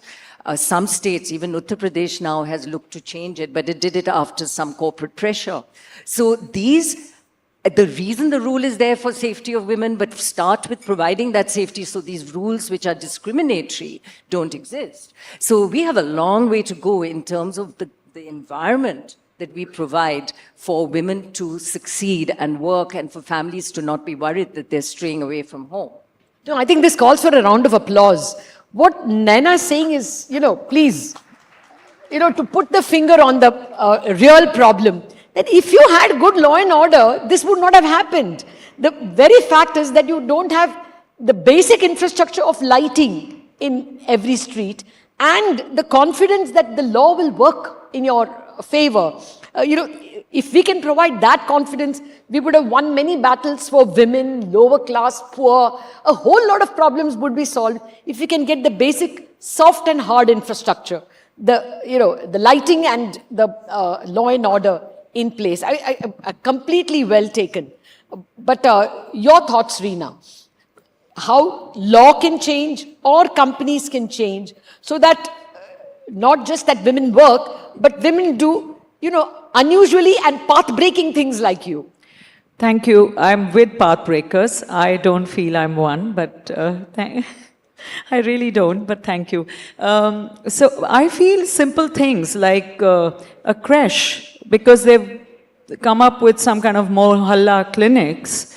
Now, I don't know if they were successful, but what I'm trying to say is in an imaginary world, if we manage to give them good, healthy, safe creches in their own units and colonies, and for a certain economic section, that those be either be very free of cost or taken care by the companies they work for. And I know in big factories in South India especially, they have a lot of female workers, so they have creches on a certain floor for the younger mothers because they don't know where to leave them behind. But mostly I think it's the creche to also provide education for the younger kids, because they start by about 2 to 3 years of age. And if there is nowhere for them to have those daycare centers, I feel that can help the corporate woman if she knows her child is safe and there is a way for her to commute, like you said, and the lights are safe and she is safe to pick the child, and it should be in the line of convenience. Actually, our commute has become very, very rugged and tough in most of our metros. So that also adds up to the cost of travel, the strain on the mother or the worker. No, absolutely. I mean, take your point on everything that you mentioned. But now let me just come to the aspect of how society needs to change. Shovana, if I could start with you on that. You were a trailblazer. Very often, women or girls, all of us grow with role models. How many pilots have you seen who are women? How many astronauts did you see who are women? How many ministers did you see are women? How many chief secretaries or even secretaries have you seen as women? How many bankers? How many brokers? Often you model yourself on the numerous people you see like yourself. So what would a girl want to be? Teacher. Because she always saw girls as teachers. Do you think that's where we start? Just put more people in top positions. Yes, Reserved for women. to a lot of people, they see somebody and they want to be they want to emulate that person. Now, in terms of numbers, yes, it could be better. It could have been better. It can be better, and I hope it's going to be better in all the fields. But we are going. I mean, yes, the numbers are increasing. Is society slowly. changing, you think? But society, I would like to ask a question. That when we're talking about change in society, we are seeing so many unfortunate incidents happening all day in, day out in every part of the country and the globe. Is it only patriarchy which is part of responsible for it, or we as women folk are also contributing to further that patriarchal mindset, values. to further that mindset, because somewhere we as women folk, now let's say that today we can say that a lot of women have gone out of the house to work, but yet it was happening even when women were sitting at home and were doing nothing else. Yet what kind of people were, what kind of a mindset are they instilling in their young child?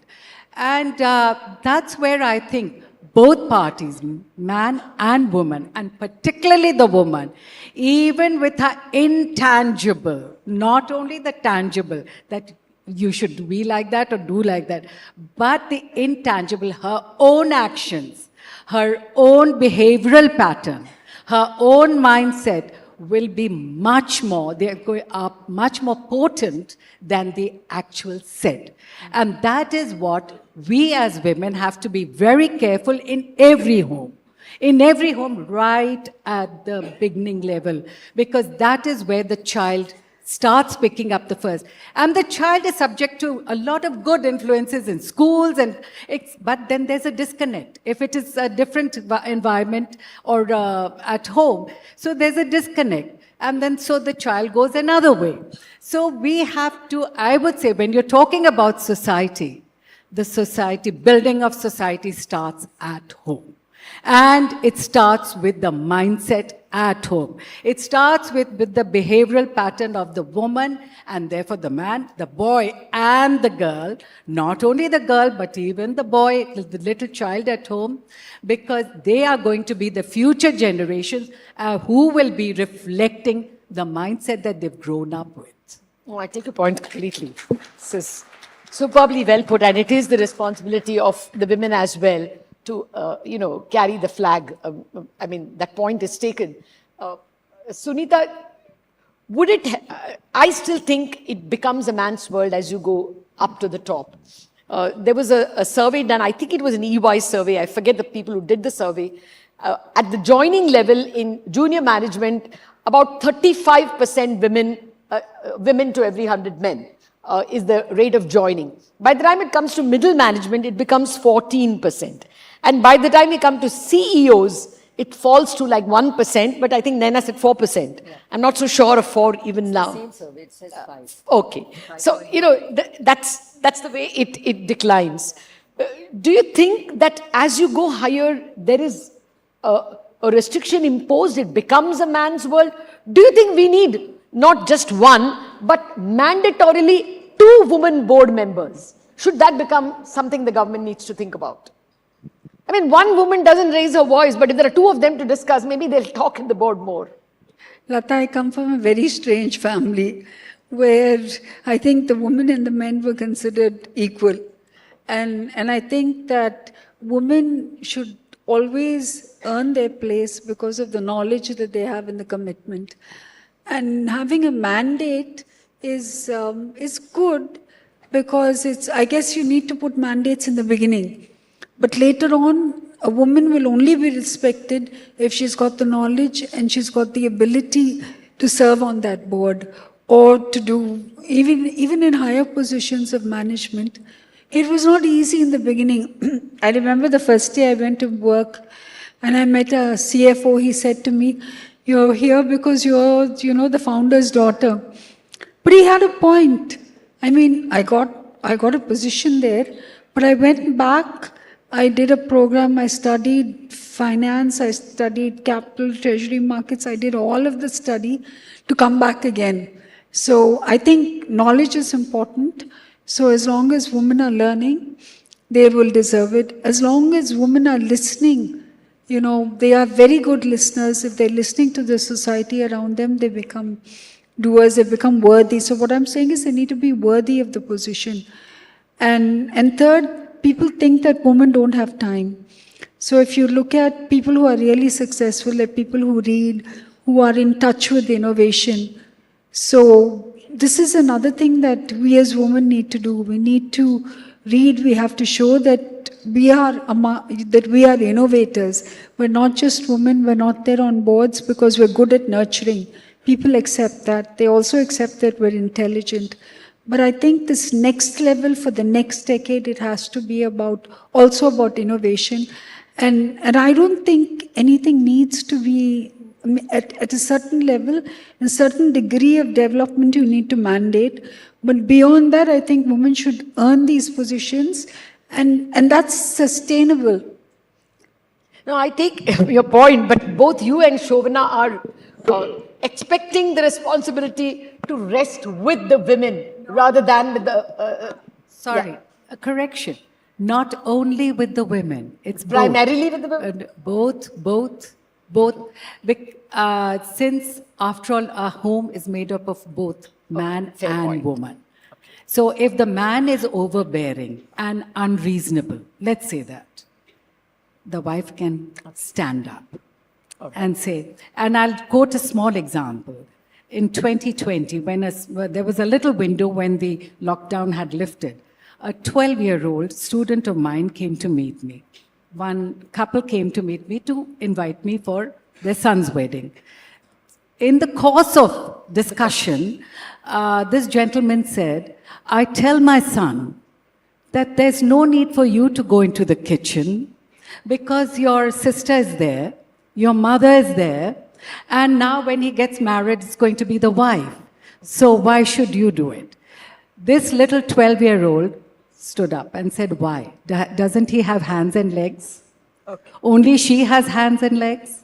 So now the question is, when I looked at the wife, I said, do you subscribe to what your husband said? She said, no. I said, did you ever stand up? She said, no. So I said, it rests on both. No, I agree with you. Well, let me add to your, the subtle changes we are seeing in society. I read way back, I think when Femina was still a very popular magazine. I read a piece as early as perhaps late 90s, I don't remember, where it said dowry has almost vanished in the South. And it has been replaced by a demand that it should be a working girl. Only then we get married. So that itself is a bit of an evolution that, you wanted a working girl, so you will ensure she will work, which would be an advantage. But anyway, let's get to what mantras you have for the coming generation. Before that, what's your view? I mean, you should be the person who should answer this. How about 2 women in every board? Shouldn't the rule be changed? I've heard, women being passed over in the board. How Betty hai, chalo. All the men have their view and then the minutes are written. Have you noticed that? Never. May I just say they wouldn't dare. Just one thing, that we have 6 women on our board.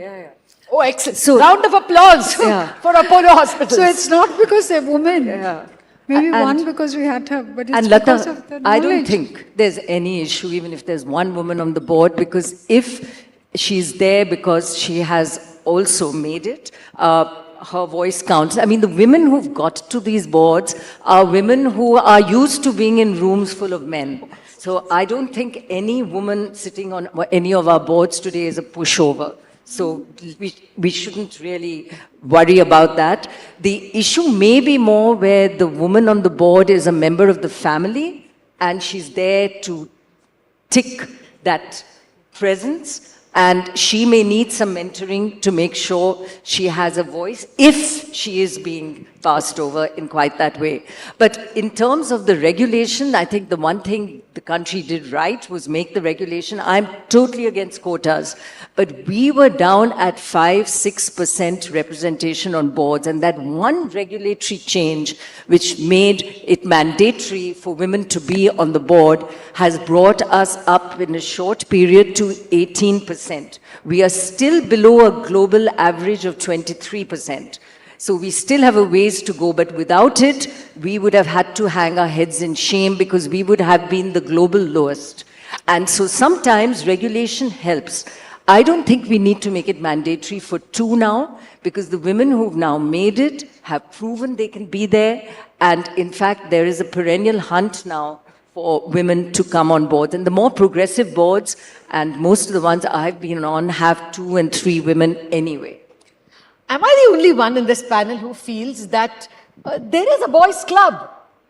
I mean, I feel it very strongly that there are instances where very capable women are kept capable, but at the CXO level, it becomes somehow, we go out, we drink together, we smoke together, and it becomes a boys' club. You think there's no boys' club out there, Naina? I think there was a boys' club. I don't think it's there today, because the issue is that today the hygiene policies in good companies of equal pay, equal opportunity, they exist. Now, the sad thing is they may exist on paper, they aren't always followed completely in practice, which sort of plays to your boys' club argument. But I think the women of today have a voice.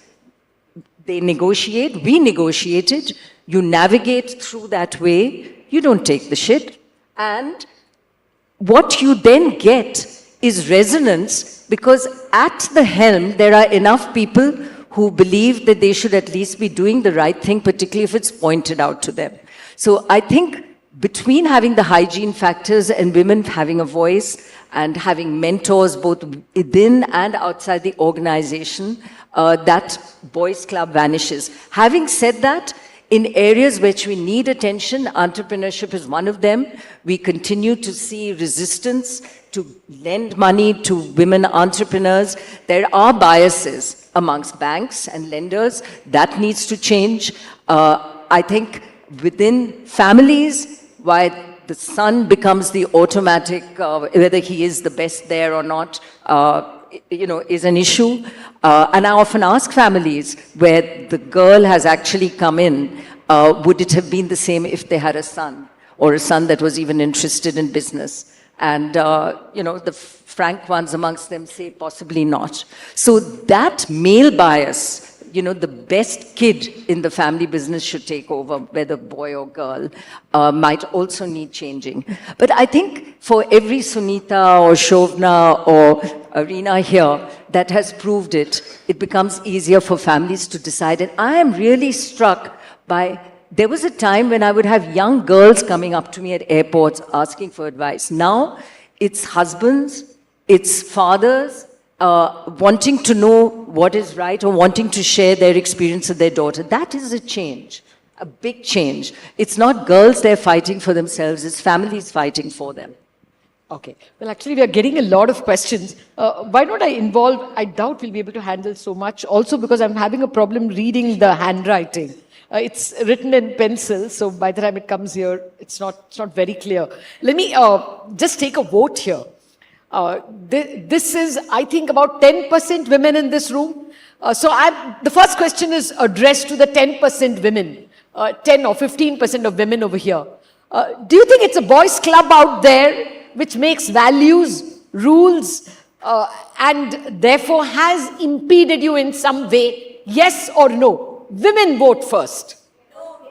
Raise your hands. This is all of you saying, okay, for those who say no, boys are not stopping you. 1, 2, 3, 4, 5. Oh, that's quite a few. That's 3%. Okay. All right, I think that's quite a decent number. But let me say how many people feel that boys did, the opposite. How many of you feel that boys have restricted you all? Boys, men, fathers, bosses, brothers, neighbors, anybody but male. Have males come in your way? Anybody? Oh, there's only one. Okay, this round. Here, we have more. Here. Okay, I'm going to raise my hand. No, I do believe that values have come. Okay, I think, well, it's somewhat equally divided now. There are some more hands coming up. But it still looks like it's women don't feel that men have come in the way. So that really speaks well for the men. Anjali, you want to say something? Yeah. Yeah. I remember what Naina Lal said a long time ago. If I can see through the glass ceiling, then I can break it. So I think powerful role models like that have been good for women like me. Because definitely, while I had a supportive father, brother, husband, son, everybody in my family was supportive, I think there is a man's club, an old boys club. The fact that there's only 10% women here speaks for the fact that there is an old boys club. The fact that women need to go through a directorship training, whereas men don't, speaks for the fact that there's an old boys club. The fact that even here you are asking this question speaks for the fact that there's an old boys club. But the mind that needs to change is that of women. And somebody like Naina, Suneeta, Shovana, Rina, somebody like you, Latha, can help younger women to change that mind. That is changing. I think people like us had to fight more. These women, the younger women, have it much easier. I think Naina's daughter, my daughter, have it easier. They don't have that supportive structure, but they do have it easier. But do we still need to fight? Maybe we need to negotiate. Oh, wait. Thank you for that. Let me allow the men to vote. How many of you think that men keep women, in second-class positions? How many hold men responsible for the second-class status of women? All of you vote, please.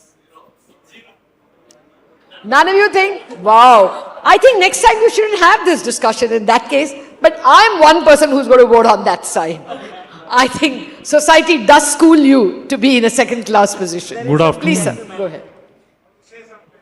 Yeah, can someone reach a mic? Madam, I believe we have to wind up. I want to say something. Yeah. Sir, yeah. I would like to inform, and I hope you should keep it updated at your level also. Till 31st of August, there were 3 members in Railway Board. At the level you are talking that women should be in the board. This Chief Executive Officer, Railway Board, Jaya Sinha. Then Member Finance, Urupa Srinivasan. She is my batchmate. Jaya is 1 year senior to me. And third is Secretary Railway Board, Aruna. Okay. She is also in the board.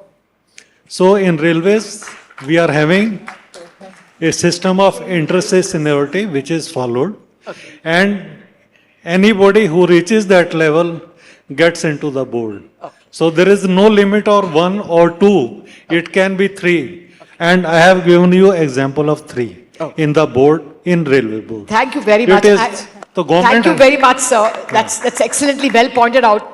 We have to call it a day. The next panel is waiting by. If you can make it in one sentence. I won't take much time. I wish to share some views of the men's world, which you have been mentioning. Mm-hmm. You see, I can say and admit part of my personal family, we have had 3 generations of working women. My mother was working, I'm 75. My wife, she started working from 75. She retired as a professor in Delhi University. My 2 sisters were principal. One sister, she retired as a senior doctor. Now, I am coming to a question, a very different dimension. None of you probably would have thought of, but to some extent, it extends what Rina has stated. You see, my daughter She did her MBA. So we have to wind up. You have to be a little quick. My daughter-in-law is in MBA. They were both working when they got married. When they became mothers, they resigned from jobs. Nobody forced them. Rather, my wife, she was convincing them all the time to convince. But you know what was the answer? They said, Mommy, when you used to come from the profession, there was nobody to receive her at the bus stop. Nobody received us at the house. Yeah. And we missed that. Yeah. She said, Ma'am, we don't want to just do one the same thing to final our question children. with a small statement. Taken. So the ladies are themselves protesting now. No, Thank you. I have got a lot of Just a minute. comments saying exactly that it is women who come in the way of women. But I think this will be a problem that will remain unresolved. Maybe we should have more sessions. Thank you very much, Rina, Naina, Suneeta and Shovana. Thank you all for a very interesting session and for being here with us and sharing your views. I'll request Director General AIMA, Ms. Rekha Sethi, to kindly present mementos to the esteemed panelists of this discussion.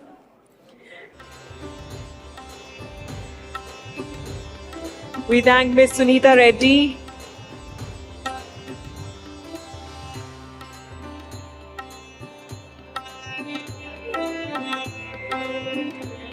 Ms. Rina, Dhaka,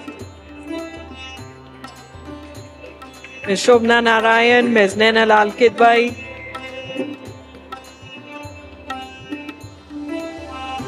Ms. Latha, Venkatesh. Thank you all.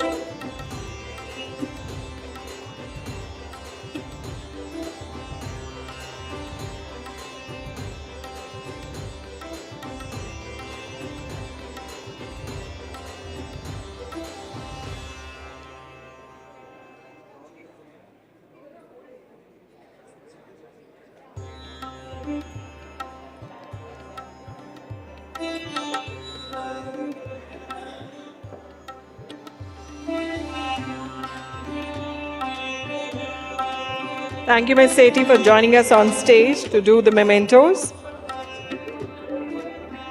And ladies and gentlemen, once again, a gentle reminder that question slips are available on all the tables. Do put down your questions on the slip and share it with the AIMA's hall management team.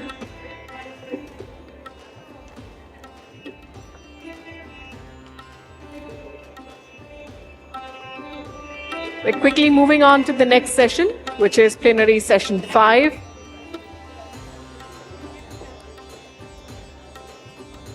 This is again a panel discussion, breeding next unicorns, refreshing India's startup sector. Ladies and gentlemen, please remain seated. There is no break. Please remain seated. We are starting the next session, which is on breeding next unicorns, refreshing India's startup sector.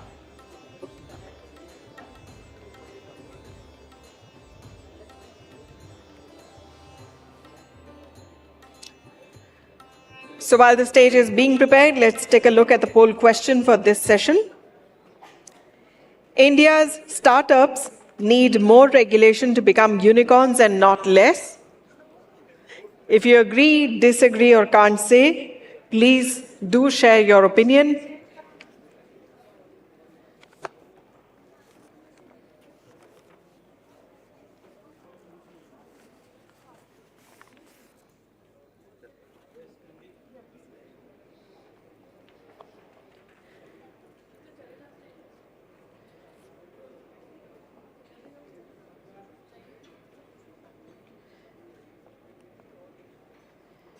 Please join me in welcoming on stage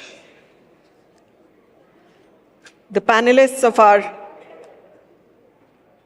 next panel discussion, Breeding Next Unicorns, Refreshing India's Startup Sector. Please welcome on stage Mr. Kanwaljit Singh, founder and managing partner, Fireside Ventures. Ms. Muskan Kakkar, co-founder and chief operating officer, Go Mechanic.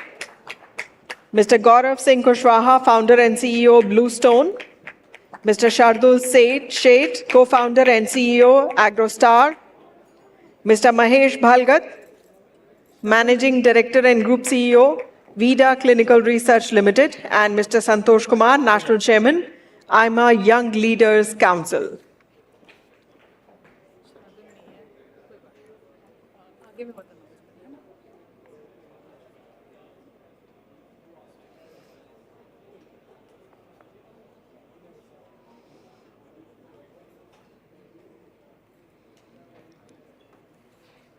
Let's give them a warm welcome.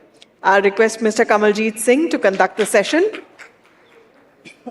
Thank you so much. Can you guys hear me at the back?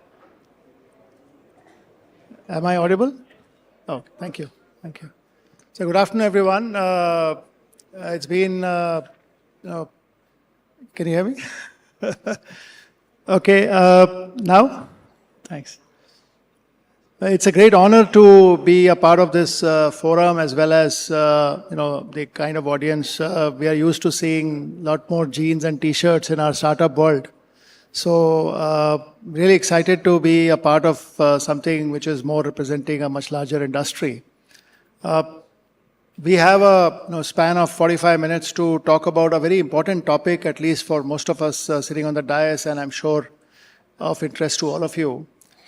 Which is the whole, evolution in some sense, and obviously the huge, I would say, growth of the startup ecosystem. And what does it mean for what has happened today? Where is it going from here? And what do we need to do as an industry and as a overall ecosystem to encourage more growth of the startup world? Obviously, the success is measured in some measures by terms like unicorns, soonicorns, and there are hundreds of those that have got built in the last decade. And of course, the whole euphoria that we are seeing in the world of IPOs, and we read yesterday that 15 companies are going IPO this week. Gaurav will talk about his journey and how it's going. So what we will do is, between us, we represent actually a very motley group of individuals who bring different perspectives to the same ecosystem. A very brief introduction of myself. I am a venture investor. I run a fund called Fireside Ventures, and we invest in consumer brands. I mean, our claim to fame is brands like Mamaearth, Port, Yoga Bar, and so on and so forth. So I have seen the journey of consumer brands, and before that as a tech investor with my previous fund, Helion. So I can talk a little bit about how the evolution of the capital side of venture investing has evolved, and what does it mean and where can it go from here. But more interestingly, we have Gaurav, who's a founder of a consumer brand which probably represents one of a very iconic D2C success, and we'll talk about that. We have Muskan, who represents, again, a very interesting phenomena of platform which is changing the way the car servicing industry is evolving, and, especially the interest in EV. We'll also talk a little bit about, gender and the presence of more women in entrepreneurship. We have Mahesh, who represents the pharma and the biotech space, and is a professional manager who's come in to help build a company to the next level, and obviously there are some learnings there. And of course, Santosh is one of you. So we'll talk a little bit about his work, especially with academia. So let me start by asking each of the panelists to introduce themselves and pose one question to them as a part of their introduction, which could then lead us to this discussion, and hopefully we'll open it up for the audience to join in. So let me start with Gaurav. Gaurav runs a brand called Bluestone, and he'll talk more about his journey. But what I would also request, Gaurav, is if you can talk a little bit about some of your learnings along the way of building an iconic brand, building a large business. The rumor is that you are going IPO this year. So, what has been your journey and how that can be applied to several entrepreneurs who might be in this room or who are looking to become entrepreneurs? If you could share that. Sure, Kamal. Thanks. I'll try to cover a few of those. From our... Hello. Yeah, I'll try to cover a few of those from our own journey. So I'm Gaurav. I'm founder and CEO of Bluestone. We started in 2012. At that time, e-commerce was picking up across categories. A lot of people were actually becoming retailer. So some were becoming specialized, let's say baby product retailers, some were becoming specialized beauty product retailers and so on. And at that time, I think we took a not a very unconventional call. So we also decided that, okay, we'll use internet to sell jewelry. But I think one of the fundamental calls we took at that time was that we don't want to sell anyone else's jewelry. We want to create our own products, we want to create our own brand and then sell those online. Which essentially, I think, which was the first hypothesis, which was the first call, and I think that worked out very well for us because marketplace model had never worked for gold and diamond jewelry in the country. I think the kind of marketplaces struggle to maintain quality, struggle to maintain genuineness of the jewelry, etc. And I think and with that we started. Now, therein lied the struggle also. None of us had any background in jewelry. So we all had to learn everything from the scratch and on the job. So we decided we created our own set of designs. We started working with a set of manufacturers. And very soon we realized that we cannot inventorize. This is a category where if we actually start piling up inventory, we'll run out of all the capital that we have. It just requires every piece of inventory is made of gold and diamond, and the working capital requirements are huge. And that too, when the sale volumes have not picked up, right? On internet, people expect you to give them a lot of choices. Now, if you were to keep everything in inventory to allow for that choice, and all the money that we have will actually go and just sit in the inventory. So so what we did was we decided that we'll do just-in-time manufacturing, and we would not have any MOQs. So in fact, when we were talking to a lot of manufacturers, they were saying, give us 10 pieces of this design, 20 pieces of this design. This brings efficiency in our manufacturing system. I said, I'm ready to pay you more, but I cannot have MOQs.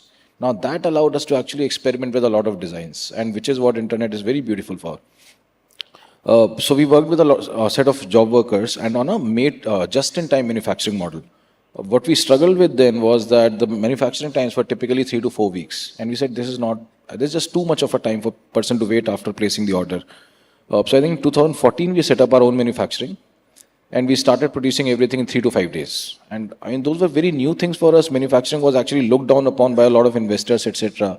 That, okay, why do you actually need to get into something? It was also associated with a lot of trouble, labor department trouble, other department trouble, and so on. And typically all the VCP money was just flowing into clean internet businesses that you just do the internet, just do the white collar job and just get product from someone else and just ship it. So those kinds of businesses. So at that time, in that era, we were building a business all the way from design to manufacturing to technology, everything in-house. I think in hindsight, a lot of these things work for us, and a lot of D2C companies that are starting now are actually trying to go much deeper, trying to build a lot more full stack businesses because they understand that let's say if you're doing manufacturing, what you can unlock in terms of quality, what you can unlock in terms of MOQs, what you can unlock in terms of experimentation is something that actually gives a lot of strength to you on the demand side in generating that demand and creating that differentiation. So that had been the journey till around 2015-16, and I think one of the big realization for us in around 2015-16 was, so online was growing. Online was growing at a pretty decent pace, but our conversion rates typically were very low. Our ticket sizes were high, and it was gold and diamond. So for people to trust an online portal to buy such stuff was just very difficult. So we spoke to a lot of users. In fact, we were seeing a strong uptick in browsing, but not that much uptick in sale. So for every one person who was buying, we saw many people who were actually browsing but not converting. We spoke to them, and I think they had their own set of challenges. They said, we love the designs, we love the fact that we can actually browse jewelry for almost a month, which you can't do in the offline world. If you go to a jeweler for a month every day and say, I just want to browse, don't want to buy anything, I don't think anyone would entertain you after a few days. So online gave that ability, online gave that experience to the customer where you could actually spend 4 weeks looking at 3,000 designs of rings, which you can't do in an offline setup. It's like, it's a very traditional setup, over-the-counter setup, and not an aisle kind of a setup, especially in fine jewelry. So browsing was picking up, and when we spoke to customers, they said, how can we buy? So basically for people who were browsing but not buying, we spoke to them, they said, how can we buy something so expensive without touching and feeling it? Number two concern was, what do I do if, let's say, 2 years, 3 years down the line, I need to change the ring size, the diamond chips off, I need some minor repair, etc. And number 3 was old gold exchange. So if I want to exchange this design for a newer design, few years down the line, which is a very peculiar pattern in India, how do I do that? And I think with all those things, it became very obvious to us that the business that we are running is a fundamentally omni-channel business. A single purchase requires browsing, and I'm saying multi-session browsing or multi-week browsing, which can only be provided by online. And the same purchase also requires the comfort and experience of offline or of a store, like buying a car. All of you, if you're thinking of buying a car these days, your journey will start online. You will research, you will look at the photos, you look at the reviews, you look at all the specifications. But hardly anyone would actually click a buy now button online. You would still go to the dealership, you will still look at the physical car and then make your purchase. So our category is fundamentally like that. So I think around 2017-18, when we started fixing the channel distribution, or rather when we started building the omni-channel channel distribution, the business has actually turned significantly. Thanks, Gaurav. I think just one learning which we are seeing as a overall overarching learning in this whole journey of brands going from digital to offline is that the idea of offline and online is not two separate streams which never talk to each other. I think the real magic happens when you can integrate the two, and happy to probe that later in the discussion. Let me move to Muskan. Muskan actually represents a very interesting consumer tech platform where they are changing the way cars are being serviced, and obviously with the growth of the industry and the whole advent into EV, some very interesting learnings there. But the question I would ask you, Muskan, to add on to your introduction is also some experience around a business where they went through almost a near-death experience. And how do you, then revive the business? How do you bring in fresh management and almost, pivot it into something very, very unique, and especially with the new management change, if you can talk about that as your learnings. Sure, thank you, Kaval. So, hi everyone, my name is Muskan Kakkar. I run a brand called Go Mechanic, which is into car care solutions. So, first of all, thank you AIMA for having me here, and thank you Mr. Sunil Kanwaljit for having me here with such great leaders of the industry.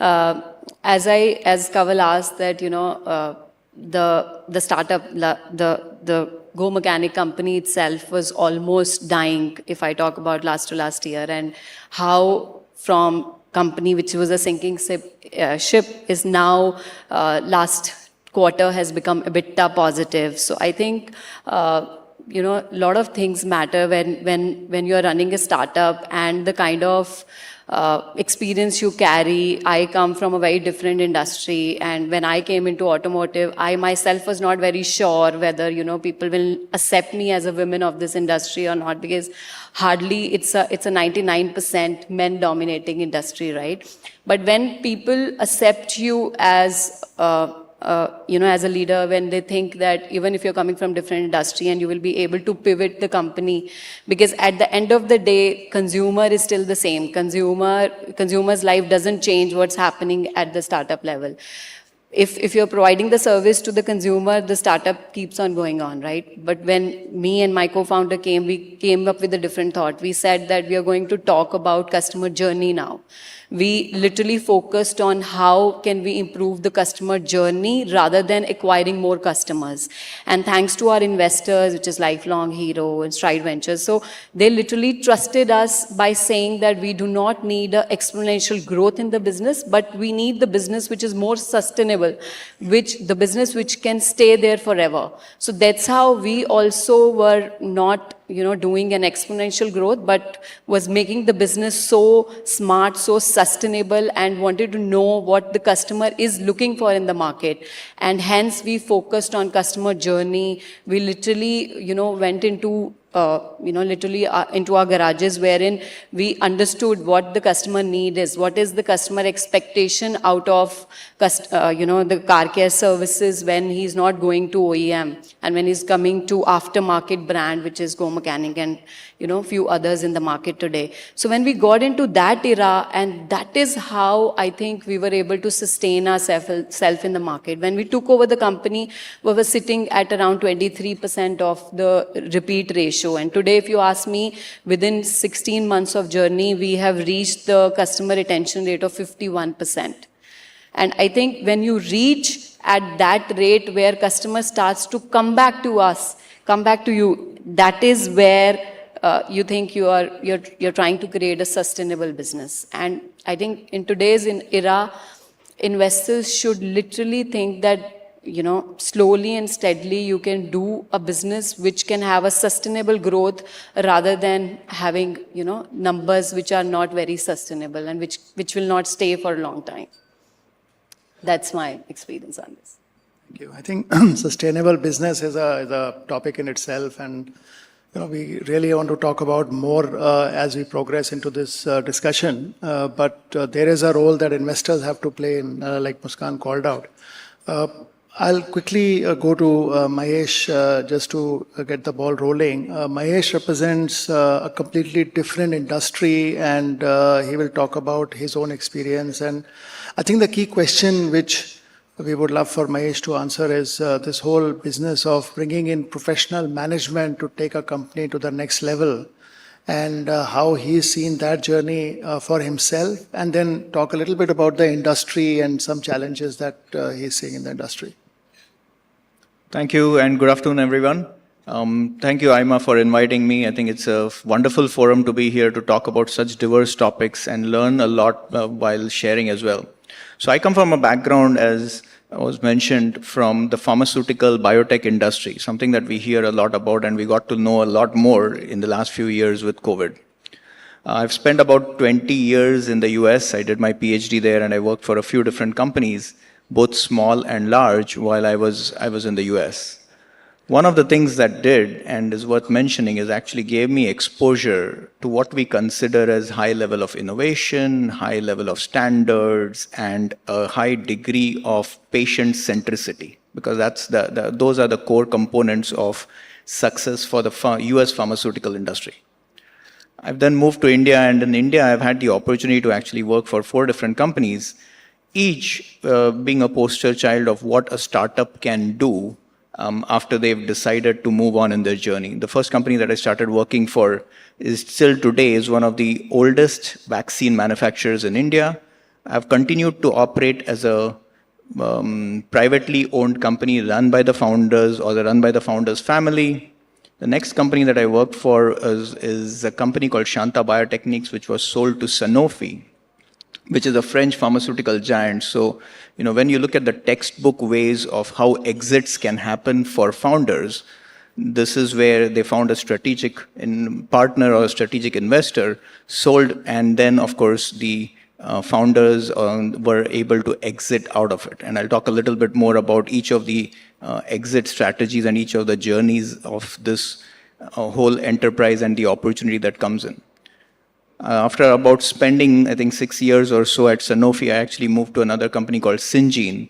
Syngene is India's largest CRO CDMO of its type, which is an IPO'd company. So it was founded by the Biocon family founders of Kiran Mazumdar-Shaw, and then went to IPO it and is still today run as a public company. So it's another different way for the founders to exit. And today earlier this year, I joined Vida, and I lead Vida, which is today a clinical research company where we do clinical trials to study the efficacy, the potency, the safety of drugs. This is now today actually owned by private equity. So here's a completely other different exit strategy that the founders chose. The founders still hold some level of stock and some ownership in the company. But they've also gone through a buy and build approach where they've, since the private equities come in, gone and done a few more acquisitions. So as I look back at this journey of where there's different approaches taken on by the founders to exit, what are the things that sort of come to mind is, it's very important to know the why, the what, and the how. The why is, why are you exiting? Is it because you just want to retire? Is it because you want a windfall? Is it because you're tired? Is it because you don't see growth? That clarity is absolutely, absolutely important. The second is, of course, the component of what are you going to do after you've exited? As founders, there is a tendency to say, well, I will do this, this, and this, without having that full clarity with the new investment community that has come in, whether it's private equity, whether it's public shareholding, whether it is a strategic, and therefore that clarity of what it is that you are going to do. So the how, the why, the what, and then the how. I think it's also very important that you go through and prepare the company for that transition. How are you actually going to get into this strategy of selling the business? What kind of window dressing are you going to do? What kind of financial statements are you going to prepare? What kind of processes are you going to build? Because all of these actually matter in terms of the experience that you go through, not just during the process of due diligence and not just during the process of the transaction, but for many, many more years to come, depending on what kind of stakeholding and what kind of ownership and what kind of relationship you want to have with the entity that has been the baby, right? So each of these are very, very different ways by which you can look at and say, in case of, I'll just give a little bit more of an example. In the example that I mentioned of Shanta Biotechnics, which was sold to Sanofi, unfortunately, the product that it was bought by Sanofi for had some problems and it had to be taken off the market for some period of time. That led to a huge loss in terms of the revenue for the next 5 years and complete change in plans from Sanofi with regards to how the company has to be now run. These are the kinds of things that need to be thought through, saying, what are my risks associated with this? And how am I prepared for this? And what's my transition team? What's my integration team? I think the journey is even more challenging when it comes to this particular, you mentioned about talking about the pharma sector. I think it's even more challenging when it comes to the pharma sector, because in the pharma sector, most important thing to realize is these are investments that have to be taken from a long-term perspective. It's not a short-term get in, get out with a high growth rate opportunity. So you have to come with the right mindset, and then you need to prepare for the transaction so that you can actually realize those, plus have your risk mitigation in place. And I think those are the kinds of learnings that I wanted to share at the outset, just to talk about what the pharma specifically brings and the different ways that exit strategies can be thought about. Thanks, Mahesh. Maybe just to quickly summarize some 3 or 4 high-level, I think, common themes, and then I'll go to Santosh and get his inputs. I think while all of us celebrate the whole excitement around unicorn, then Sunicorn, then IPOs, clearly all of us in our own ways have realized that these are not things which will just happen flash in the pan overnight. There is a method to the madness. There is clearly patient both founder mindset and capital required. And I think that's been one of my own learnings, having been in the industry as an investor for the last 25 years, that if you try to accelerate the pace of growth at any cost, you'll see more negatives than positives. So building sustainable businesses, realizing when you need to bring in fresh management talent, when you switch from being a founder to a manager, or are you even ready to do that transition?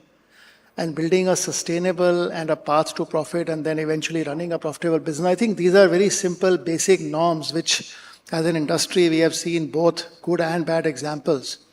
And that then brings me to Santosh. He's seen a very interesting phase of not just corporate life, but also working with academia. So Santosh, you could talk about a little bit of your background and also some role that you're seeing academia particularly is playing in helping promote this whole startup ecosystem. Sure. Thank you, Kanwaljit, and thank you, AIMA, for having me here. I wear 2 different hats. One is as part of the AIMA YLC, I'm the national chairman, but today in this panel, Kanwal has asked me to speak more from the academic angle. I have a day job with SP Jain Institute of Research and Management, which is one of the top B schools.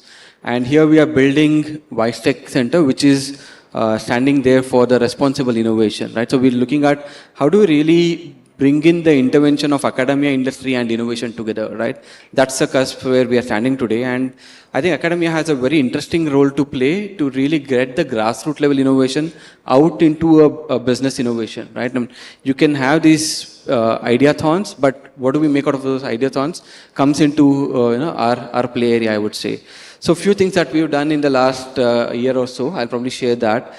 We run 2 accelerators. One accelerator is on the fintech side, which is called Finovate. That's a brand that we run. And we also are running another accelerator, a startup accelerator at sustainability space.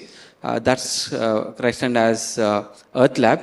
But beyond this, what we realize is there's a backward integration that we need to do in terms of really going into the idea stage startups and help them really build a better business plan. Because it's an evolutionary journey for the startup founders as well, right? Like Muskan said, the startups goes through a lot of ups and downs, but it's also important for the startup founders to really understand how to build your first plan in a better way.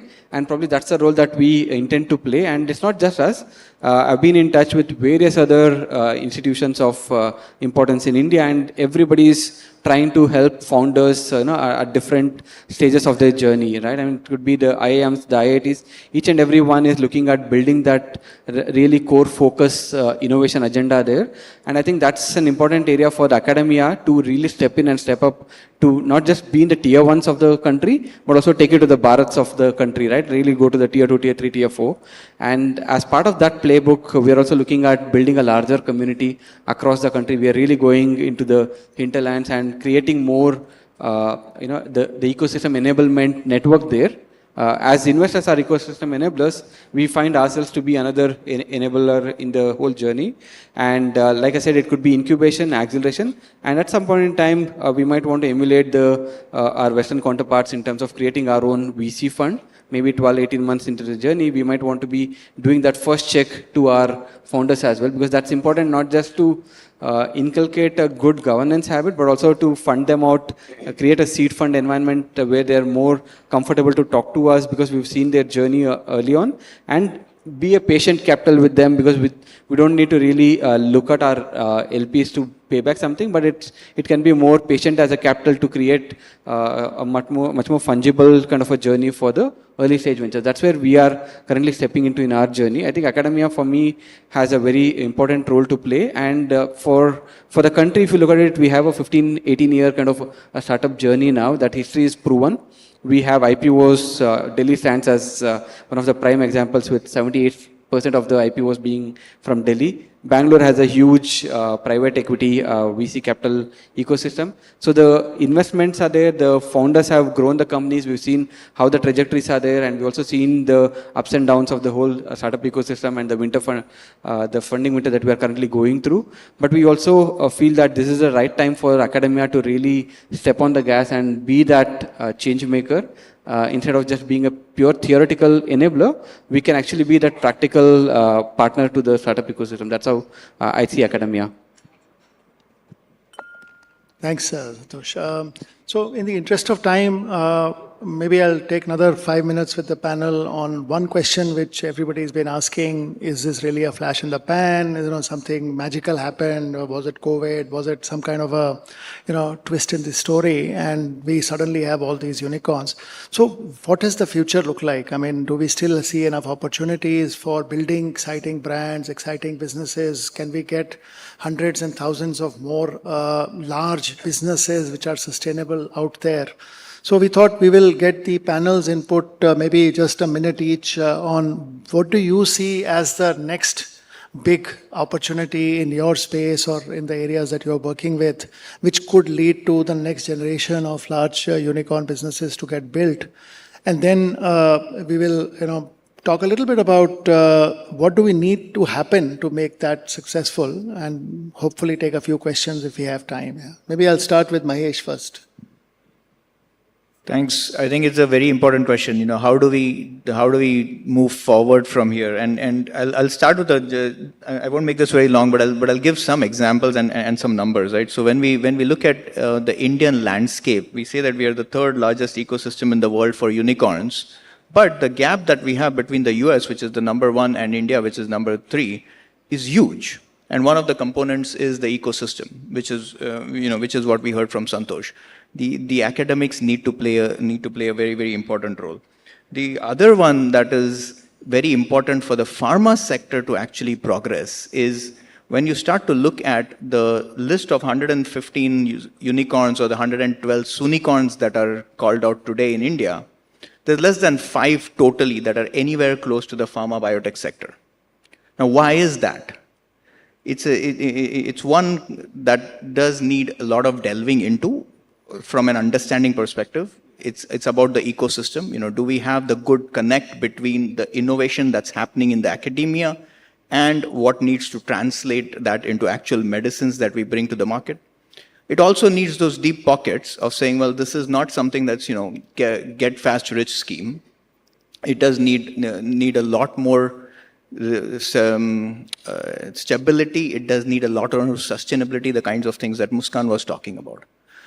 The other bit that is very important is to recognize that on one hand, we say that the opportunity is huge because we are the pharmacy of the world. That pharmacy of the world translates to us being the third largest manufacturer of generic medicine, the third largest manufacturer of medicines in the world, to the extent of where 90% of measles vaccine that WHO buys, who's the largest buyer, buys from India.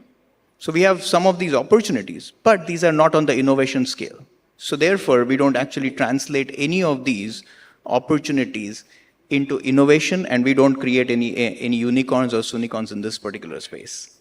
That deep pockets, that ecosystem, and the partnering with the government, the partnering with the enterprises who can actually push for stability, push for comfort and confidence of the founders to be in the journey for the long run is absolutely critical for us to actually progress in the opportunity that we have in the pharma space. Precision medicine is something that's becoming very, very common. There's drugs that are today upwards of $2.5 billion a treatment. Those are the kinds of opportunities that we have to actually bring those drugs into India, innovate that and bring the cost of those drugs down so that it's available to the Indian population. However, it does need all of these components that I think we need to put together to make sure that we can build on these opportunities. Santosh? So what's interesting is, there are different names that are being given out there. A year back, we were talking about the cockroach startup journey, right? And you don't get better than that. You can survive and thrive and continue to evolve as a journey. And then over the last 2 months, there's been a lot of buzz around the gazelles and the cheetahs. Right? So my point of view is that looking at, do we really want to be only looking at that, a capital as a moat kind of a innovation industry, or can we look at beyond that? I think for India as a country where we're looking at the next 2 decades being owned by us, and there's a larger opportunity for us to build not just one side of the ecosystem in terms of building that capital moat to create innovation out in the market, but also beyond capital, are there other moats that we can build as a country? Like he said, there could be a need for patient capital in the deep tech world, whether you talk about the space tech, health tech, all of these need much longer gestation period. And as we look at gestation period, it also needs a very patient capital to back that out and not just really push the founders to look at the hockey stick curve all the time. That will come in by virtue of just being in the user journey. But I think for the initial phase, you might need to look at each sector may have a different need. And as an investor, right, you've been supporting the consumer startups as there. So, each of them, each sector will have its own flavors, nuances, and challenges. And accordingly, as a country, if we can really step up to the curve and build that out, kind of a moat for each of them, and the world is at our disposal to really sell it out today, right? It's no more we are cocooned and we have to be in a license Raj kind of an era. We are really looking at our startups are, in terms of SaaS, for example, right? We are one of the proliferated, much spoken about startup ecosystem. Folks sitting out of Chennai are selling their wares without even stepping into the valley in the US, right? So there are a lot of these cross connects that are available there. I think for us, if we can really create that more cohesive sectoral approach, not just paint everybody in the same brush, maybe will be more meaningful, I would say. Thank you. Great. Let me get quick input from Muskan and then Gaurav, and maybe open it up for some questions.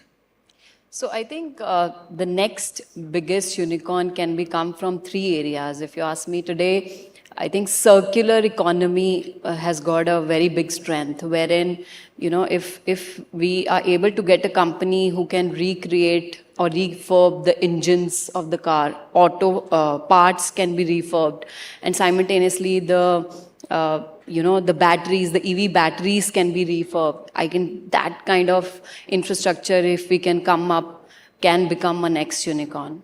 And also, I think in health tech is also going to become a very big part of this ecosystem. In COVID, of course, we tried our level best that we come up with new technology of healthcare tech and AI and diagnostic tools, but we just still scratch the surface. We have a long way to go. So if companies who can promote the health tech care can also become the next unicorn. And I think the third very powerful tool is the renewable sources. If we can use the renewable sources better, like today, India is one of the country who is producing the cheapest solar power. And I think from that perspective also, if we have some new ideas wherein we can use the source of renewable sources as a part of the energy channel, can become the next big unicorn who is going to sustain in this system for a very long duration. So yeah, I think there'll be plenty of great companies that will get built over time. But so the specific sector, which is the consumer brands, etc., which is where we also deal, I see a lot of opportunity, a lot of green shoots in that. So essentially, okay, if we just think about this, when was the last time, let's say, a mattress brand was created in the country? We have Kurlon, we had Sleepwell for 30, 40, 50 years and there was no action, absolutely no action. And suddenly we see Wakefit, Sleep Company and a couple more actually making inroads into that and making good businesses. Similarly, let's say the luggage and travel accessories. We had Safari, we had VIP and they were going on for 30, 40, 50 years and suddenly we have Mokobara, we have Uppercase, we have Nasher Miles, we have few other. And that's happening across the categories. So I think and it has started happening a lot more at a lot rapid pace in the last 3 to 4 years. And I look at that and I say, and in a way we have done that in jewelry. If you look at most of the jewelry brand in the country, they have been built over 3 or 4 generations and we have built a pretty formidable and national brand in 10 to 12 years. And I think internet has a very strong role to play in almost all of those. It's at a center of it. And if you look at it, so for most of the traditional brands, in fact, brands which have been built over generation, they more typically was distribution and marketing because distribution was already established and it was not easy for an upstart to actually crack that distribution in a physical world, in a world without internet. And similarly, marketing, TV used to be the most efficient ways of marketing. Now, internet disrupted that distribution. So let's say if you have a $10 billion market, we have companies or we have e-commerce layer already established for all the D2C players to use. So you can use delivery e-commerce, you can use payment gateways like Razorpay, etc., and you can use Shopify to actually quickly set up the entire funnel from order to delivery, and you can reach out to 5-10% of the market. And after that, offline distribution also opens up because you have access to capital, you have confidence on the product market fit, etc. is right. And secondly, I think the way big FMCG or the traditional companies typically played was, okay, they would create a product, they would spend 1 or 2 years to create a product, they will market it on TV, and then they would distribute it through their existing distribution channel. With most of the quality audience moving away from TV to OTT, that TV as a cheap way of marketing is also dead. So I think that's what's causing this disruption. And 10 to 15 years down the line, I think not only in these two categories, but across all the categories, the branded landscape of India would be significantly different. I see that as a huge opportunity. So I think, I don't know how much time we have, but maybe I can just summarize a little bit of this discussion and then see if we have time for questions, and then Satosh, of course, will be our final concluding remarks. I think the interesting thing which brings us here and bring all of you on in this room is that India is a very, very unique situation at this point of time in the global ecosystem. It's a great opportunity to build businesses, and infrastructure is improving, more government support, capital is coming in, both domestic and international, and lots of spaces that we talked about. I think the opportunity needs to be managed through a combination of both sustainable, responsible business building and investing. And I think that's been the biggest learning for me as an investor for the last 10 years, that, we have seen some, irrational behavior on different fronts. How do you make sure that you can build a sustainable ecosystem for growth? Then you can really build very large companies. And the question we ask ourselves is that why does it have to be only, celebrated unicorns and sunicorns? Because the fact is India can have thousands, if not hundreds of thousands of very successful self-running and self-managed businesses. And what does it take to promote that kind of a ethos and an ecosystem? So there are some questions that all of us need to collectively address. But one thing is for sure, the opportunity is phenomenal. And, we are all lucky to be at this point of time in an economy which is giving us so much of opportunity. I think we do have a question here, so let me take that and then maybe Santosh can round it off. How much time do we have? Okay, we are all running out of time. Let me take this one question since it's come in. In building a unicorn, how much on a scale of 1 to 10 importance is given to talent, and what percentage of your time is towards human capital, not human resource, as the resource depreciates? This is from Mr. Madhav. Maybe Mahesh? Yeah, maybe I'll take that as a question about again, a strategy for why you exit or why you get into a deal. One of the ones that I didn't talk about is what's now becoming more and more popular, called acqui-hires, right? You hire for talent. And I think that's a very, very important thing to understand. What is the transition that the company needs to go through? I'll tell you, in the pharmaceutical sector, one of the things that has been happening a lot recently, it's been going on for years, but is suddenly accelerating, is the takeover of a sector of the industry called GCCs, right? These pharma-focused GCCs are coming in a lot. Now, if you're deciding to pivot to that, what's the best way for you to do it? It may not be by just going and acquiring. It might actually be doing an acqui-hire so that you have the right talent that you're going after, because this is purely a skilled talent-based industry that you want to have who knows how to run this. So I think it's a very, very appropriate question on saying what is the importance of, in the whole gamut of things, the importance of the human capital that you're bringing in. I think the other bit that's very important when you're going through a transition is the human capital that's capable of actually executing the integration. It's not only about saying, well, we got into a deal and now this integration team has to do its bit on the side, and every once in a while we'll hear from them on how things are progressing. It's actually the thing that has to be front and center, repeatedly followed up on, to see that all of the components of the integration strategies and the synergies that you wanted to get are actually coming through. Because the more you delay that, the more the companies tend to operate, or the culture of the change that you want is not going to get settled, and therefore you're not going to realize all the benefits. All of this, of course, pivots around the kind of leadership that you have, the kind of human capital that you've put in, and therefore is fundamental to making these kinds of changes.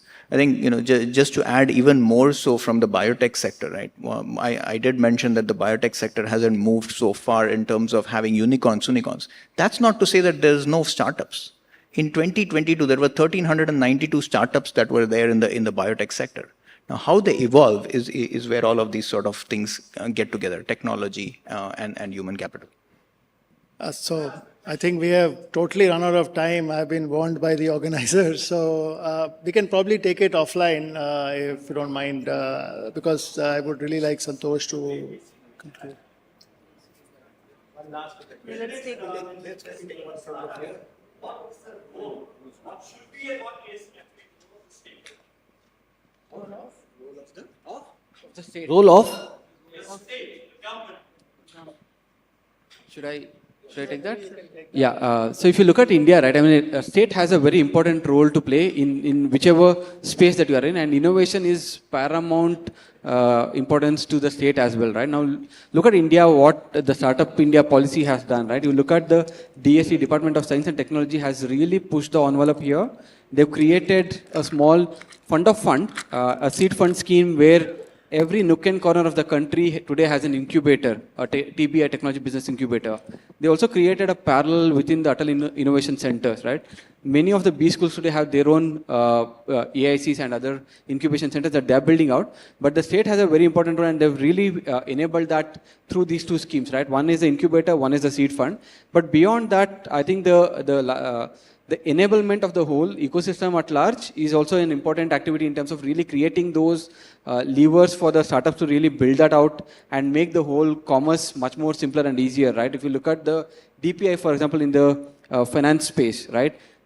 All UPI, ULI that we're talking about, right? All the wrappers that are built around are basis the India stack that was created thanks to the Aadhaar and other, the wrappers that were built around, right? So state is enabling the innovation there, right? If you look at the regulators, they've been enabling the innovation, right? So if you look at our vaccine journey during the pandemic, state had a major role, but they didn't take it only to their institutions, but they also brought it out in the public domain. They brought in the industry to partner with that. So I think state has a very comprehensive role to play, and I think India is doing a great work at that.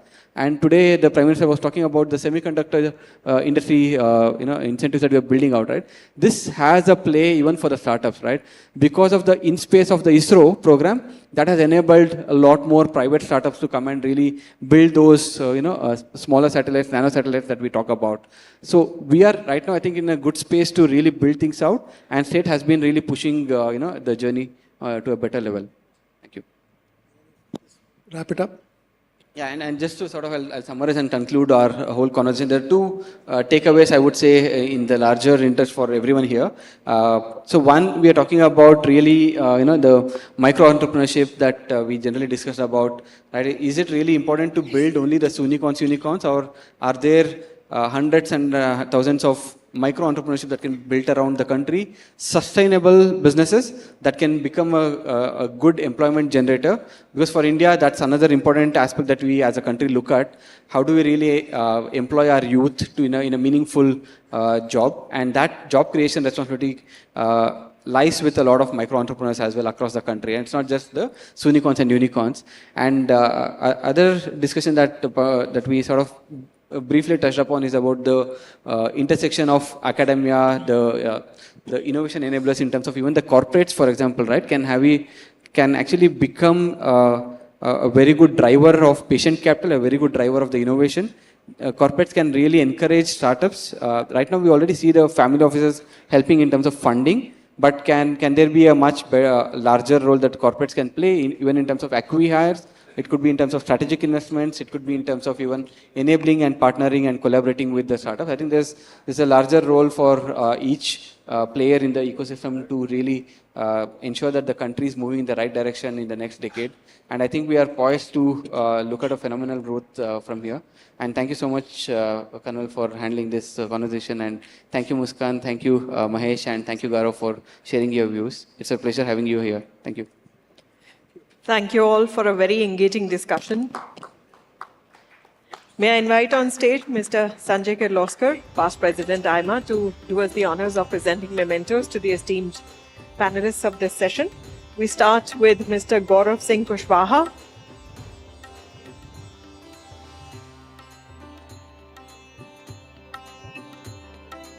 Mr. Kanwaljit Singh, thank you. Ms. Muskan Kakkar. Mr. Mahesh Bhalgat and Mr. Santosh Kumar.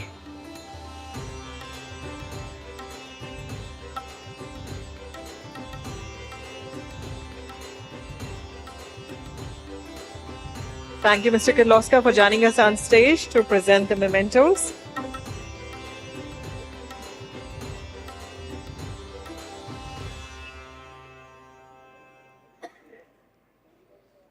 Ladies and gentlemen, please remain seated. We are straight away moving on to the next session.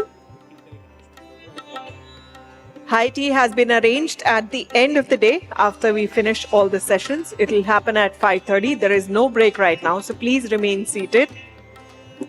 We are moving on to our next discussion. This is plenary session 6, panel discussion. India's rise, influencing the present and shaping the future.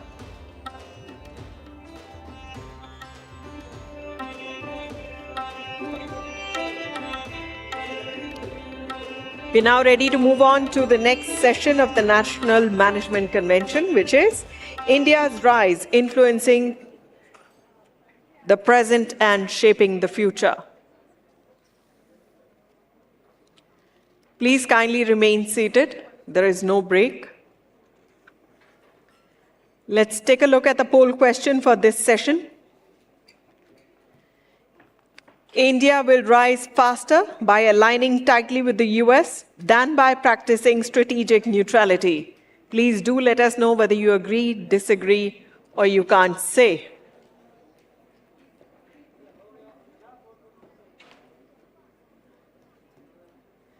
And once again, we would like to remind you all that slips have been placed on your tables in case you would like to address a question to a respective speaker. Please do note them down and hand them to our volunteer team, which is there throughout the hall. Please do put your questions down on the slips which have been provided on your tables.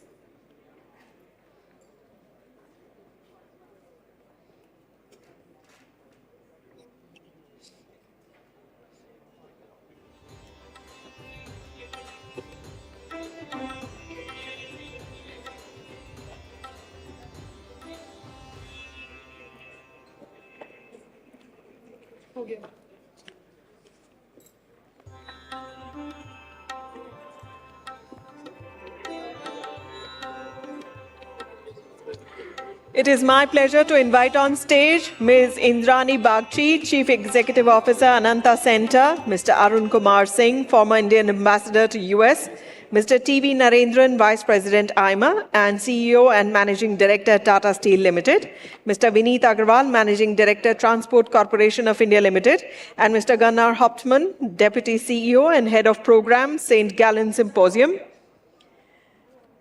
Please join me in extending a warm applause to all of them. Let's welcome them. And I request Ms. Indrani Bagchi to conduct the session. Good afternoon, everyone, and thank you very much, AIMA, for inviting us here today. This is a fun session because we're going to talk about the rise of India as a great power. And while for some it's still a matter of skepticism, for most of us it's a done deal. And but whether it is one or the other, the fact that India's rise is A, assured, B, that it will impact on the world in a very different way than from how others imagine it, that the future, which is both immediate and in the long term, will feel an Indian influence in a way that it may not have had so far. To debate this and more, I have a stellar panel here today. I will begin with Arun Kumar Singh, our former ambassador to the US, France, and Israel, to see what the government has been thinking, or what governments have been thinking on how to make India a great power, whether it is by 2047 or whether it comes a decade prior. Arun. Thanks, Indrani. So I want to place my comments in the context of what's happening in the world today. And it's clear, as everybody is seeing, that there is a major contestation playing out between the US, China, and Russia. And India has to operate and make choices within this environment. And I think for people who are in business, aside from the normal business risks that you take, you now also have to factor in the geopolitical risks that are playing out. Now, in the context of US and Russia, for instance, and Russia is a very important partner for India. It has been a strong defense partner, last couple of years a growing energy partner. But the US has moved to impose a lot of sanctions on Russia. And Russia has withstood those sanctions, at least as far as defense industrial base is concerned, so far, rebuilt it. But what is going to be the impact on its civilian economy still remains to be seen. In the context of China, US is making determined efforts to push back on China's technology development in certain areas. And so what we had seen as the phase of globalization after 1990, when it was the unipolar world order, which created a lot of opportunity for countries for market access for China, which built up its manufacturing. And today, China's GDP is 18% of global GDP, but it has 32% of global value added in manufacturing. India gained in terms of services, but the option that China had India today, I don't think has the same way in terms of market access. And they have global market access. So how do we operate in this environment? So despite this challenge, I think new opportunities are opening up. You are now hearing talk not of efficiency, but of trusted supply chains, secure supply chains, reshoring of production, onshoring of production, friendshoring of production. So these are new terms that are coming up. US, which for a long time wanted everything to be left to the private sector, is now talking of industrial policy. It is talking of market failure where the government needs to step in to perform certain roles which they didn't want to do earlier. So those are creating opportunities. And I think, as I see it, the Indian private sector, the Indian government is moving in to try and tap into that opportunity. And one of the things that came out was this initiative on critical and emerging technologies between India and the US in January 2023, where they've signaled that at a time when they're restricting technology access for China, on national security grounds, they believe that they should strengthen technology partnership with India.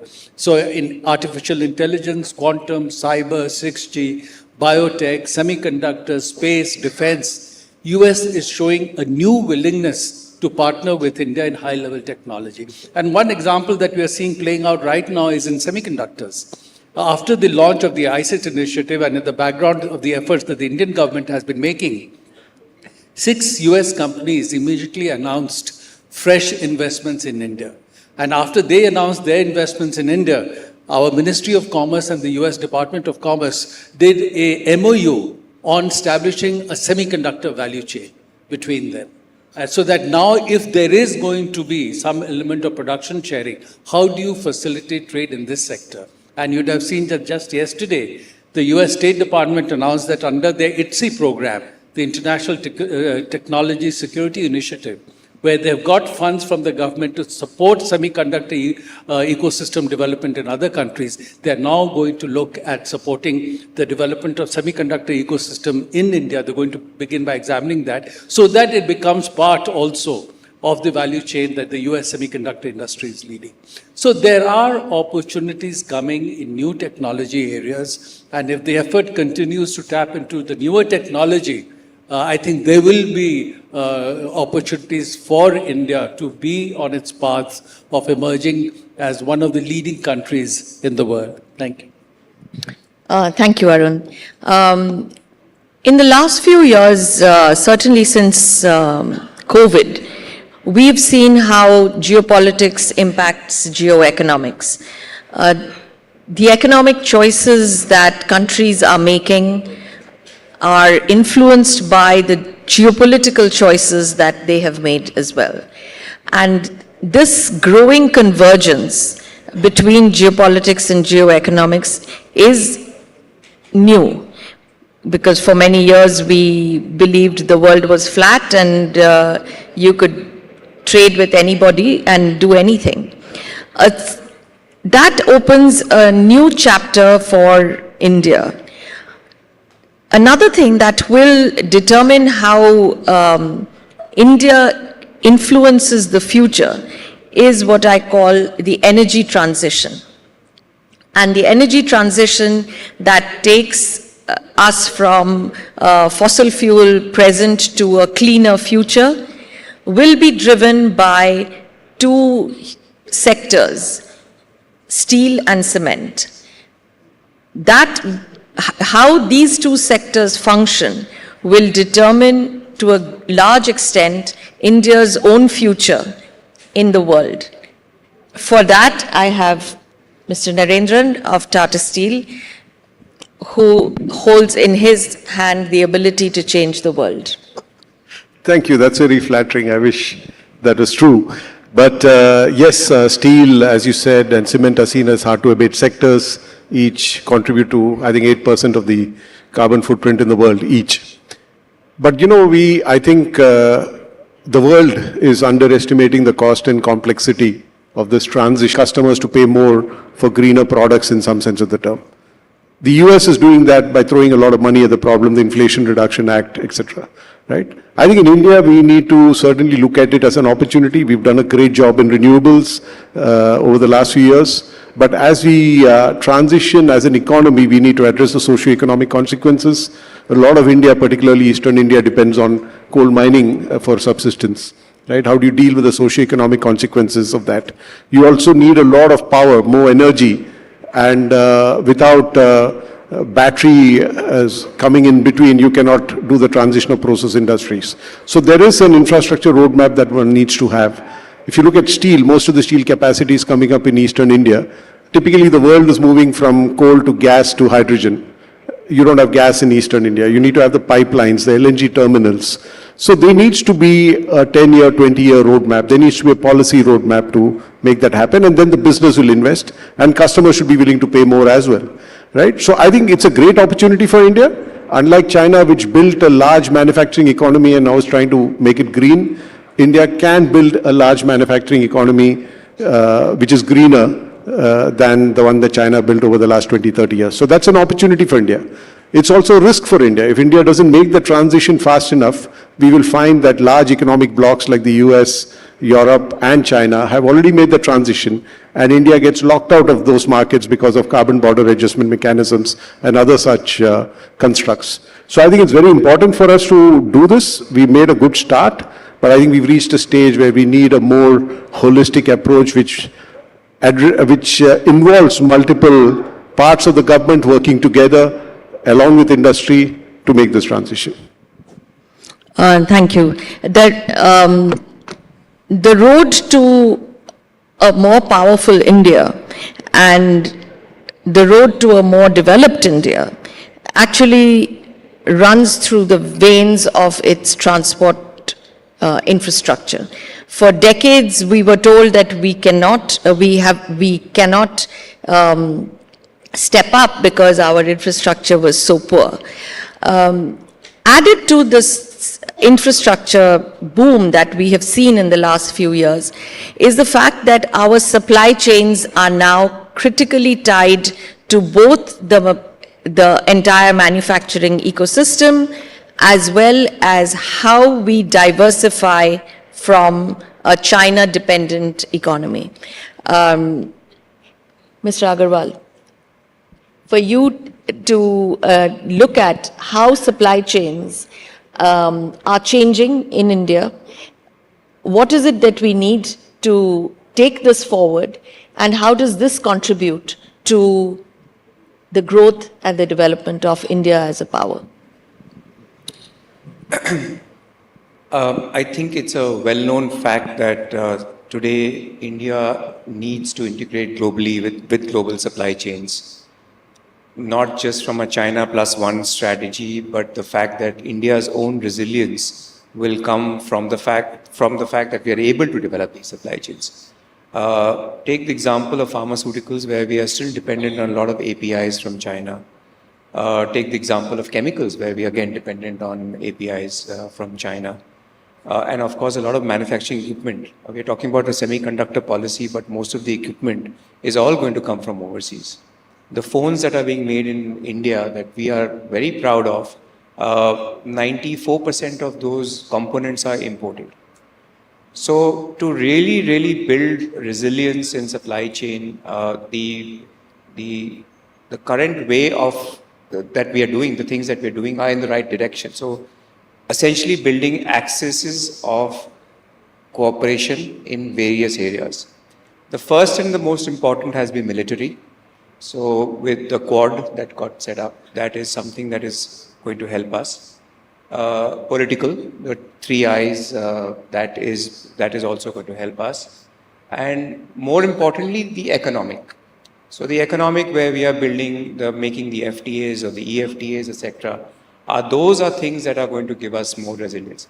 We need to do more of that. We need to add more such economic accesses where we get more and more different countries that we want to partner with as part of that access, so that we are able to then control the supply chains that we want to. The world is also looking to India for imports. They want India to really supply to the world as well. But we have to build this resilience. Simultaneously, other than the military, the political, the economic, the other aspect is the social accesses. Some of those social accesses of power need to be also controlled by India. Otherwise, we will not be able to influence countries where we want to align with. Clearly, supply chains today, and this is not anecdotal, but when I speak to a lot of companies, are actually in stress because they are heavily dependent on imports. And this needs to really change. So India has to build up these different accesses to really move to the next dimension. Thank you. My next question to you in the next round will be the hows. There is and of course, Gunnar, you get the last word on this round at least. Europe comes in a very interesting space. They're a biggest market, but they're also a source of concern, particularly as India grows. Certainly mechanisms like CBAM, etc. We look at these as protectionist. We look at, in the US space, we look at... I apologize for barging in like this, but this is an emergency situation. It's a really urgent situation. So Mr. Sanjay Saran, if you are here in the hall, please, your family is trying to reach you. Mr. Sanjay Saran, it's a medical emergency at your home. Please call your family. They are trying to reach you. Thank you. Right. So there is a question that we often ask, which is, are developed countries becoming more protectionist when it comes to imports from, say, developing countries like India? We look at IRA, we look at the CBAM certainly. How is it that it makes it, how can we level that playing field without, of course, making it easy for countries to dump products? Well, first of all, also thank you from my side for having me here. It's always a pleasure to be back and representing sort of the outside-in perspective on this panel here from Europe. I think there's a number of things to take into account here. Of course, you mentioned Europe currently also has its own challenges on the doorstep. It's still a very fragmented sort of concept. And really trying to find its own vision. I don't know if you followed the recent competitiveness report that the ECB just published a couple of days ago, and you can really see, it's struggling a little bit to understand itself as one market, which can then actually be protectionist to potentially, if that were the strategy, to other markets. That's, I think, one part to realize, and maybe we can come back to that a little bit later. I don't think there's an inherent protectionism towards India currently from Europe, not as opposed to what we're currently seeing to import duties to China in certain industries. But what I would note is India, particularly in Europe, has, I think, been acknowledged and respected for its very, I would call it maybe pragmatic, neutral, opportunistic, of course, sort of in some cases foreign affairs and strategy. But with the sort of events and challenges that we currently see around the world. From a European perspective, on the doorstep, Russia, Ukraine, Middle East, the topics are becoming so polarized that it's, I think, become extremely difficult for a country, for a region, or for a country like India to not, be associated with certain sides here. And I think that's something you need to take into account. It's, of course, perfectly okay and understandable that different regions of the world have different perspectives on, for instance, the conflict that we're seeing in Europe currently, Russia, Ukraine, and I think that's perfectly acceptable to some extent. But you have to realize and understand how a European or Central European region reads into India becoming the largest oil importer of Russia, or India supplying Russia with microchips and so on. That does not and cannot, for several reasons, become or remain unnoticed. So I think those things have an effect then, which may also hinder, and I think those are maybe the slight protectionist tendencies you sometimes see and feel, hinder these future collaborations. So I think that's maybe a glimpse into what we could interpret into those dynamics.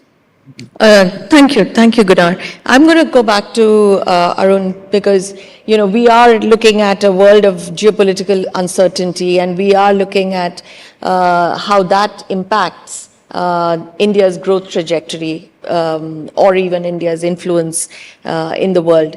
And this morning I think we all sat through a US presidential debate. Given your previous experience in the US, what's your sense of what the elections might bring in the US? And I'm not talking about who will win the elections, but what do you think that might bring in the US in terms of its political future, in terms of how it looks at the world, in terms of whether it's going back to being an isolationist power or an interventionist power, and what does that mean for us?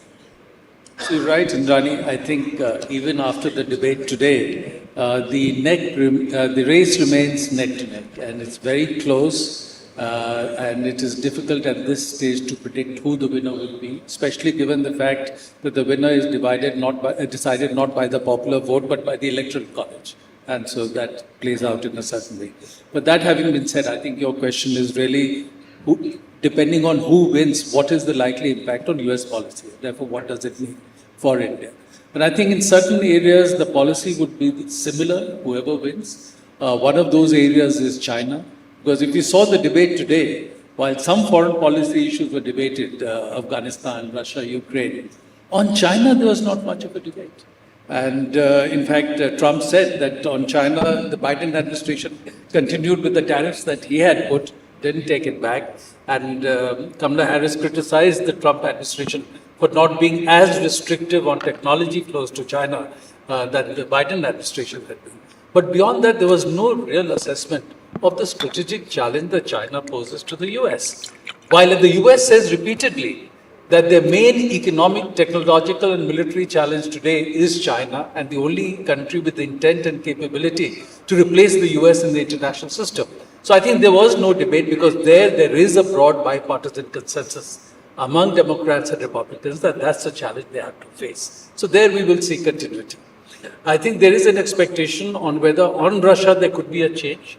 While the expectation would be that Harris administration will continue with what we see today, Trump has signaled in the past that he would like to have a more improved relationship with Russia.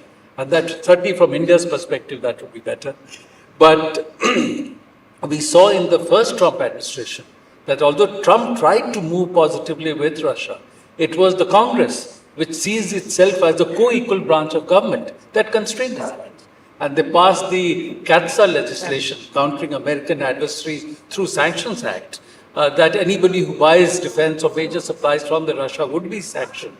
And Trump did not veto it because he knew that Congress would override that veto. So again, how much he can move there, one doesn't know. And if you look at their economic policies, both Trump and Biden have been talking of an industrial policy and of onshoring of production or building now trusted, secure supply chains. So in many areas, the policy would be similar, but one can expect that in a Trump administration, the US society would be more polarized. And if you saw in the debate today, Kamala Harris deliberately tried to reach out to the independent voter, talking about Republicans who had endorsed her, talking about people in the Trump administration who had been critical of Donald Trump. And that's how they had also managed the Democratic convention. So there, I think certainly the attempt would be to reach out, as she said repeatedly, that I would be a president for all Americans. So you may see less polarization in a Harris administration. I think the people who are really worried to some extent are the European allies of the US. That in his first administration, he had been very critical of them, wanted them to contribute more funds to different programs, how he would approach US commitment in an alliance framework. So that remains an open question. On Indo-Pacific, I think both presidents, candidates would be more or less aligned. I think so. In fact, people say in the US, today the only two issues when there is bipartisan consensus in US is China and India. China from the adversarial perspective, India from a cooperative perspective. So I think they would be similar. Narendran, there's something that, I mean, in a strange way, as Tata Steel, you are much more than a company because geopolitics affects you more than it affects pretty much everybody else. And here I'm looking at a couple of things. You are, is there a path forward for you on, say, green hydrogen, which is something that is now occupying waking moments of many, many people in the world? The second is, as I mean, obviously Indian demand, as India grows, India's demand increases, but are we not also looking at a deflation in China and how, whether that impacts us, impacts you, and impacts, if it impacts you, it impacts the nation. So if you were to look at the geopolitics around you from the prism of an energy transition or from the prism of manufacturing growth in India, what does the world look like to you? You know, geopolitics and geoeconomics, you said that at the beginning, cannot be separated simply because you have global supply chains, right? Right. I think with the growth of shipping over the last 100 years and the world deciding that they will optimize supply chains based on cost efficiencies, there's nothing that you buy or use is limited to one country. You know, something or the other flows across borders, right? Now suddenly de-risking supply chains and trying to optimize based on risk rather than cost causes a lot of complexity and will have inflationary pressures, and we are seeing that happen, right? So even if you look at something like steel, which was not seen as strategic for some time, today Europe feels it is strategic. Because earlier they used to think I can get steel from Russia, I can get steel through the Suez Canal. All that has changed in the last 3 years, right? So there is a lot more onshoring, there's a lot more, even if you look at what the US is doing today, saying Nippon Steel, a Japanese company, can't buy US steel. I mean, Japan and the US are friends, and still that's not happening, right? So I think geopolitics and geoeconomics are together, and decisions are being taken looking at strategic value of industries and the risks that it poses to economics. So we cannot deny that.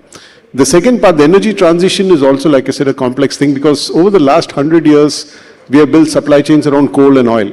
Yes. Even the gas supply chains are 40 years old, right? And you can see the impact Russia walking into Ukraine has had on gas supply chains. Hydrogen is a long way from there. Even today, we don't know how to store hydrogen, transport hydrogen, make it economical compared to coal or gas. We are a long way away from that. And if you want to make green hydrogen, because making hydrogen is very energy intensive, you'll use a lot of energy. And would you use that green energy to make hydrogen, or would you use it for something else?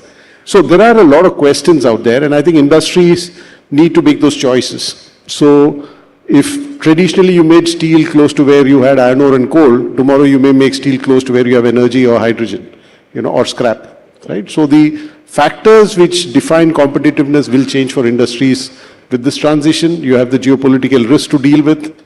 So there'll be a lot of disruptions in industries and value chains going forward. And I think industry needs to be conscious of that, be agile, be able to respond to that, and be flexible enough to make the changes that are required. Do you see the government being sort of sensitive to the nuances of the changes that you just talked about? Absolutely. If I look at another metal like aluminium, a lot of aluminium production shifted to the Middle East 30 years back, not because there was bauxite there or there was a market there, because energy was cheap there. Yeah. Tomorrow, if you have a lot of cheap green hydrogen available in the Middle East, you may start making steel there. So these are things, not because there's a market there or there's iron ore there, but because if the biggest input, cost factor is energy, and that's available cheap there, then you may set up a plant there. So there will be many such decisions taken over the next 20, 30 years as the world transitions to newer process routes.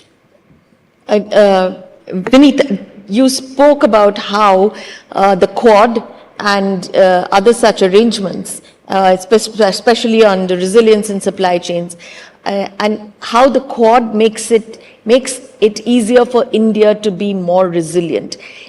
Can you elaborate on that for us on the ground? What does it look like on the ground? I mean, we've read about it, but honestly, for most Indians, it's a mystery.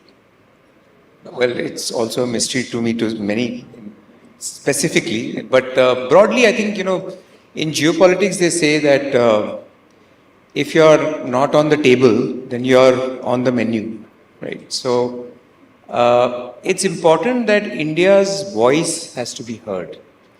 And India's voice can be heard in places like the G7, where we are not a part of, the Security Council, where we are not a part of, and many such areas.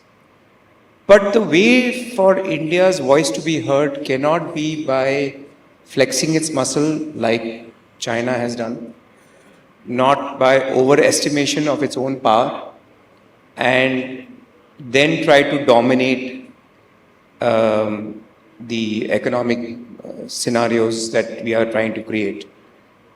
So it has to be done through these specific alliances and axes, and then ultimately that voice gets to be heard.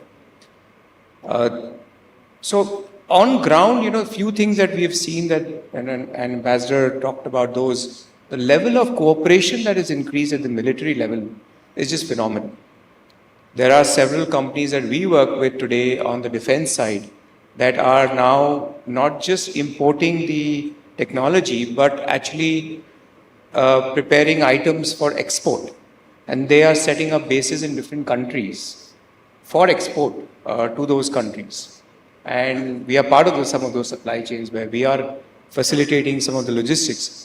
But it is on the ground, it has made a massive change. We know, for example, the work that has happened with Israel, the kind of technology that we received on several other surveillance-related technologies. So, as I said, I'm not privy to those, but I'm just saying what we've seen on the ground. And all of this has to be factored in, that if our voice has to be heard, it cannot be through hard-hitting stuff. It has to be a little bit more softer. Maybe we have to take a doctrine of peace, a doctrine of more multilateral cooperation. Interesting. I'm going to go to Gunnar for the last round before I open it up for questions. So do have your questions and comments ready. But Gunnar, to take you back to Russia and India buying Russian oil, and how that's been a bit of a political hiccup with Europe. Do you think after 2 years, we are over that hiccup, or that Europe has better understood India's imperatives for A, buying Russian oil, but B, being able to actually refine Russian oil for the rest of the world? From the way we looked at it, from the Indian perspective, we found that Washington was much more understanding of why we were buying Russian oil rather than Europe. What prevents Europe from doing that? And second, have we moved forward? I think the simple answer to the question is geography, right? Because I think you have to understand, and I'm not a security expert nor an expert on the conflict itself, but it's a conflict that's right on the doorstep of the 2 to 3 largest European economies, who essentially then also drive the European Union agenda. So of course it's a much easier or much simpler for the US sitting across the Atlantic to appear more sympathetic or more understanding of that policy as it would be to Central European countries which to some extent reasonably have that fear that conflict might expand. I can't speak on the actual state whether the policymakers have moved past that hiccup. I think it was a strong sign for the Prime Minister to also visit Zelensky in Ukraine. But in the end, the facts still remain the same, that of course a big part of the world, a big part of Europe is trying very hard to upkeep those sanctions. And through some of these policies, like oil imports or like the support, essentially of the war machine through microchips and so on, surrounding these sanctions, it's not only India, it's other countries as well in regions, which again, I can fully understand to some extent that pragmatic and opportunistic trade policy. But I think you have to understand that really threatens Europe and Central European countries in its core, and I think that's why it's a bit more difficult maybe to see.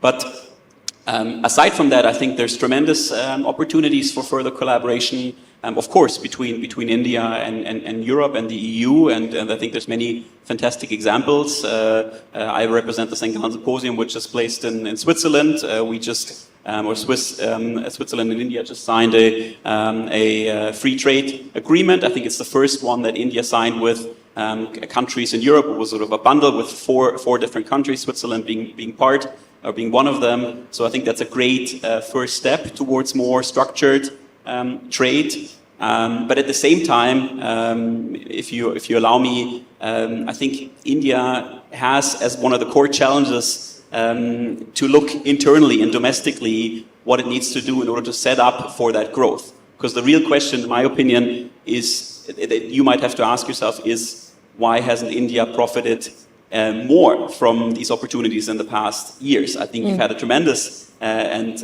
really interesting growth path, but it could have been more, and you could profit more from these supply chains restructurings away from China, where you see ASEAN countries, Mexico, Latin American countries profiting. India could profit more from that. So you have to ask yourself the question why that is. And our answer, representing again the Scindia Symposium, which is an initiative that really looks towards the next generation, is: are you putting your next generation into value as much as you could? Are you really harvesting this sort of demographical dividend? You have, I think it is, 50% of your population below the ages of 25, 60% below 35. I would probably, be welcome to sign for most European countries that we would wish for those demographic numbers, because that really means you can set up your economy through the next generation for the futures to come. But that means getting the youth unemployment down, which is, I think it's 40%, investing into, vocational training, skilled workforce, really setting up domestically. And then, it makes sense. Then you have internationally, collaborations, free trade agreements, international demand, but also domestically the infrastructure and the processes and so on to meet that demand. Yeah. Thank you. Actually, it's a very good point about the demographic dividend and why we why India has not been able to capitalize more on the supply chains diversification. Because I think that presupposes the direction of the change of the nature of the Indian economy itself. But I do have a couple of questions, and I think the first one will be, I'm going to ask you, Narendran, because the solar energy potential is yet to be capped. 100% of railway electrification, expansion of infrastructure, makes it more reliable in the supply chain networks, will reduce the cost of logistics and contribute to the Indian economy.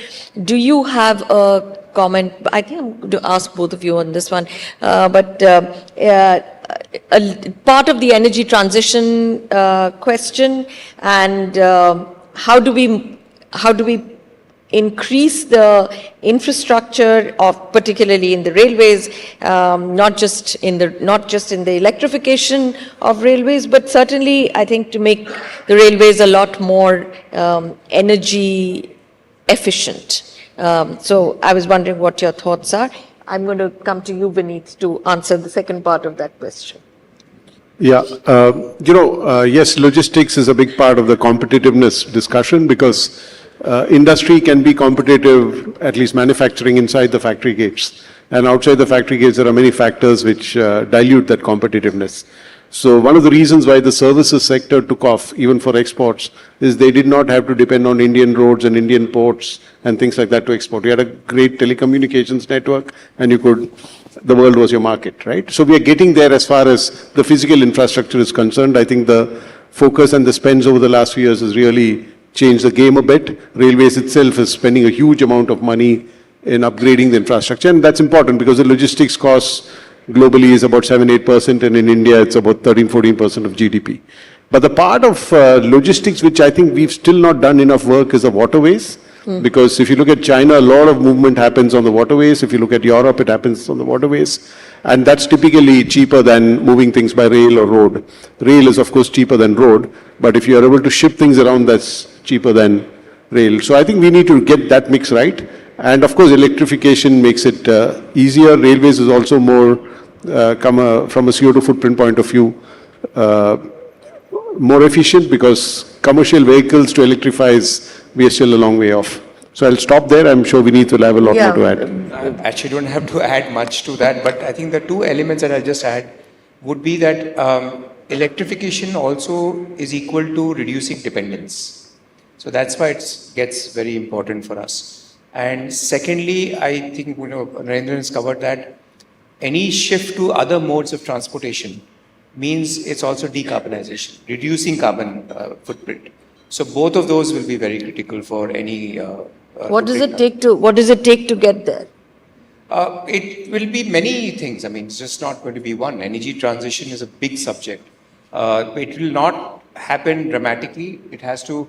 Road is about 60-65% of freight transportation today, and as Narendran also said, coastal shipping is only 6%. It has to increase substantially, and road has to come down substantially. So that will be shift towards multimodal.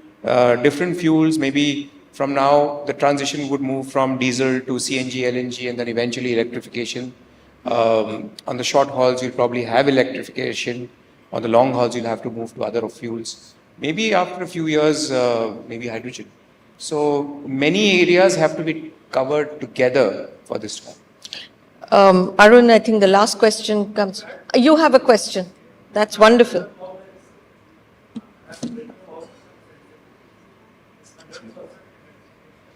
That's exactly what that's what I referred to. Do you have, I think maybe you could wait for a mic.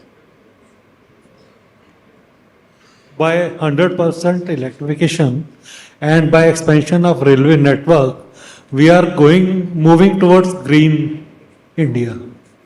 And secondly, our imports from any country, from the Gulf as well as from Russia, they will also decrease.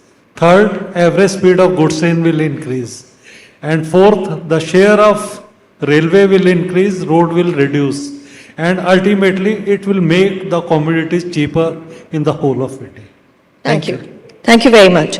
I think we are out of time, but the last question, Arun, there's a question here which says, how does India's participation in alliances like the Quad and BRICS shape the global geopolitical landscape? So one of the things that India has to do in this contested global environment is to retain its strategic autonomy of decision making. Because every country takes decisions based on its own national interest. US decides on any issue based on its perception of national interest. Russia decides based on its perception of national interest, not to help any other country. So we have to choose on each issue what works for us. And the only way we can do that if we build strong linkages with other countries. And in today's environment, clearly, our effort has to be to deepen the partnership with the US and Europe, because it started from a lower base, sustain the relationship with Russia, and strengthen yourself to deal with the challenge from China. Now, given that membership in organizations like Quad, BRICS enables you to maintain the autonomy of your decision making. So from that point of view, it's very, very critical. Well, I think we are completely out of time now. All I have to say is that the rise of India is assured. The timeline is not assured. But the rise being assured does not mean that we get to slack off. And as you have seen, from geopolitics to the green transition to supply chains resilience, there is a lot of work for India to do. And on that uplifting note, thank you all very much. And please give a big hand of applause to our panel.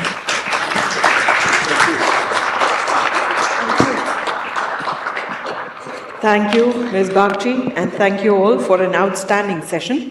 May I invite on stage Mr. Sudhir Jalan, Past President AIMA, to kindly do us the honors of presenting mementos to the esteemed panelists.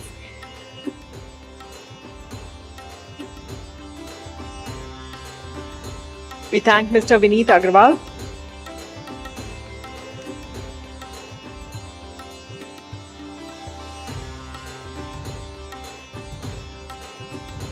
Our thanks to Mr. Arun Kumar Singh.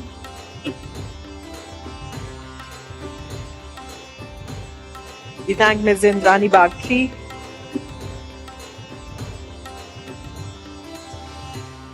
Our thanks to Mr. TV Narendran.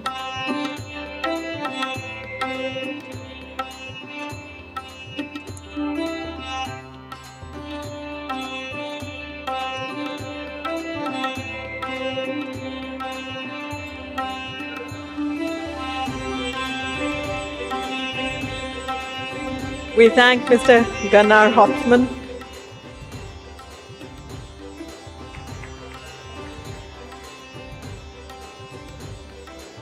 Thank you, Mr. Jalan, for joining us on stage to present these mementos.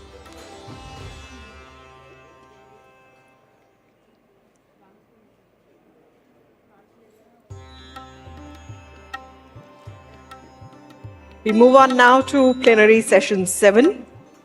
Please do note, high tea has been arranged at the end of the day after we finish all the sessions at 5:30 p.m. So do join us then. But meanwhile, we are carrying on with the next session, which is plenary session 7. Forward to fundamentalist.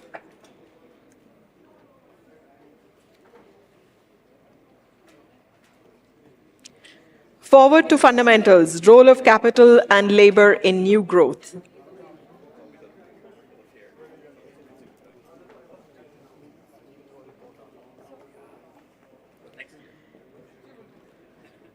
Ladies and gentlemen, please remain seated. We are starting the last session for today. Starting with this session immediately. Forward to fundamentals, role of capital and labor in new growth.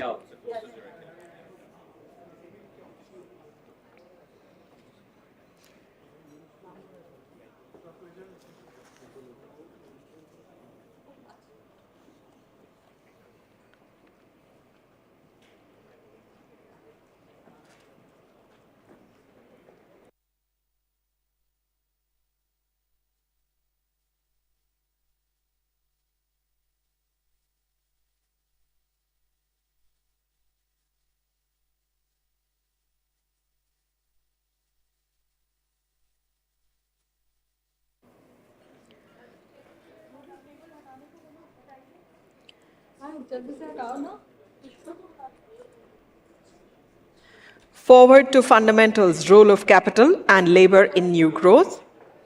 Meanwhile, let's take a look at the poll question. The poll question for this session is, informalization of employment will grow in a digital economy. Please do share whether you agree, disagree, or can't say. We'd love to hear your opinion.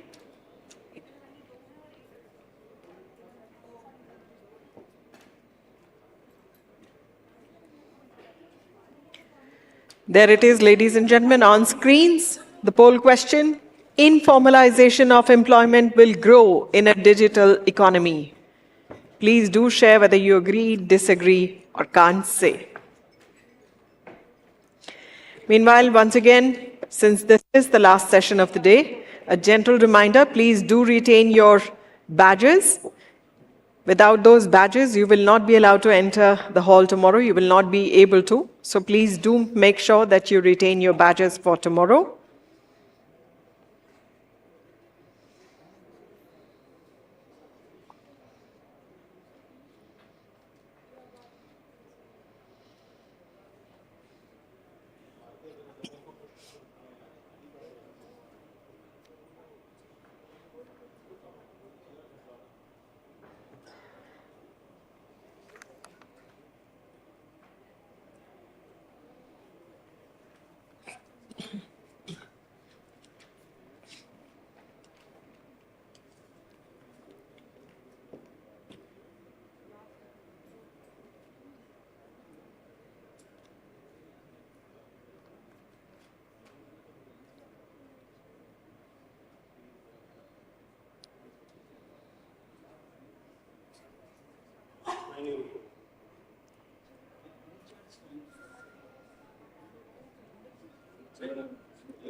Please go and sit in the front. All of you are not required. Please wait.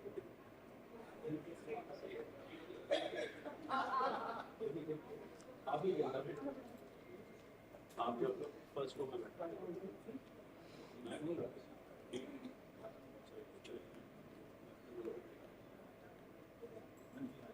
Ashu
Ladies and gentlemen, please join me in welcoming on stage with a huge round of applause Mr. TV Narendran, Vice President AIMA and CEO and Managing Director Tata Steel Limited, and Dr. V. Anantha Nageswaran, Chief Economic Advisor, Government of India.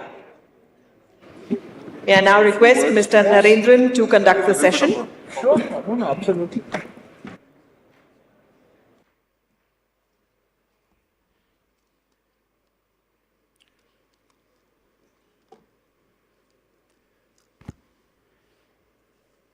Mr. Anand Nageswaran, the Chief Economic Advisor, the Government of India, ladies and gentlemen. I think Rekha did well by planning this as the last session of the day. No better way than to keep everyone in the room at the end of a long day. So it's a pleasure to have you all with us and a warm welcome in a session with the Government of India's Chief Economic Advisor, Dr. V. Anantha Nageswaran. Dr. Nageswaran, it's a privilege to have you with us, and many thanks for agreeing to talk to us about balancing the roles of capital and labor in India's economic growth. You've been India's Chief Economic Advisor for more than 2 years, and you advised the government through a period of great economic trial and triumph. A writer, a researcher, a teacher, and consultant for much of your career, you have brought significant rigor and gravitas to the role of the CEA. You're known as a plain-speaking economist, and you've not been shy of speaking your mind.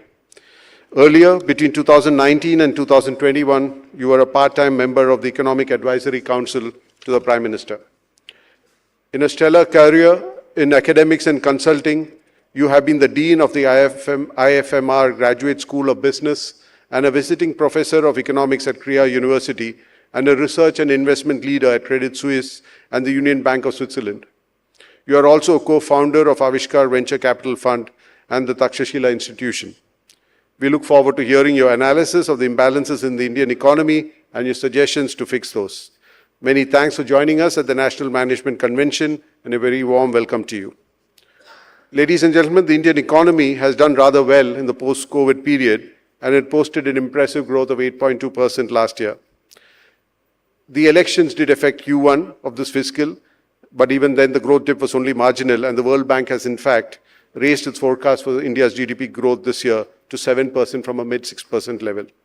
India remains well ahead of China as a growth leader amongst the top economies of the world and is set to become the third largest economy by the end of this decade. The economy is coping reasonably well with the disruption and inflation caused by geopolitical events, and corporate profits and balance sheets are in a good shape.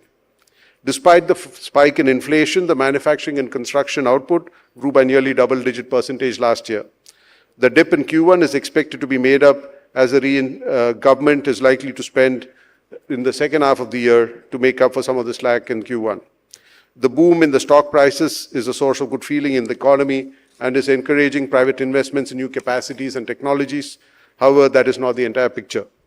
The economic survey pointed out that the medium-term growth will be qualified by the global trends such as increased geo-economic fragmentation and every country pushing for self-reliance, looming climate change, rise of technology as a differentiator, and a shrinking space for policy maneuvers.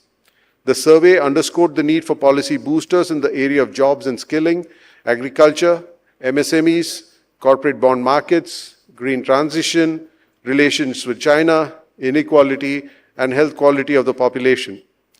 Even as the economy has grown on the strengths of government investment and spending, corporate and banking efficiencies, and strong consumption, India has struggled to address an issue of jobless growth. While there is no widespread discontent amongst the youth, there is growing social unease about the dearth of formal jobs for the moderately educated. The economic survey highlighted that India needs to create about 8 million jobs each year. The Chief Economic Advisor has expressed his concerns about growing informalization of jobs because of the digital economy, though digitized recording of employment is meant to increase formalization. At the lower end of the labor economy, much of the work is ad hoc with fluctuating payments. While the payroll additions have more than doubled because of the mandatory registration with EPFO, the increasing reliance on gig workers making labor incomes less stable and less secure. Given India's enthusiasm for using more autonomous technology, India is in a catch-22 situation, as it also needs to ensure decent labor income to maintain political stability and lift the GDP growth further. The economists and policy makers have to find ways to resolve this conundrum so that India's growth train is not derailed because of capital and labor imbalance. We are privileged to have Dr. Nageswaran, who thinks deeply about such issues, and he advises the government on how best to deal with these challenges. It's my pleasure to invite Dr. Nageswaran to share his diagnosis of the health of the Indian economy and his prescription for a stronger and sustained growth. Thank you, everyone. Welcome to you, Dr. Nageswaran.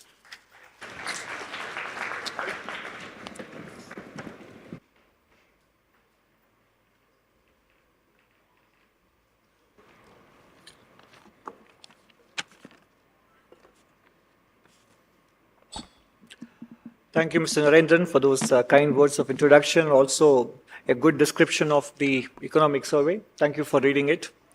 And good afternoon, ladies and gentlemen.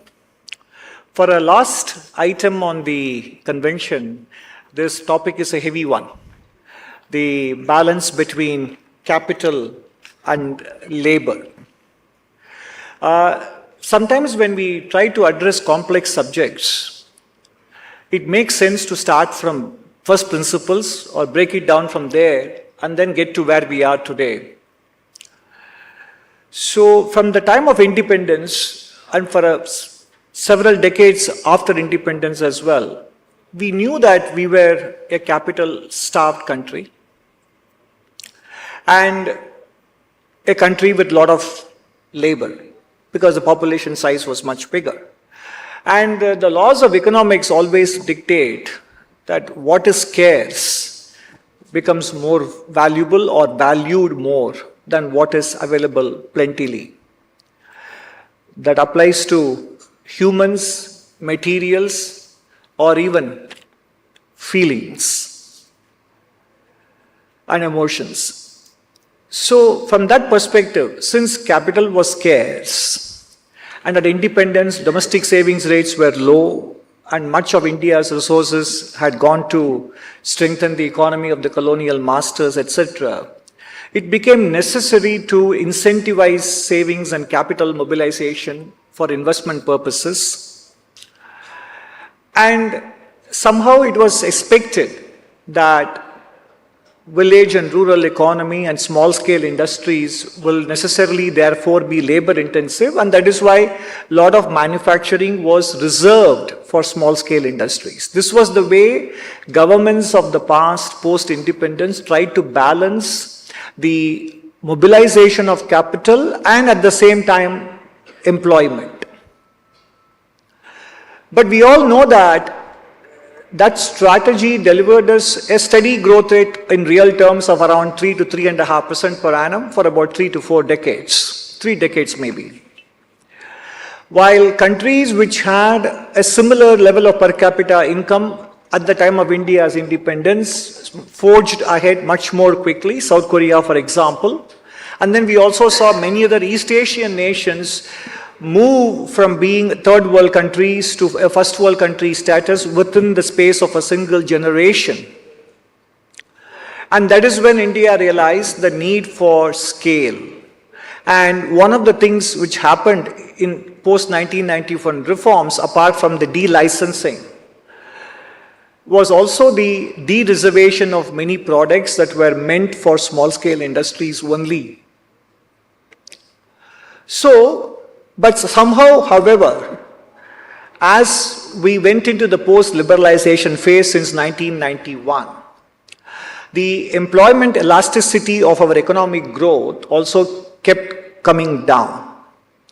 Now, employment elasticity is not merely a function of the private sector investing in new businesses or expanding existing capacity. It is a function of technological developments. It's a function of the skill levels of the population. It's a function of government policies to incentivize employment both for the employer and for the employee. Because sometimes some of our policies which are meant to support the unemployed, as continental Europe has discovered over the last several years or several decades, is that policies that are meant to support people with their incomes during the periods of unemployment could perversely incentivize them to remain unemployed.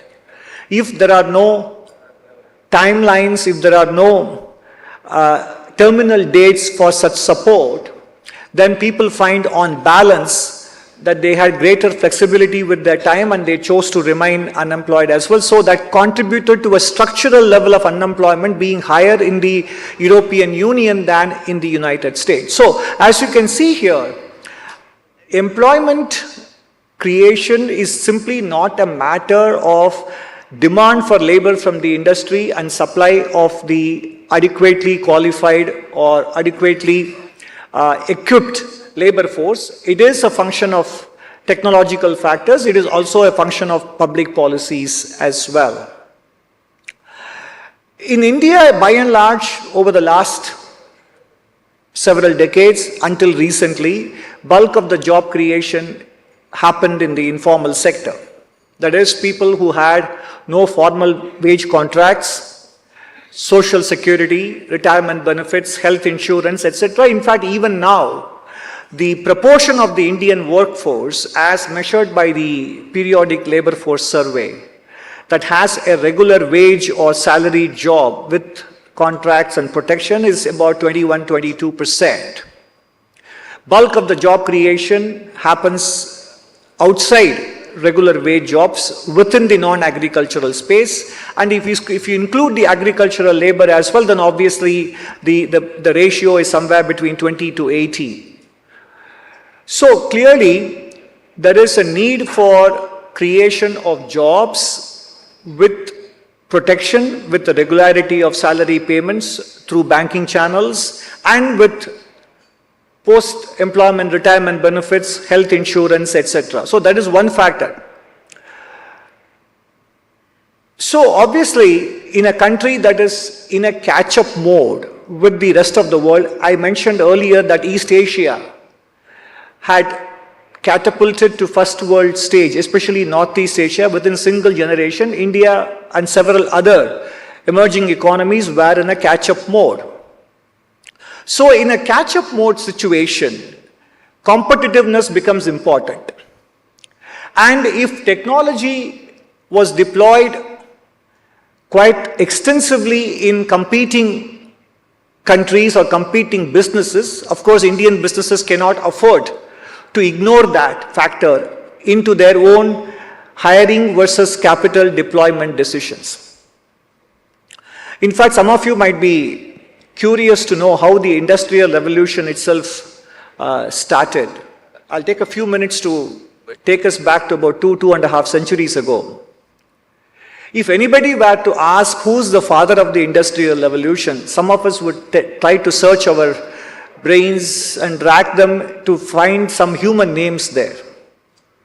But actually, if you want to know who are the real parents of Industrial Revolution, you must credit them to the rats that created the plague. The plague that started in the 17th century and which lasted several decades or even almost a century is what tilted the balance of cost between capital and labor, because many able-bodied men perished. More than 1/4 of able-bodied men perished, pushing the relative price of labor very high, necessitating deployment of capital. And then women came into the labor force. Marriable age got pushed out by 3 to 4 years, and childbearing slowed because women entered into the labor market to substitute for men who had perished. And as they entered the labor market and the age of marriage got delayed and childbirth slowed, labor became even scarcer. So the origin of Industrial Revolution can actually be traced to the plague, which is what made labor costlier in the developed world and capital relatively cheaper, paving the way for Industrial Revolution and a capital-intensive model of growth. In the case of India, obviously, such was not the initial enabling condition. So our growth model could, in hindsight, have found the right balance between capital and labor without necessarily importing the capital-intensive model from the West, which was necessitated by an accident like the plague.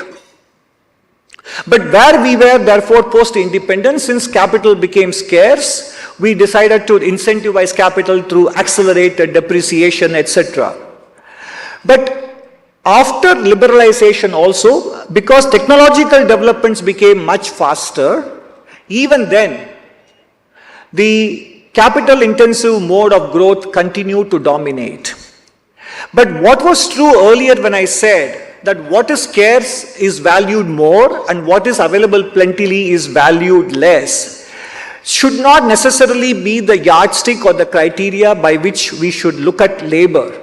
Because if labor is to be valued as a commodity, then what I said would apply. But labor is a resource. Labor is an asset. It involves humans with emotions. And humans, therefore, what policy does to them or what the private sector does to them has social consequences also. So, viewing capital and labor purely from the economic framework of scarcity versus surplus is a wrong thing to do.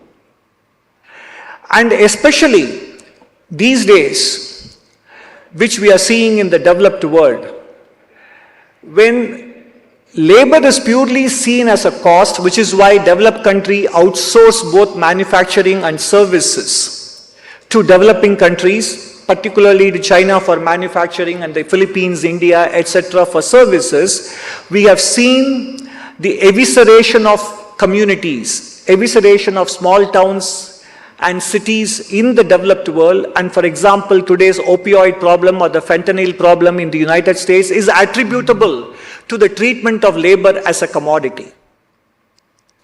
Therefore, for India not to have to repeat the same mistakes that developed countries did in the last 20-30 years of globalization, we need to find the right balance between capital and labor.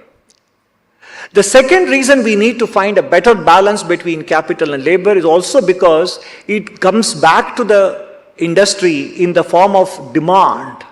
As the famous story goes, which is captured in the book, The Rise of the Robos by Martin Ford, published in 2016. In an automobile factory, I think the factory referred to in the book was Ford Motor Factory, and the CEO was showing off the robots deployed in the factory to the labor union leader, just to make a point that the company can do away with the need for labor and robots will do a much better job of production. Of course, the labor union leader is supposed to have remarked, but these robots will not buy your cars. So you need to create demand for your products as well. And for that you need to create incomes, and creation of incomes predominantly in a capitalist economy or societies which are based on industrialization comes through employment generation. India in the last 15 years or so, or 13 to 14 years or so since 2010, has had to contend with successive shocks. One was the non-performing asset problem in the banking system, and also the balance sheet problem in the corporate sector. Post-2008 financial crisis in the world, the kind of policy stimulus that was given by developed countries somehow did not recreate the manufacturing growth that was expected. Exports did not pick up as well as it was the case between 2003 and 2008, when India was growing at 8 to 9%. 1.5% per year came from export growth. That was not to be the case in the second decade because developed economies somehow did not recapture the kind of growth rates they had pre-2008. Plus, we had our own balance sheet issues. So to that extent, manufacturing and export-oriented manufacturing did not create jobs. The financial sector did not create too many jobs because banks were also dealing with their own balance sheet problems. So bulk of the labor that was leaving the agricultural sector found its employment in services, some of them in the IT sector, some of it in low value added services. Then by the time we had put behind the balance sheet issues, immediately came the pandemic. And the pandemic saw the migration of workers from urban India to rural India as lockdowns dominated the urban landscape, and more importantly, women entered the labor force. But if you look at the data today, therefore, India suddenly has a much bigger labor force participation because women have entered the labor force in rural India, and that is partly a phenomena attributable to the rise of self-help groups. It is not because women are finding themselves having to do domestic unpaid work, but it is because of partly women working on their own account, as it is called in the labor statistic, through self-help groups. So in a way, it is entrepreneurial in nature. That is the positive development. But where we need to therefore focus on is, and as you can see in the consumption data, in the first 5 months of the current financial year, automobile sales in urban India have been trailing automobile sales across all categories in rural India. Urban employment, especially in salaried wage jobs, hasn't gone back to the pre-COVID levels. So labor force participation in urban India hasn't gone back, particularly for women, hasn't gone back to the pre-COVID levels. And that is where the industry has to pay attention to what it is doing, not necessarily consciously, but initially arising out of necessity. Post-COVID, because of lockdowns and restrictions, the Indian industry found it very convenient to enter into flexible labor arrangements. Work from home 2 days a week or 3 days a week, etc. Which means subconsciously or consciously, it led to more flexible employment arrangements, which also led to a reduction in both the wage bill and in the benefits bill that industry had to incur. So much so that if you look at the pre-tax profit growth of the Indian corporate sector based on a sample of 30,000 plus companies, from financial year 2020 to financial year 2023, corporate profits went up by 4x, 5.3 lakh crores in FY20 to 20.6 lakh crores by FY23. This is for a sample of 30,000 plus companies. You take away the financial sector, profit before tax went up by more than 3x, from 4.1 lakh crores to 13.9 lakh crores, excluding the financial sector. This probably came due to multiple factors: efficiencies, deployment of technology, reduction in commodity prices, etc. But let me also show you one statistics from this report called the India Employment Report, produced by Questcore together with FICCI. And I turn to table number 36, which is just a sample of the employees which are contracted out by this company Questcore, which is a contract labor company. Between 2019 and 2023, which is a 4-year period, the CAGR of wage growth in the various sectors that this company was placing its employees, whether it is BFCI or FMCG, IT, logistics, retail, manufacturing, etc., the best wage growth per annum was 5.4%. per annum. And by and large, compensation only in the IT sector, average wage was about 50,000 rupees per month. In the rest of the cases, it was below 20,000 rupees. So also bulk of the savings, therefore, has come to the corporate sector through the curtailment of their wage bill, etc. But this has medium to long-term consequences for aggregate demand and for sustained corporate profitability also. That is one issue I want to leave this audience with. The second issue I want to leave the audience with is with respect to the deployment of artificial intelligence. There again, I know that competitiveness requires the Indian industry to adopt some of the practices that their developed country compatriots or competitors would do. And therefore, if you want to continue to export and be cost competitive, that is an important element, deployment of new technologies. However, artificial intelligence can both be labor augmenting and labor displacing. We need to choose the right balance. In fact, Professor Eric Posner at the University of Chicago, I will just read from his recent article on this topic. And I would like to leave this as a thought for the audience here.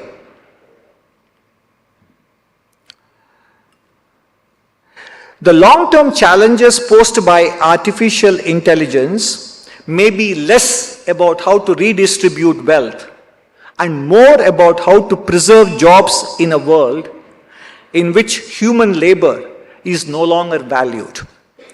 One proposal is to tax artificial intelligence more relative to labor, whereas another, advanced by MIT economist David Autor, is to use government resources to shape the development of AI so that it complements rather than substitutes for human labor. Neither idea is promising. If the most optimistic predictions about AI's future productivity benefits are accurate, a tax will have to be tremendously high to have any impact. Moreover, AI's applications are likely to be both complements and substitutes. After all, technological innovations generally enhance some workers' productivity while eliminating others' tasks.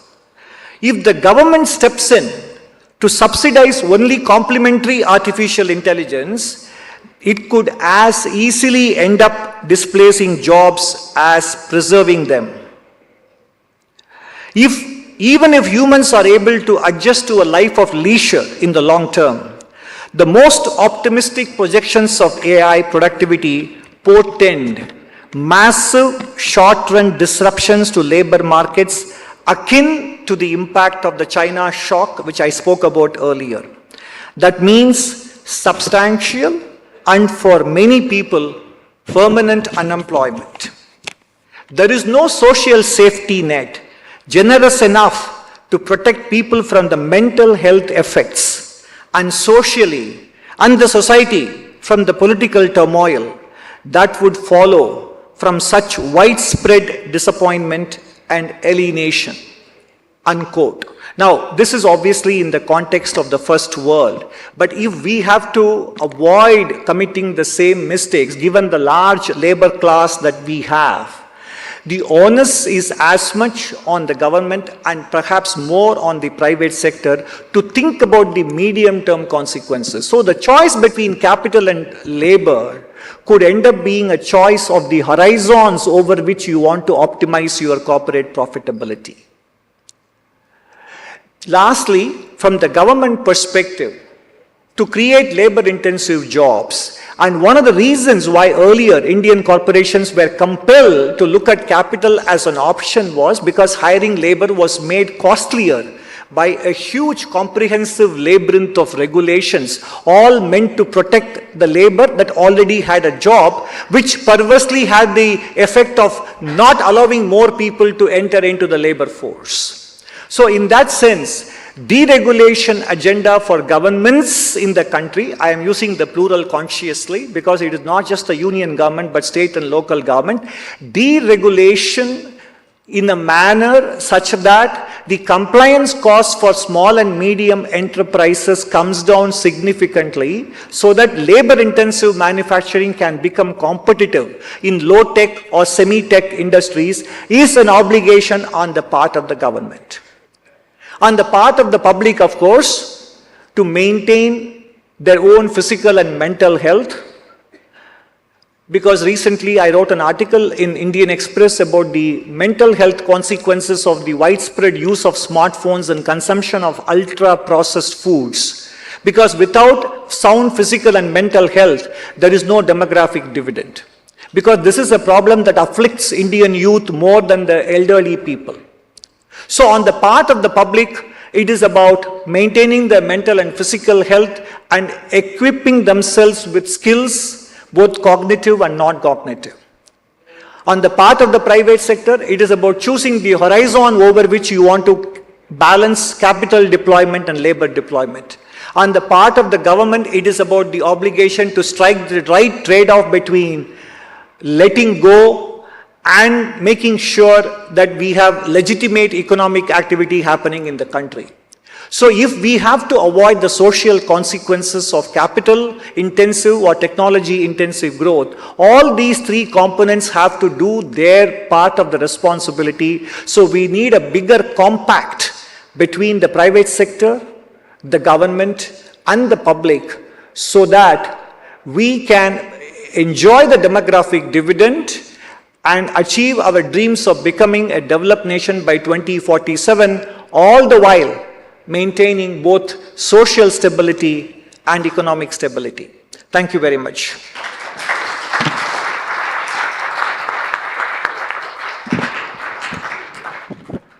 Thank you.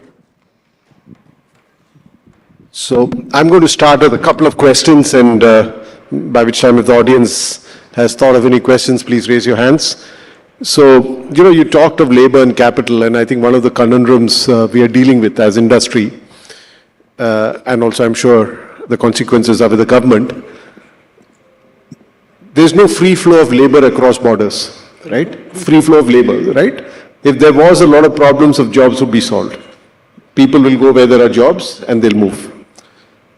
As economies open up, there's free flow of capital, which is good.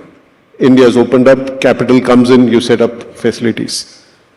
The big issue is free flow of goods, right? You need to be part of global supply chains, lower tariff barriers.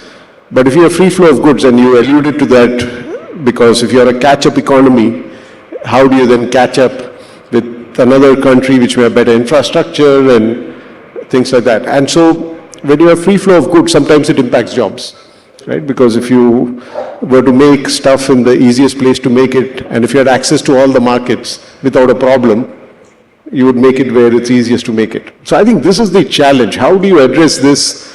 And India has this problem, right? I mean, you could have an economy where, you could have an economy, or everyone would want to access the Indian market. It's a large growing market. But you need people to invest to make in India, otherwise how do you create the job? So how does one deal with this kind of conundrum? No, I'm sure. I mean, you are right to characterize it as a conundrum, and I don't think we have simplistic answers to this, because as you correctly put it, capital has been made mobile. And initially, the developed world, if you even look at the current conversation in the world about deglobalization, it seems to be happening more with respect to trade in goods and maybe even in services, which includes labor. But somehow there is no deglobalization in terms of capital flows, because that is still very open and unrestricted. And as you correctly pointed out, the same thing is not, rules of the game are not applied with respect to labor flows. But that is something that we need to continue to pursue as other countries look at India as a market for access. So in that sense, we need to put our cards very clearly on the table that if our markets are to be open for others' goods and services, and their markets have to be open for our labor services as well, both in terms of actual labor flows or service, should be part of all bilateral negotiations. But in general, I think it is also true that as Jonathan Haidt wrote very clearly in his book, The Righteous Mind, the benefits of immigration to any society follows an inverted U-shaped curve. So as far as job creation within our own country is concerned, while that can only be a small component, the flow of labor across borders, the bulk of the action, as you were saying before we came onto the stage, is how to find the means to incentivize and facilitate labor-intensive manufacturing sectors to take off. And there I would concede that the bulk of the action lies in deregulation, which is a responsibility of the government. But where the responsibility is somewhat greater on the private sector is in large-scale industries, whether it is services sector or manufacturing, where I think we need to make sure that is there, and this cannot be obviously mandated, because if it is mandated, then it will have unintended consequences. It has to be voluntary. And I think that is where I would like to simply leave it on the table without elaborating further. Adam Smith wrote The Wealth of Nations, but before that he wrote The Theory of Moral Sentiments. Thank you. I have a few questions here, but before that, the second question I had to you is more about the informal economy. Do we have a sense of how big it was, how much has it shrunk? Because over the last few years, as we have seen the formalization of the informal economy, the consequences have been felt, but it's difficult for us as industry to understand how big it was. Yeah. And while we see the GDP growth rate, that's more a GDP growth rate of the formal part of the economy. So I don't know, how big is that? And do you have a sense of that? I think by definition, it is very difficult to get order of magnitude with respect to the size of the informal economy, because definitely with the introduction of goods and services tax, with the introduction of the goods and services tax, there is definitely a greater formalization, and with more and more informal workers being registered or MSMEs being registered on the Udyam portal and the eShram portal, etc., there is greater formalization that has happened, because when you say formalization, it is about being captured in some form or the other in the official statistics. If you keep it loosely defined that way, then there is greater formalization.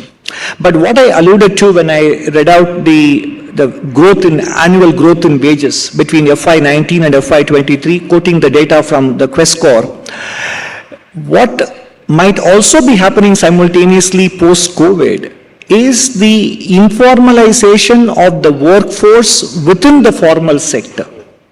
That is something that we need to watch out for. No, I agree with that. I'm going to get into some of the questions. This question is, how and what threat you think of the advancement of growing gig economy culture? I think that's what we spoke about, yeah. I don't know if I'm reading it right. Why liquor? Is it liquor? I don't know. Liquor is not under GST, and what is the minimum retail price in the case of liquor sales? Customer pays extra, but where it goes? That is beyond my pay grade. Yeah. When we rationalize and simplify our taxes, lower tax rates, more people under bracket. It seems, I must say, I thought my handwriting was bad, but some of this is making it more difficult for me. It seems easing, and I can't make out. Should not companies, this is more to me, I think, should not companies like Tata Steel extend their CSR activities to poor states like Bihar as they provide labor and markets? I must tell you, Tata Steel does all its CSR in Jharkhand and Odisha. As an economic advisor, do you have some calculation of losses caused by corruption? Losses? Caused by corruption. No. Okay, so I'm going to stick to my questions. Yeah. If there are any more questions, please. Oh, yes, please. If someone can get a microphone there.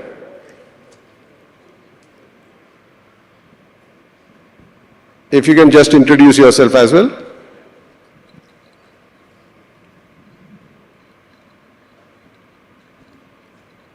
My name is Robin Kalita, and I've come from Guwahati. I am a retired Indian Railways Service officer, and by training I am a student of economics. So I have a primary question to ask to our chief advisor. We talked about the labor scenario more particularly in the industries, but we haven't touched much on the agricultural system. I am a little confused, because whether we like it or not, our labor force is largely spread out in the agricultural sector. Now, in the agricultural sector, it's a land-man ratio that matters finally. Now, the land has not increased at all. The man has increased, the population has increased throughout in the decades. Now, how do we tackle this? We have unemployment, we have underemployment, and we have a disguised unemployment, disguised employment in the agricultural sector. We have not even gone to take harsh action on the taxation of the agricultural produce in that sector. How do we manage this? I mean, are we being able to leverage the workforce in the agricultural sector by taking them into the industrial sector? Or is the technology improving to an extent where agriculture produce being taken care of, because produce is definitely going higher, but the manpower is not reduced? The population is continuing to increase. How do we tackle that? What is the balance that you propose, sir? Yeah, okay. I think the suggestion is let's take a few more questions. Yeah, Siddhant? May I? Okay, since I have the Latha. mic. Yeah, you have the mic. So yours. Dr. Nageswaran, this idea of labor-intensive sectors like footwear, clothes, textiles should be encouraged is as old as I was in school. We had Dr. P.R. Brahmananda opposing the capital-intensive second 5-year plan, saying we should have wage goods. And now again, people are talking about ELI in favor of wage goods. Why is it not succeeding? Saying that the states are over-socialistic and having labor laws seems a simplistic excuse. What is coming in the way that we don't have the kind of textiles that, Bangladesh or Vietnam or, I just wonder what's the roadblock. I think we'll take both the questions together. First question, I think we need.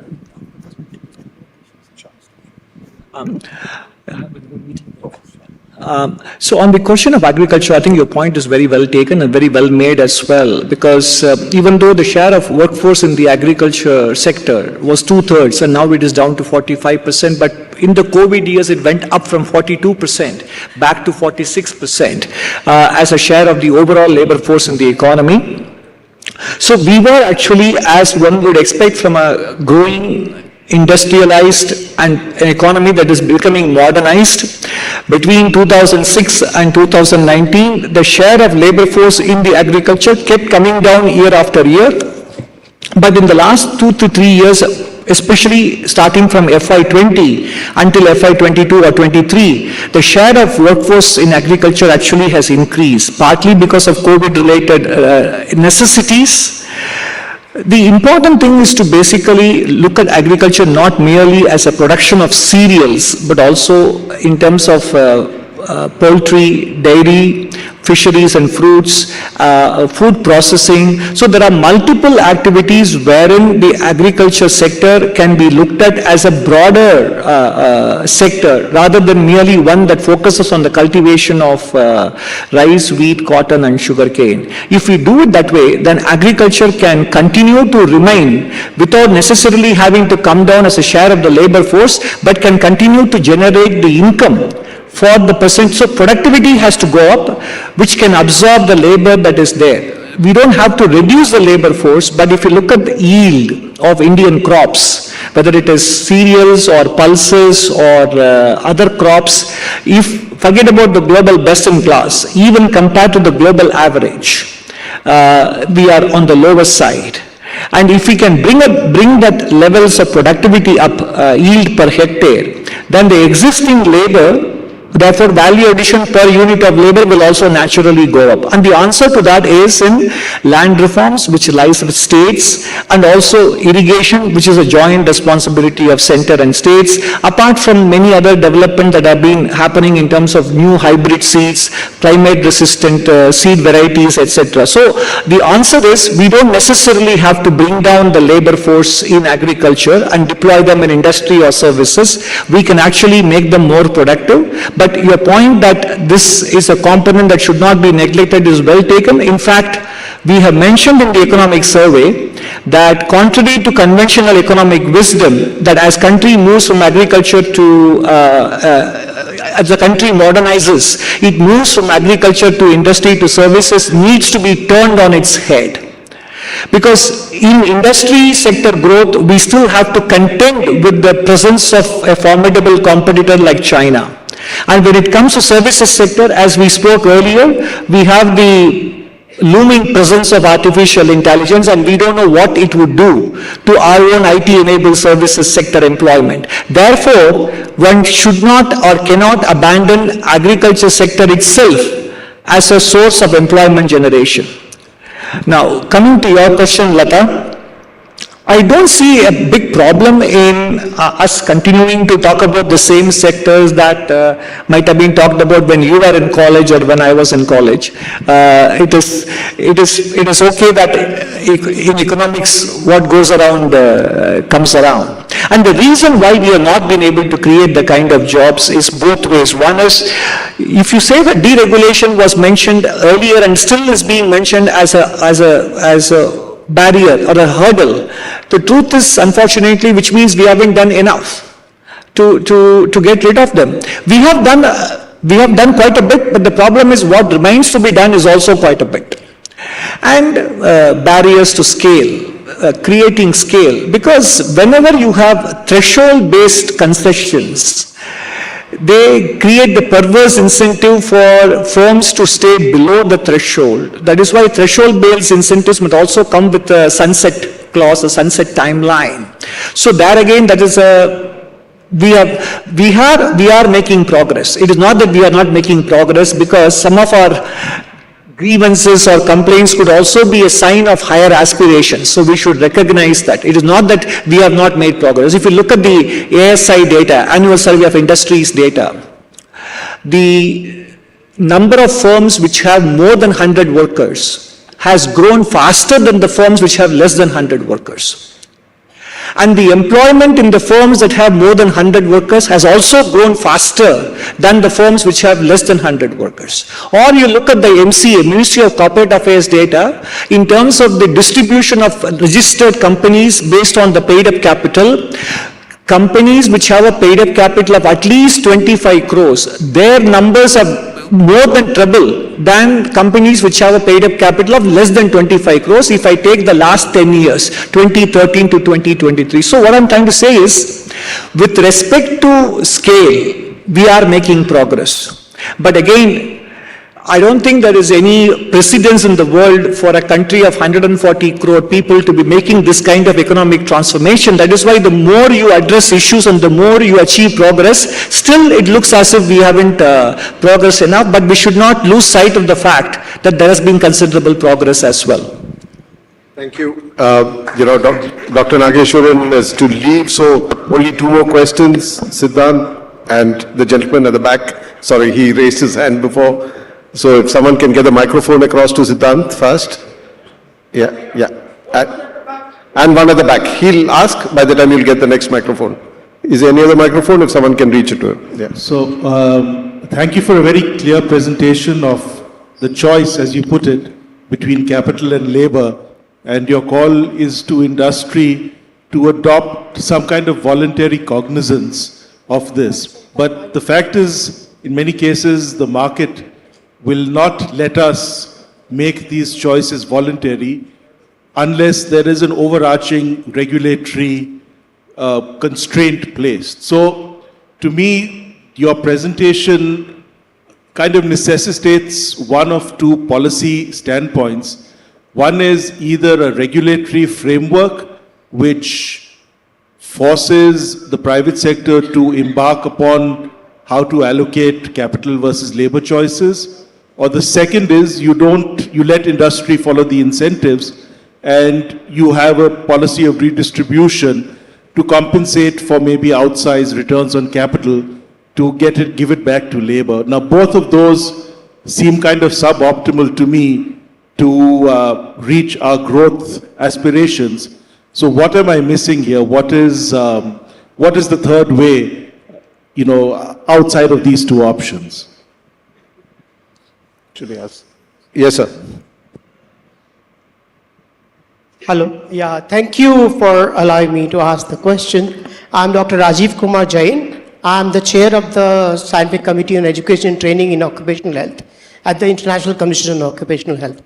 One of the major reforms that this government had announced way back in 2014 was labor reforms. And the Parliament did pass the labor codes way back in 1920. But after that, the progress has been dismal. There have been no actual implementation of the labor codes, 4 labor codes that were passed by Parliament, because of the primary reason the labor lies in the concurrent list. The state governments have not implemented, including the ruling party governed states.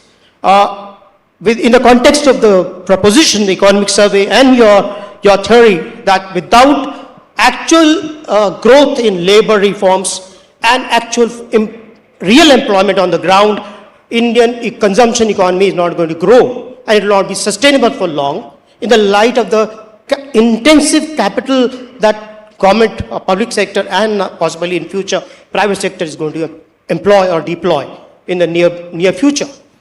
So In retrospect, would you not label lack of labor reforms as a major issue for this government for the next 5 years? Speeding up fast next speed of labor reforms implementation. Without that, no reform will ever happen. And it can question returning back of this government in 2028. Thank you.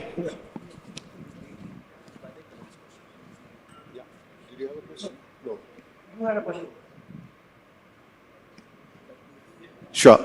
So this is going to be the last question, unfortunately. Yeah. So I wanted to, that was a wonderful presentation, and I just wanted, your opinion on UBI and also on this debate, like what Siddhant said, that instead of just, deciding on how to increase the labor quotient or the capital quotient, how about if we address the skill gap and look at skilling and making the labor more competent so that industries would be incentivized to increase the labor component by their sheer, by their skillfulness or their productivity per se. No, thank you. So I'll take these two questions because they are related and then come back to the third one. So, by the way, so the answer to your question is that they are not mutually exclusive. I mean, we need to pursue both the angles. That is why I mentioned that from the point of view of the public, skilling and also maintaining both physical, mental, cognitive health are equally important. And I think we have done a good job in this country in enrollment. Because 10, 12 years ago, we used to worry about secondary, higher secondary and tertiary enrollments. If you look at the data on the All India Survey of Higher Education, in terms of enrollments, we are no longer facing the problem. Now we are moved to the next level of problems about ensuring quality of education outcomes. And in tertiary education, which used to be, the enrollment ratio was 6.7% about 12, 13 years ago. Now it is about close to about 30%, 28.7%. And even more gratifyingly, the ratio of women to men has closed. The gap used to be 77 to 100. Now it is 97 to 100. And the enrollment growth has been much faster in rural India, and especially with women, and across all caste groups also. So in that sense, we have made considerable progress in making sure that our children are in schools and colleges. But now the question is about outcomes, learning outcomes. So, but that doesn't, therefore pursuing that as an endeavor, continuous endeavor, doesn't come in the way of the industry also having to therefore finding the right balance between capital and labor. Both need to happen. In fact, that will play into the possibility of the industry being willing to deploy more labor if labor itself becomes more and more equipped and capable. So both are complementary in nature. As far as UBI is concerned, I think it has to be given fiscal choices and given the perverse incentives, it has to be targeted. It can't be universal. It has to be targeted.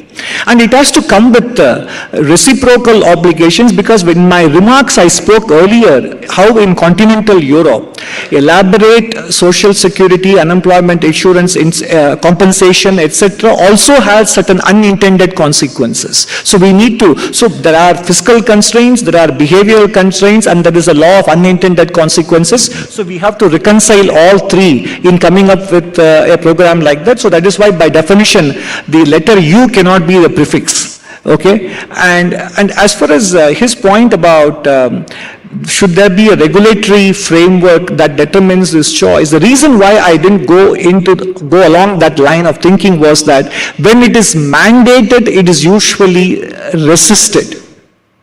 I would rather have this emerge as a consensus building process voluntarily between the industry, the government and the public, because if it is that it needs to be regulated, yes, there has to be a regulation. But the choice between capital and labor deployment cannot necessarily be regulated because it can create unintended consequences. Regulations can come in the form of maybe taxation, etc., but even that, because work is not just about distributing the share of income going to capital and taking it and distributing to labor, because it comes with multiple other connotations. So at the moment, I like to think through this a bit more than what I can do in a sort of a quick off-the-cuff response. I don't see regulation as the first cut resort to this problem. And many countries are still searching for the right golden mean in terms of regulating and letting the industry decide the social compact. Now, as far as the labor laws are concerned, see, the thing is, in 2003 to 8, during a high growth period or even before that, Indian economy created jobs. And at that time, the labor laws were probably even more restrictive. So it is not that these themselves are the only binding constraint, because other things don't remain the same. So suppose labor laws remain the same as they are, but other cost of hiring came down, and or if the Indian labor force became more skilled, even in the presence of these labor laws, hiring will happen. So that is why I said hiring is a function. If you want to model it, it's a function of private sector investment in new businesses, new capacity. It's a function of skill level. It's a function of technology. It's a function of competition, and it is also a function of labor market regulation. So that is only one of the many factors. It is not that you address this portion, immediately you will see a one-to-one causality in terms of job creation, because the job creation is a subject to multiple causality here. We cannot reduce it to only this factor. But that said, the labor codes, 2 out of the 4 are actually notified already. The other 2 are in different stages of being ratified by states. And more than that, even if those are yet to be ratified, states can strike out on their own and undertake implementation of the labor code in whichever components that they want. So we don't have to necessarily wait for the entire set of 4 labor codes to be ratified by all states and become a legislative reality. It can be implemented even in partial fashion by states, picking out specific components of it where it is possible. But I don't see that as the one-shot magic wand. It is important. But there are many other things, as I mentioned in my report. There is multiple actions required of all the stakeholders in the system for us to find this right balance. Thank you. Thank you very much. Thank you. I know there are a lot of questions, but I want to make sure Dr. Nageswaran gets back to his meetings, otherwise he won't come again when we invite him.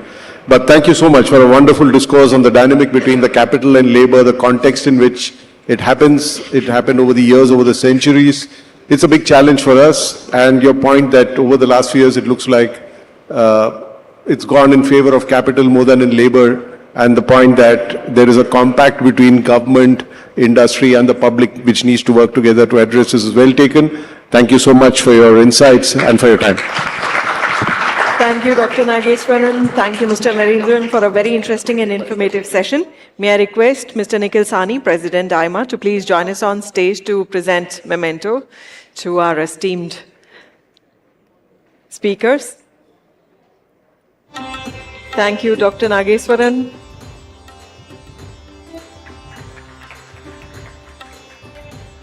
Thank you, Mr. Narendran.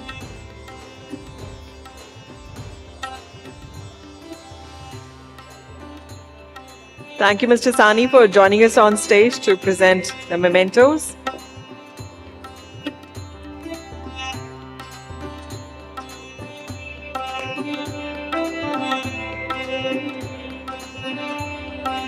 So, ladies and gentlemen, with this, we come to the end of the first day of AIMA's 51st National Management Convention. We have high tea, which is being served in this hall. Please enjoy the same. Thank you all for joining us. We shall start the proceedings tomorrow morning at 9:30 a.m. sharp with a CEO's panel discussion on Buoyant India, Navigating Global Turbulence. All attendees are requested to please retain their delegate badges for the entire duration of the program, as both days the entry to this hall would be allowed only if you are wearing them. We would once again like to thank our esteemed sponsors who have supported the convention and made it possible. We thank you all of our sponsors.